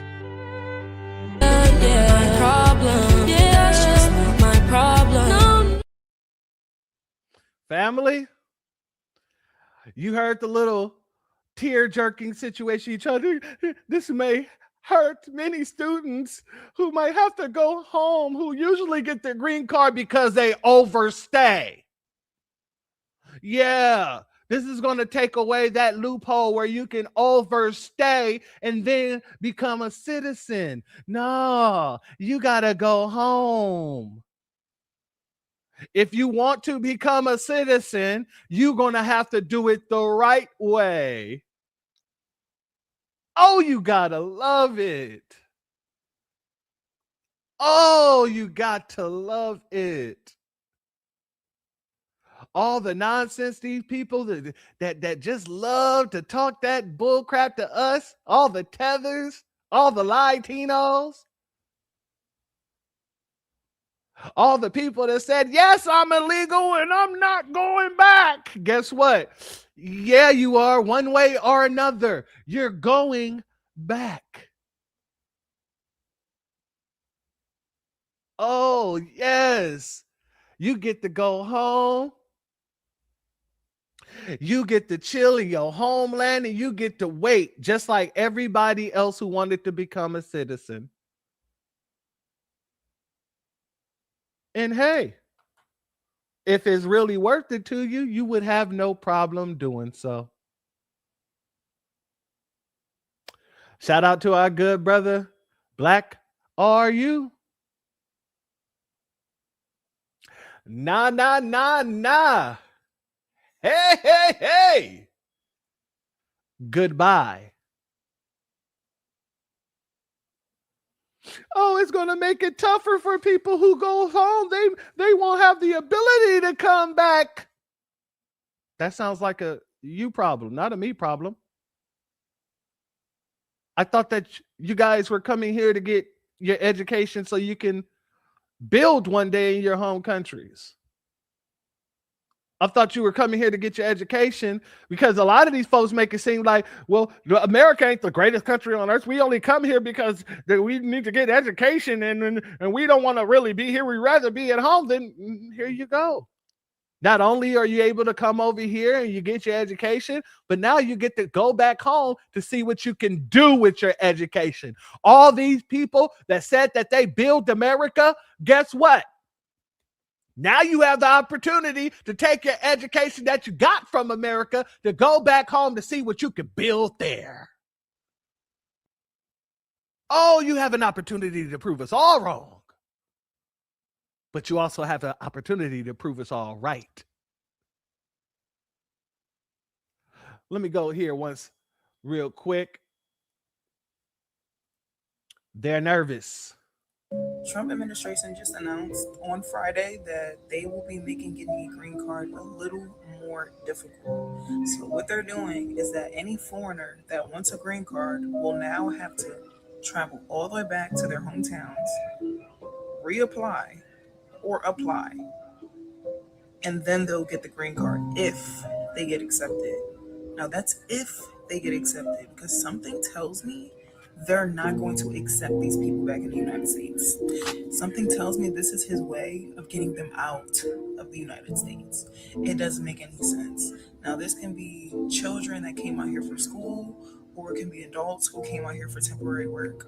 Either way, I think this is very messed up, and you guys don't care, so it doesn't matter. Trump administration just announced. No, we don't care. And you're absolutely right. For us, it doesn't matter. Matter of fact, you can sing that in the key of Janet Jackson. It doesn't matter what your friends are telling me. It doesn't matter what the building better be. It doesn't matter. Why? Because for the longest you all has been over here showing your ass. You've been sitting here being disrespectful. You get over here and quite literally spit on the flag, fly your flag. You spit on our holidays and fly your flag on our holidays. As a matter of fact, there's a Juneteenth situation coming up, and we're going to talk about that in the Black Culture broadcast that I got coming up.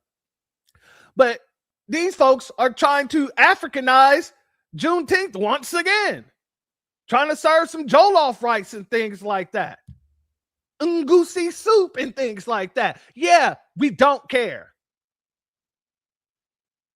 Many of you has been way too disrespectful. And then you turn around and ask us to care about this situation. It's a no.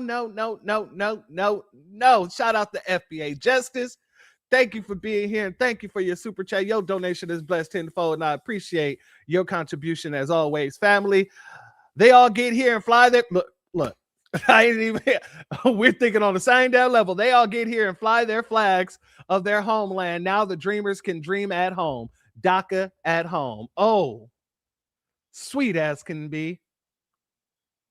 There. Shout out butter pecan. It is tasty. I like pralines and cream myself. Shout out to the both of you, family. Much love. Let's go to our good brother Donnie on timeout before we get up out of here.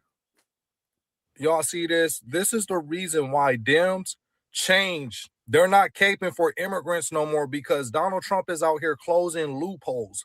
And they know this is like a losing battle. So this is what changed for the, people seeking green cards or permanent residency. So according to new directives issued by the U.S. Citizenship and Immigration Services, migrants currently in the U.S. on temporary visa who wish to become lawful permanent residents will generally be required to return to their home countries to complete the process. Under the policy, applicants will undergo screening procedures and obtain immigrant visas through the U.S. Department of State abroad, meaning they have to return to their own country before re-entering America as permanent residents. USCIS stated that only individuals facing extraordinary circumstances. And here's the part. He's out here defining the law, defining what it's supposed to be, these policies. Under President Trump, USCIS is returning to the original intent of the law and reinforcing the proper distinction between temporary admission and permanent residence. Aliens who come to the United States temporarily and later seek permanent residency should pursue an immigrant visa through the proper channels in their home countries before being admitted as immigrants. So they used to just come over here on a temporary visa and then like, hey, I want to become a U.S. citizen now, and they'll seek that process while being in the United States instead of the proper channels that they supposed to have been in their country before they even came over here to seek permanent residency. So yeah, if you notice the shift and the pandering and the caping, this is the reason why, because this is basically a losing battle. Donald Trump is out here defining the law, how it should, what it was meant for. Shout out to the brother Donnie on time out, and shout out to our sister Black Spider. Step right up, get your tickets. Bye-bye. Step right up. Hurry, hurry. Watch these tethers get deported. It's very important. Let the sideshow begin. Make these tethers get up in the wind. Family, like I said, we're doing the work. And the universe is working with us. The ancestors is moving with us. The Most High is grooving with us. And everybody else is just catching up to us. Donnie just spoke about why the Democratic Party has shifted their focus, but notice they shifted their focus right in front of us. The world saw the focus shift, and ever since, everything has been moving on our track. Our train has been guiding everything. And in the words of our sister Patricia, ABK is on that ass. So family, don't let up. Don't you dare let up. Keep your foot on their neck. Suffocate them. Because they don't give a damn about us. They've been trying to suffocate us for the past 60 years. And now that anti-black karma has come back around. It has wrapped around, ratchet all, circled the wagon, and it's tapping them on the shoulder. And they're saying, please, black folk, please, folks, we need you to stand for us so the karma can dissipate. No, no, no. We're not about to step in front of that karmatic effect. We're not about to give away that goddamn karma. Nah, you're going to have to deal with what you've created. You're going to have to deal with everything that you wanted to ignore. You're going to have to deal with us. Are you going to deal with the fact that you're going to be losing your seats and you will never have power again? Not in this America. But with that being said, family, if you're not subscribed, go ahead, hit that subscribe button along with the notification bell so you can be notified whenever videos like this drop. Please make sure you're hitting that like and share button as well as the hype button so we can beat up the algorithm. Make sure we get this message out to the ears that need to hear, namely our young brothers and sisters out there. And if you have not done so yet, please click the link in the description. Go to change.org and put your signature on the petition for reparations, which does include the Freedmen Fund, the Judgment Fund within it. Oh, yeah. Creating new taxes as well as utilizing the Judgment Fund, as well as making sure that everybody who's still around business-wise, corporate-wise, yeah, they're going to have to pay us as well. Reparations across the board, and we mean it.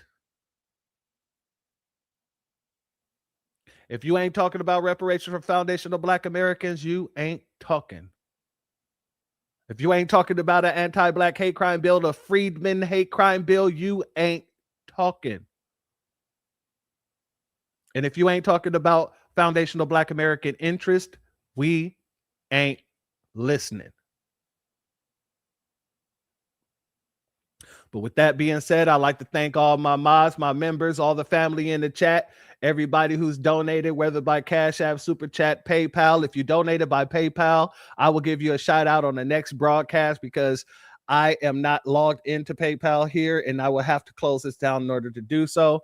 So the next broadcast, if you donated by PayPal, I will give you a shout out at the beginning of the next broadcast. Much love to each and every one of you. Oh, and to my members, I posted 2 videos for you yesterday.